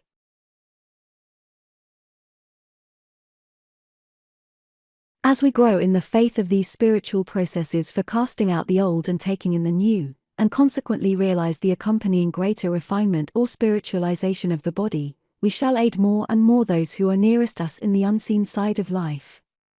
For as we become more spiritualized in the flesh, they are helped to materialize more of the spirit. In other words, we shall become physically tangible each to the other, because in the material thought we cast off there exists an element which they can appropriate to make themselves more material. Their spiritual bodies are also under the same laws as regards the throwing off and taking on process. What they throw off as coarser to them is the finer and fit for us, this element we spiritually absorb. It is for the time and condition a certain spiritual food and life for us. Through what they throw off we are aided to spiritualize the body. Through what we throw off they are aided to materialize the spirit. Chapter 12. The Attraction of Aspiration. Why may we not maintain a level of serenity of mind? Why are we so subject to periods of depression? It is because, no matter how well positioned you are in accord with your ideal of living, you are still to a greater or less degree affected by the discordance which reigns about you. Are you gentle and humane toward the animal creation? The wild birds, your free pets who come and build their nests in the grove, are murdered for sport or gain before your eyes and you are quite helpless to prevent it. You live amid a scene of incessant cruelty and slaughter. The animals fostered by man's care are bred under artificial conditions and thereby developed into unnatural and really unhealthy growths for his amusement or profit. This refers to all manner of fancy breeding. Nature when left alone does best for bird or animal, and the birds or animals have their individual rights as well as man. A strained and morbid taste will grow an enlarged and diseased liver in a goose to make thereof a certain dish. Your race are so growing disease all about you. Disease means mental as well as physical unhappiness. Directly and indirectly this unhappiness affects you. The finer your organization and the more open is it to a finer life, the more easily annoyed is it here by the many ills about it. You can hardly go abroad without suffering mental or physical pain. Your houses, cars, and boats in winter are overheated and full of noxious vapors from the fuel used, as well as emanation from the human bodies packed in them. You may be obliged to sleep in rooms where this unhealthy heat is partly relied on to warm you when at rest. You must breathe it when in the unconscious state of recuperation, and awake with it incorporated into your being. You are liable to eat staleness and decay at the best of your public tables. You are pained by scenes of cruelty, brutality, and injustice. That is the predominant thought active in the atmosphere of the crowd, and it affects your thought. There is thought, or if you please so to call it, mental action embodied in every material thing about you, and the brightness or darkness of the thought depends on the condition of the material thing. The eating of stale fruit or vegetables may indirectly give you the blues. The live fresh fruit gives you life. Decay is the disorganization of matter. You want to feed on the perfect organization, neither over nor underripe. You want it, if possible, when the article fed upon is at its fullest stage of life, so that you may receive that life. You violate ignorantly, unconsciously, and even for the time, necessarily, many laws of physical and mental health. Relative to food, air, warmth, as spoken of above, you may always have been dependent on artificial props. You were born so dependent.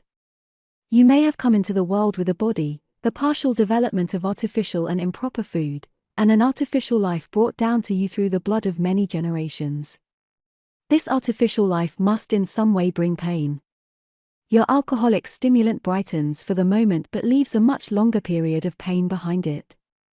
But the evil of alcohol is really small as compared with scores of causes for human ills in daily active operation about you in places crowded with people, and all the more dangerous from being quite unknown. You ask, why even in solitude you cannot maintain a certain evenness and serenity of mind of which you realize sufficient to long for. Assuming that in the past you have been diseased physically, and of course mentally, do you expect to be instantly cured of such a long illness? Certain habits of thought cannot be otherwise than gradually removed. So with certain habits of body consequent on such habits of thought, such as the habit of hurry, the habit of worry, the habit of laying undue stress on things not the most needful for the hour, the habit of trouble borrowing and many others, which permeate and influence every act of life. Their combined effect is exhaustion, and exhaustion is the real mother of most of the ills flesh is heir to. Whatever exhausts the body, be the motive for effort of good or ill, benevolence or selfishness, lessens the power to resist these many causes for pain and consequent depression of spirits. So long as earthiness or grosser spirit has the ascendancy, we see mostly on the earth side. We sense mostly the repulsive in the individual. We are slow to see the good. We can like but few. we dislike many. But when spirit gains the ascendancy, this is reversed. We see then clearly the good in all. We are thereby attracted more or less to all. And as we find the good in all, we get good from all. We cease then to be so strongly repelled by individual prejudices. We love more than we hate. While earthiness prevails, we hate more than we love. We see more to loathe and detest than to admire.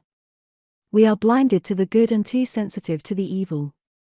Seeing and feeling then more of evil than good, we are injured by it.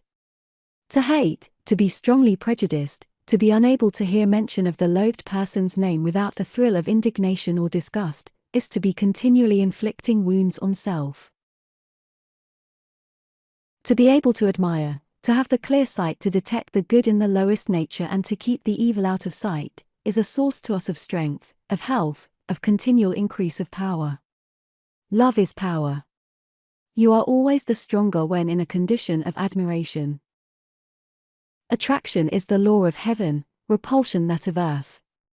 Spirituality is attracted to what it finds of itself anywhere. It sees the diamond in the rough, though embedded in the coarsest mold. It sees the germ of superior quality in the coarsest nature. It can fix its eye on that germ, and hide from itself the coarser elements. In so doing it throws its power on that germ, and warms it into life. The basest nature mounts to its highest level in the presence and under the influence of the higher. There is little need for the true missionary to preach in words. He or she exhales an atmosphere of divinity which is felt by all. Precepts need to be felt more than heard. The prejudice against the sinner is only a spiritual porcupine. He stings all he touches. So long as we feel that strong repulsion, through seeing only the defects in another, so long are we ruled by such sentiment. We are in fetters. We are in his or her presence so full of hatred as to be unable to assert the better part of ourselves. All our own evil is called out and comes to the front. There is only the clashing of opposing wills. In such case, we, though in reality the more powerful party, become the weaker for the time being. We are obliged to allow the pupil whom we should teach by example to domineer over us. Cynicism is born of repulsion and personal prejudice carried to its extreme. The cynic ends by finding everybody unbearable and at last hates himself. No cynic was ever in good health. Cynicism is blood poisoning. The cynic is ever hunting for the ideal without. He should find it within. This, when once found, would be ever creating ideals from all without. His own loving spirit would graft and build itself or all with whom he came in contact. Divinity is also contagious. That would be a poor divine plan which allowed only evil to be infectious. Goodness is catching. In good time the world will learn that health is also. But hitherto mankind have so much feared and even admired the devil, as to have accredited evil only with inoculating quality, while all manner of good is supposed to be drilled into poor human nature by painful and laborious processes. There cannot be the highest health and vigor without aspiration and purity of thought. Pure thought brings the purest blood. Impure thought, despondent, hopeless, repining, fault-finding, fretful, slanderous thought is certain to make the blood impure and fill the system with disease. Without aspiration your best care for the body will be relatively of little help. You may as to garb and person be scrupulously clean, you may pay the utmost attention to diet, yet after all you are but cleaning the outside of a vessel which within is ever filling up with uncleanliness. With an ever-increasing purity of thought, cleanliness and care for the body will come as a natural result. The vessel will clean itself. Proper care for the body in all respects will be a loving effort for that body. Bathing will not be an enforced task but a recreation. Diet will be regulated by the natural demand of appetite. Taste or relish will be the standard for acceptance or rejection. Excess will be impossible, so watchful will be the healthy palate to regard the first faint sign of sufficiency as the signal to cease any kind of indulgence. It is this aspiration for the highest and best that in time causes an actual new birth of the body, a total reformation throughout in the quality and composition of flesh, bone, blood, muscle, and sinews, a change in the material organization corresponding with that of the spiritual. The flesh by it is spiritualized, that is, made up of finer elements. In all aspiring minds is this process going on. The rule of spirit over flesh brings perfect immunity from disease, intensifies every power, gives far greater capacity for effort in any field, and at the close of the earth life ensures a painless passing out of the spirit, a simple falling to sleep of the earthly body and a waking up on the other, the spiritual side of life. The path of self-healing lies in the calling for the elements of health and strength, to drive out disease. That is, you pray for such elements and they come to you. Strength or vigor is an element of spirit or more refined matter. The more often is your will exercised in praying for it, the quicker will it come. This is the secret for the perpetual maintenance and increase of vigor or any other desired quality. When sensible by signs quickly detected of lack of power, call, pray, desire more. Its rapport with the elements causes such power immediately to flow in upon it. You may become weary. Your will put thus in operation causes an immediate influx of strength, as soon as it places itself in certain conditions for such inflowing. Say you arise in the morning weak, languid, with no physical or mental energy. Keep your mind as much as you can from dwelling on your ailment. Keep it as much as you can on the thought of strength, vigor, health, activity. As aids to erect this frame of mind, fix it as much as you can on illustrations and symbols of nature's force and power, on storm and tempest, on the heaving billow and majesty of the ocean, on the morning sun rising in all his glory to refresh and invigorate man, animal and vegetation. If there be in prose or poetry any illustrations of this character which affect you strongly, recur to them. Read them, aloud or in silence. Because in so doing you are setting the mind in the right direction to receive strength. In brief, think of strength and power and you will draw it to you. Think of health and you get it. Let your mind dwell on weakness, on never getting well, on the dark side, on everything of discouragement, gloom and darkness, and you draw to you the contrary and hurtful elements. As decay attracts and generates decay in the things we see, so does any weak decaying order of thought attract its like of the things we do not see. Unconsciously many sick and ailing people nurse their complaints more than they nurse the bodies carrying such complaints. They are always thinking of them and talking of them. They actually crave sympathy for the hurt more than for the body afflicted with it. And the sympathy so brought out from surrounding friends, actually nourishes the injury and increases the ailment, when the thought of patient and friends should be placed on a strong healthy body for the patient. The more of such thought concentrated on the patient from those about him or her, the more of drawing power you have to bring vigor to the one afflicted. Bear in mind it is not here argued that such relief can always be immediate. A mind long unconsciously set in the opposite direction of dwelling on self-weakness, cannot immediately reverse its movement and set itself in the contrary and strength-drawing direction. It may have become so habituated and trained to dwell on the dark side as to be almost unable to fix itself on any other. But as the attempt is made and persisted in, more and more power will come to put it in the desired strength-attracting frame. The effort must be made.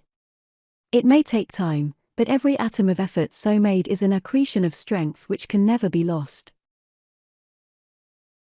Do not demand arbitrarily or despotically that any member of your body get well of a hurt, that any organ or function become stronger. Your body is as a whole an individual separate from your spirit and with a peculiar physical life of its own. As a whole it is an organization made up of a number of other organizations, each charged with a specific duty, as the eye to see, the ear to hear, the tongue to taste, the stomach to digest, the lungs to breathe. All of these are in a sense individual organizations. Each is open to the enlivening, cheering effect upon it of the element called laugh, and that element you can send it. Bandage a hurt, lovingly, tenderly, and the element not only inspires the careful, tender treatment, but it goes into the hurt. It acts as a salve and a strength. It gradually binds and unites the ruptured parts. Bind it with indifference, bind or wash it as an irksome task, and the sentiment inspires not only a careless and even rough treatment, but fails so to salve and strengthen it with the needed element love. Bind it with actual hatred and you are self-poisoning the part affected. Hate is the element of poison, love of healing. The same principle and process applies to the weak eye, the deafened ear or any ailing or weak organ.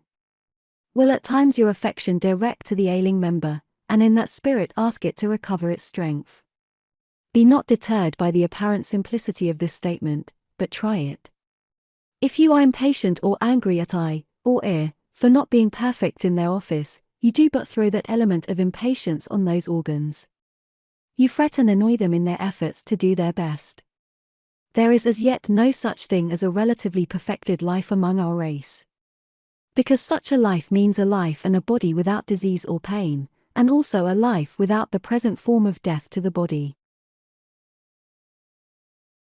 A relatively perfected life means a life whereby a mind or spirit has grown to, or gathered so much power by simply asking or praying for power, or in other words, setting that mind as a magnet in the proper attitude to attract power, that it shall be able constantly to recuperate or make over the body with fresher, newer, and finer material, and also to put this body on or take it off, materialize it at pleasure, as did the Christ immediately after his crucifixion. The Jews had only destroyed his material body. The Spirit of Christ had power to reclothe itself with a new body. Of this another record illustration is the prophet Elijah's translation to heaven. That which his companion Elisha saw was Elijah's spiritual or finer body, the counterpart of his material body, and this body was of such fine element that it had come into the domain of and could make use of an attraction not yet recognized by our scientists, the attraction or power which draws upward, the opposite of the attraction of gravitation which draws downward or toward the earth. The attraction of aspiration. Every thought or desire of ours to be nobler, more refined, more free from malice, ill will to others, and to do others good without exacting conditions is a thing, a force of unseen element which does actually tend or draw upward, or in other words, away from the earth or any form of that cruder type of spirit seen of the physical eye, or apparent to the body's touch which we call matter. This the aspiring order of thought you draw from the higher realms of spirit or element every time you wish, pray, or desire it.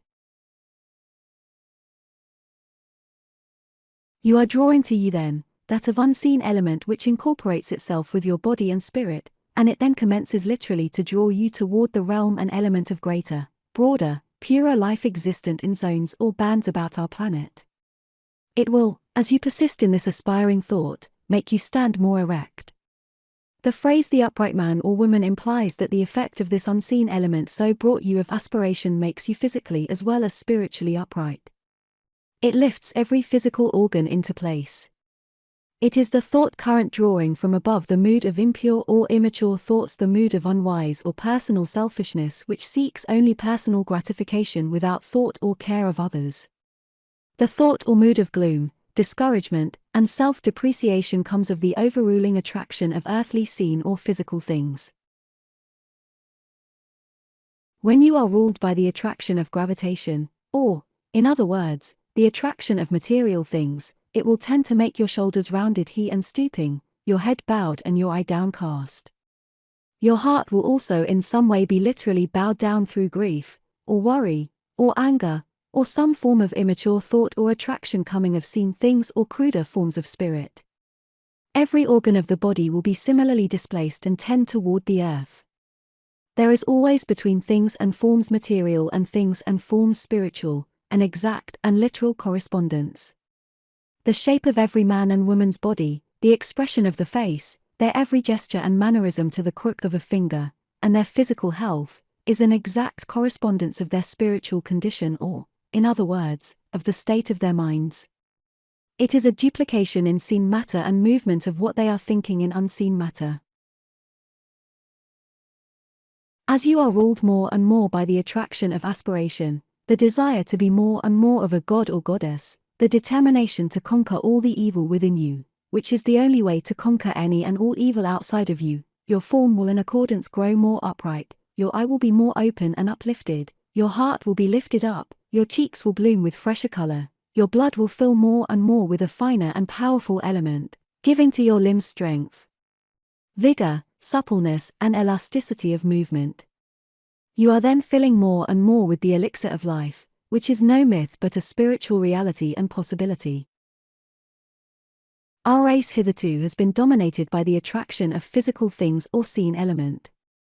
It has said there is nothing in existence but what can be seen or felt of the outer inferior or coarser senses, and consequently there has been nothing else to us.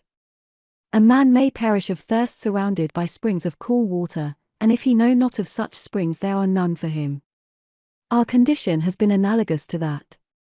With the more perfected race of the future on this planet there will be no painful death of the body as at present. Every such painful death is the direct result of sin and transgression of the law of life.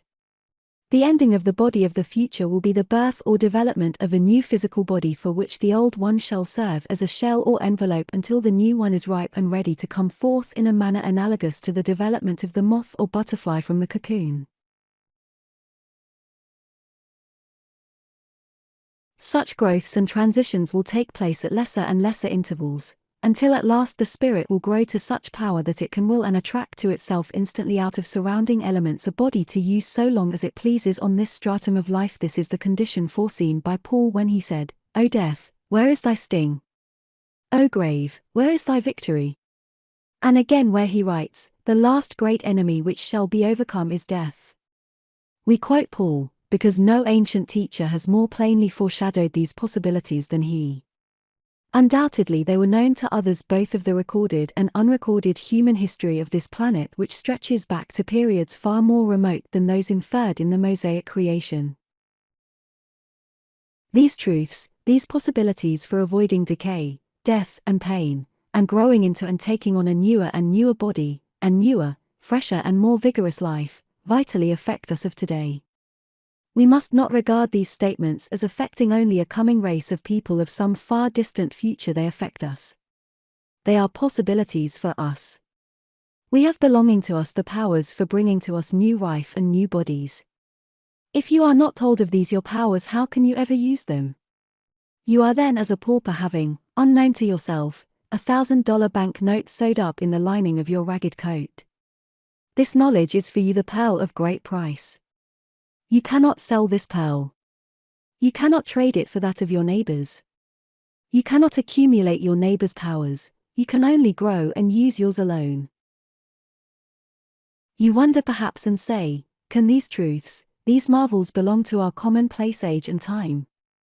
But ours is not a commonplace, or prosaic age and time.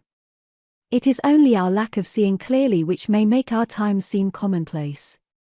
We live surrounded by the same elements, and we are in possession of the same powers to greater or lesser extent, whereby the 3 young Jews passed unharmed through the fiery furnace, whereby the prophet Daniel, through exercise of the superior force of human thought, quelled the ferocity of the lions in the den, whereby Paul shook off the serpent's venom, whereby the man of Nazareth performed his wonderful works.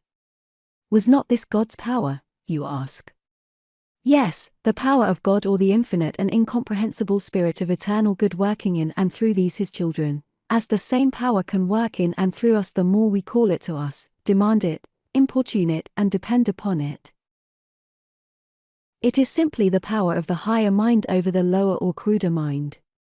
All seen element, or as we call it matter, is expression of the lower or cruder mind.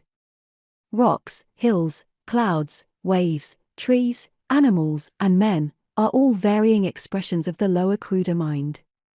The power of mind over matter means the power of the higher mind over all these expressions of the lower mind. The aspiration, the earnest prayer or demand to be better, to have more power, to become more refined, will bring more and more of the finer elements and forces, that is spirit, to you. But the motive must be the natural heartfelt zealous wish to impart what you receive to others. You cannot call the fullness of this power to you if you intend living only for self. You may get it to a degree and accomplish much by it. Your demand, if living only for self, may bring to you houses, wealth, and fame. But the demand based on the selfish motive will in the end bring only pain, disease, and disappointment. Chapter 13.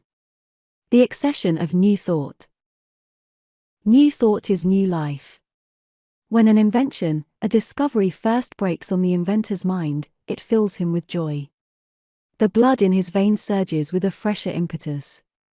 The author or poet is lifted into ecstasy of emotion by a new conception. I mean the relatively few creative authors and poets, not the many who, borrowing the fire of genius, put it in their own lanterns and pass it off, often successfully, as their own.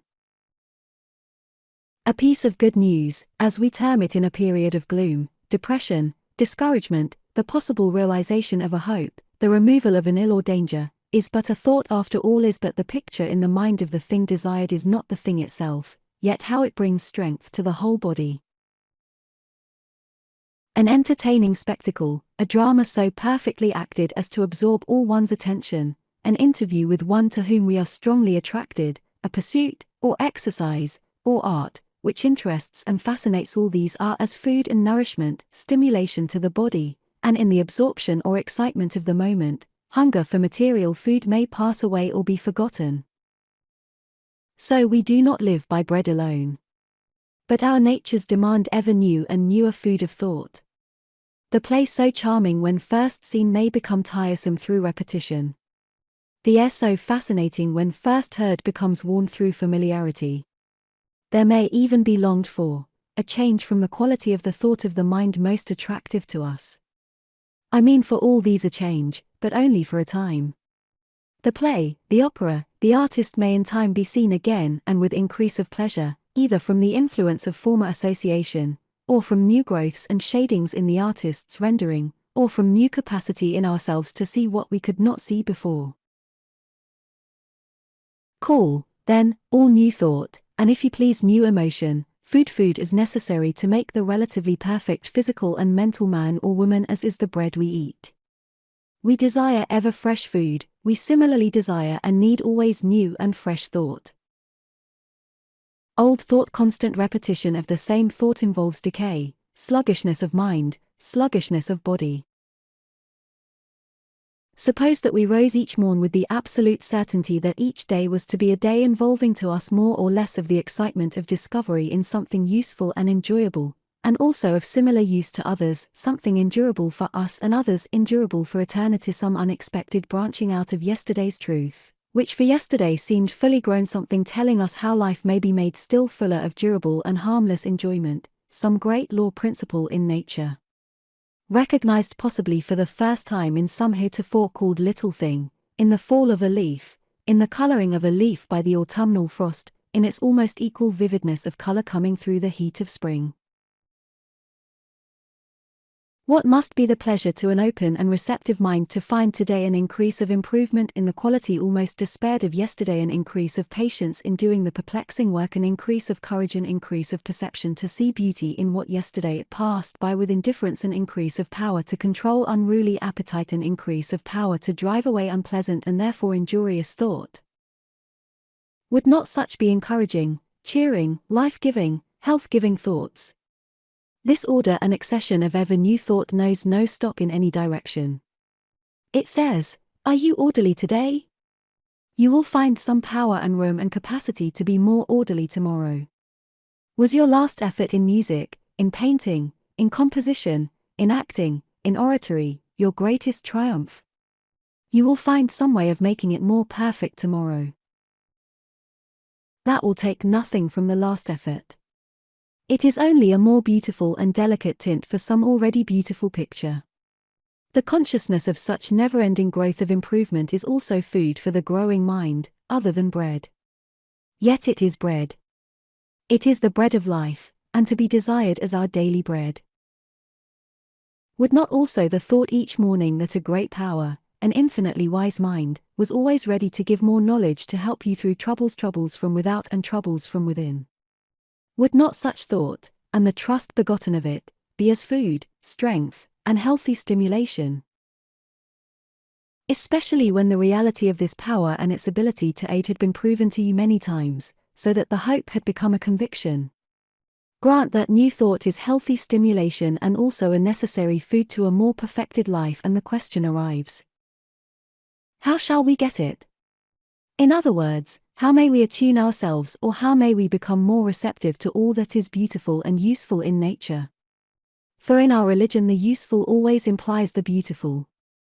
It is almost farcical to answer, live a pure life. That implies so much in so many cases to be done, so much of inherent tendency to be outgrown, so many difficulties to be met, so many conditions necessary for such life so difficult to make. The desire for accumulation seems a law of our natures. In its cruder working it accumulates money, in its higher form it would accumulate powers and qualities of mind.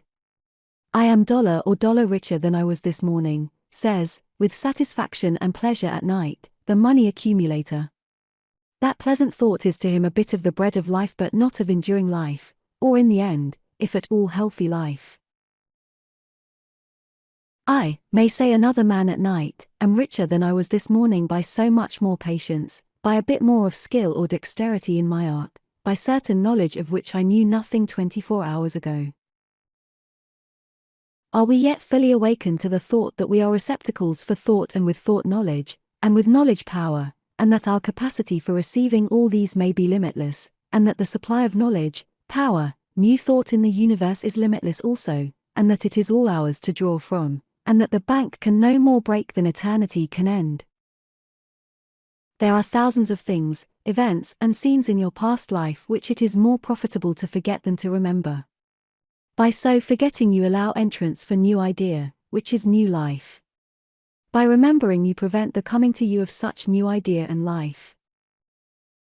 By forgetting, I mean that you should avoid living in unpleasant past scenes and remembrances. Absolutely to forget or wipe out completely from memory anything it has once taken note of is impossible. For everything you have seen, learned, sensed or heard is stored away, and is capable under certain circumstances of being brought to view again. In place of the term forgetting it would be better to say you should cultivate the power of driving from your mind and putting out of sight whatever makes you feel unhappy or whatever you discover that is unprofitable to remember. It is impossible absolutely to wipe out anything your memory has once written on its tablets, for whatever the scene, event or experience may have been, it has become a part of your real self or spirit. In other words, your spirit is made up of all its experiences and consequent remembrances extending to an infinite past. Of these some are vivid, some vague, and much is buried out of present sight, but capable under certain circumstances of being called to remembrance. To destroy such remembrance, if possible, would be to destroy so much of your mind. All experiences are valuable for the wisdom they bring or suggest. But when you have once gained wisdom and knowledge from any experience, there is little profit in repeating it, especially if it has been unpleasant. You do actually repeat it when you remember it or live it over again in thought. This is what people are doing who brood over past misfortunes and disappointments. It is what people are doing when they recall with regret their youth as bright and joyous as compared with the gloom of their middle or old age. Live in the pleasant remembrance of your youth, if you so desire. That will do you good. But do not set it in its brightness and freshness against a dark background of the present. Do not think of it in that vein. Remember that the time of your infancy and youth, with all its freshness and newness, was also the time of some other people's old age when the world seemed stale and joyless, when to them all that life seemed capable of yielding seemed exhausted, when nothing seemed to remain but to wither and die. Remember also that today if the world seems less bright than formerly, if the sun seems setting instead of rising, it seems now to the boy and girl of 10 or 15 as it did to you at that age. No person could hold his or her physical body and enjoy life who as they lived on lived in the past and refused to set or open their minds to the future. In so doing they accumulate more and more of the old and relatively lifeless thought, and this element materializes itself on the body. Their flesh, bone and blood then become an actual expression of the dead and inert spirit.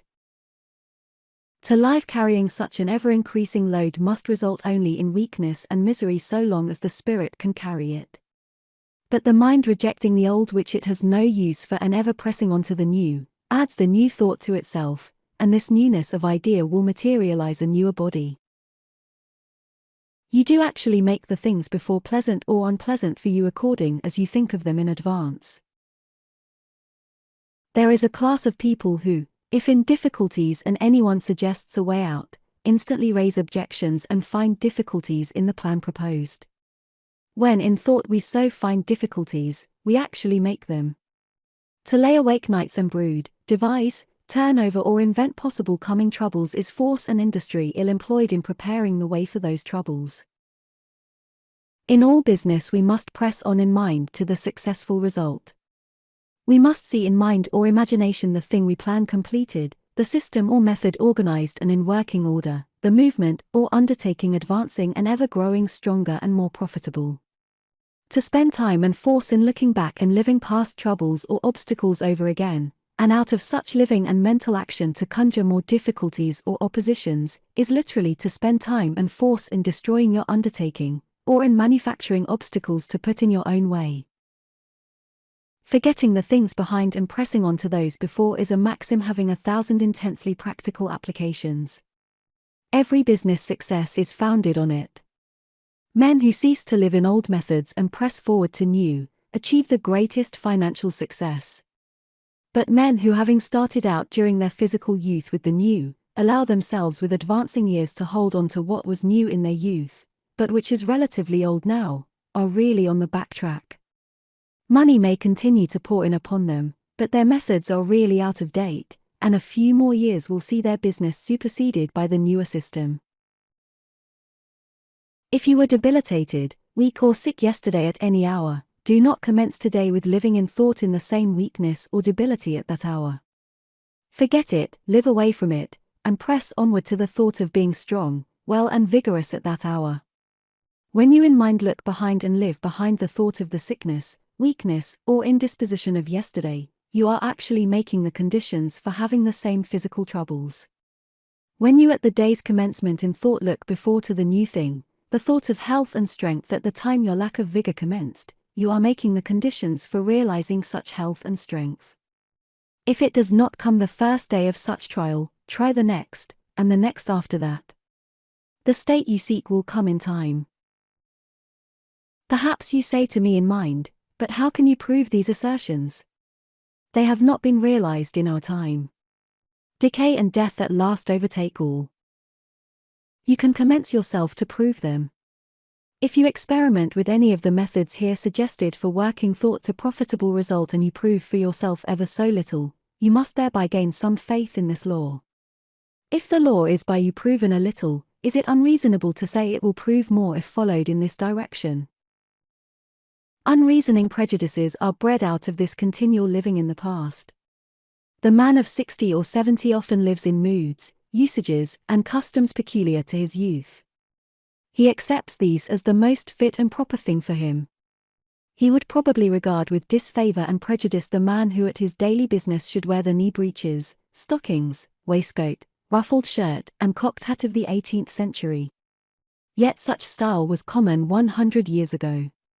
His great-grandfather probably wore such a suit. Yet his great-grandfather would probably have regarded with the same disfavor and prejudice the man dressed in the fashion of today. So a few years relatively have begotten these two unreasoning prejudices with the great-grandfather and great-grandson, founded only on the fact that they were fashions peculiar to the youth of each. It is, of course, impossible for a person to fly in the face of popular custom or usage to dress differently or in certain ways live differently without bringing on him unpleasant and even injurious results. For the action of many minds sending toward you ever the thought of prejudice, dislike or ridicule would tend to injure mind and body. But the sentiment which sends this kind of thought toward another, who departs from any established custom, when that person thereby affects no one's peace or comfort, is a gross error. It is an unreasoning mental tyranny which so regards with hostile mind a man who, e.g., should today adopt the costume of the ancient Greek Sag Harbor, by the way, more sensible and comfortable than ours. Less than 200 years ago such a sentiment mobbed the man in England who carried the first umbrella. This sentiment comes of that fossilized condition of mind which persists in living in the things that are behind and averts itself from such as are before. Life is a continual advance forward. If we are advancing forward, it is better to look forward. And all are advancing, even the dullest, the grossest, and most perverse. A mighty, eternal and incomprehensible force pushes us all forward. But while all are so being pushed, many linger and look back. Unconsciously, they oppose this force. So to do is to court evil, pain, disease and distress. Whatever the mind is set upon, or whatever it keeps most in view, that it is bringing to it, and the continual thought or imagining must at last take form and shape in the world of seen and tangible things. I repeat this assertion often in these books and in various forms of expression because this fact is the cornerstone of your happiness or misery, permanent health and prosperity, or poverty. It needs to be kept as much as possible in mind. Our thought is the unseen magnet, ever attracting its correspondence in things seen and tangible. As we realize this more and more clearly, we shall become more and more careful to keep our mind set in the right direction. We shall be more and more careful to think happiness and success instead of misery and failure. It is very wonderful that the happiness or misery of our lives should be based on what seems so simple a law and method. But so-called simple things in nature on investigation generally turn out incomprehensible and ever-deepening mysteries. What most concerns us is to know a cause or agency that will produce a given result. When we realize that we can and do think ourselves into what we are, as regards health, wealth, and position, we realize also that we have found in ourselves the pearl of great price, and we hasten to tell our neighbor that he may seek and find in himself this pearl and power also, for no one is made poorer through his finding that which can belong to him alone, and all are made richer and happier as each finds his or her pearl, through the power it gives them to add to the general wealth and happiness. Life is fuller of possibilities for pleasure than has ever been realized. The real life means a perpetual and ever-increasing maturity. It means the preservation of the physical body, so that it can be used on this stratum of existence whenever the spirit desires to use it.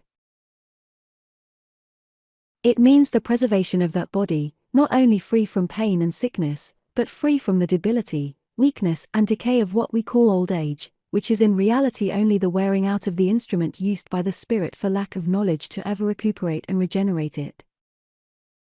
Life means the development in us of powers and pleasures which fiction in its highest flights has never touched.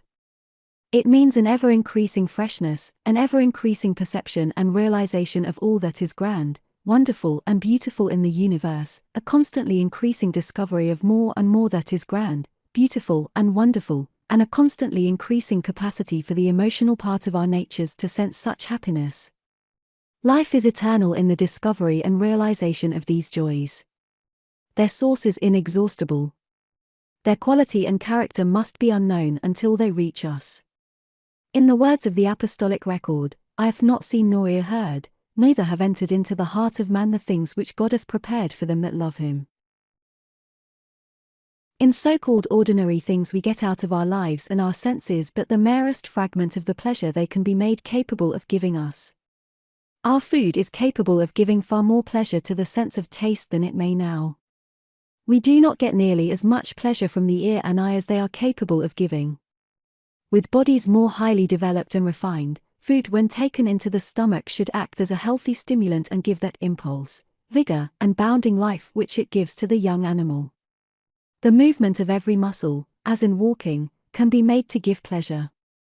Through following the spiritual law, that peace of mind which passeth all understanding is in the future to come to many. That it has not in the past been realized is no proof it will not be. Life, then, whether its forces are in activity or at rest, will any perpetual Elysium. But millions of our race do not look forward to such joyous possibilities at all. They have never heard of them. The great majority would not believe did they hear of them. They press on in mind to what? To a belief which grows stronger with years that life is short, that old age and decay are absolute certainties and must come to all, that at a certain age of the body its powers must decrease, and that as weak and feeble old men and women now are before their eyes, so, in time, they must be, and that one great aim of life should be to lay up a store of money to provide for old age. These are not pleasant things to contemplate. The many do not contemplate them. They shut their eyes to these gloomy views of their future, but they believe in them just the same. They believe and dread. If they believe, they must in mind press on to such belief. It is this pressing forward that makes of the thing believed in a material or physical reality. Providing for old age makes the old age of the body, because the person so providing sees him or herself for years as helpless and decrepit. What the mind so projects for the future, it is making for the future. A material thing, money, is relied on to secure one from ills, when all material things are quite powerless to prevent such ills. The rich man with an aged, worn, diseased body can only buy with his money a better room and bed to live in than the poor man. His money does not prevent disease and weakness. It cannot give him an appetite for the costliest food. In pain and anguish the emperor is in all respects on the same level with the pauper, for in extreme misery a soft bed and numerous attendants give little or no comfort. Now in all this, thought element worked in ignorance in the wrong direction proves that it brings a result, but a woeful one. It is only the cultivation of the power of the spirit over the body that can prevent these ills. That power we first begin to cultivate and increase when we come to recognize and believe that mind or spirit is the power governing our bodies, and that whatever mind persistently images, thinks or imagines it makes. Now, unconsciously, we image in the wrong direction. We think the old age or wearing out of the body must be, because, so far as we know, it always has been. We press on in imagination and unwelcome belief to gloom and physical decay. We hold these sad pictures ever in our minds. Having no faith in the brighter view, we do not look toward that view to life, an ever-increasing life. In the New Testament, the last revelation, we find the Christian and apostolic teaching full of the sentiment of life, and life everlasting. Death is not argued or implied as an absolute necessity, but as an enemy which is ultimately to be destroyed. It was never said or implied that the advent of greater revelations was not to be until millions on millions of years in the future. The dawn of such advent may be now. It is now, not because of any one man's writings or assertions, but because many minds are now open to the reception of the greater revelation, which for centuries has been knocking at humanity's door, but could not enter by reason of the obtuseness and dull ear of those whom it sought to arouse and benefit. The only dead people in the universe are the spiritually dead, those dead in trespasses and sins who have not as yet learned to forget or rather to refuse to live in and depend on the relatively dead or inert element of earth instead of that drawn from a higher source. Still the few in the vanguard pressing onward are crying out, "Why, here under our noses is the greatest of all motive powers. Why, human thought is a real element, a real force, darting out like electricity from every man's or woman's mind, injuring or relieving, killing or curing, building fortunes or tearing them down, working for good or ill, every moment, night or day, asleep or awake, carving, molding and shaping people's faces and making them ugly or agreeable." Before you give so much of your thought to others, ask. In view of these possibilities, if some is not due to yourself. If you can build yourself up into a living power, if you can, with others, prove that physical health and vigor can take the place of old age, that all disease can be banished from the body, that material riches and necessities can come of laws and methods not now generally practiced, and that life is not the short, unsatisfactory, hopeless thing which at the best it now is, will you not to the world at large do 1,000-fold more good than if you expended your thought in feeding a few hungry mouths or relieving a few physical necessities of others? Our richest men, our rulers, our famous men in art, science and war, our professors, our ministers, our greatest successes, what is their end? Weakness, decay and disease. Our more thoughtful people admit that by the time they have learned something of life, it is time to die. The obituary from the living is at best an apology for the unsatisfactory ending of a human life. Mankind demands something better. That demand, that cry has been swelling and increasing in volume for many centuries. Demand must always be answered. This demand is now being answered, first to the few, next to the many. New light, new knowledge and new results in human life and all it involves, are coming to this earth.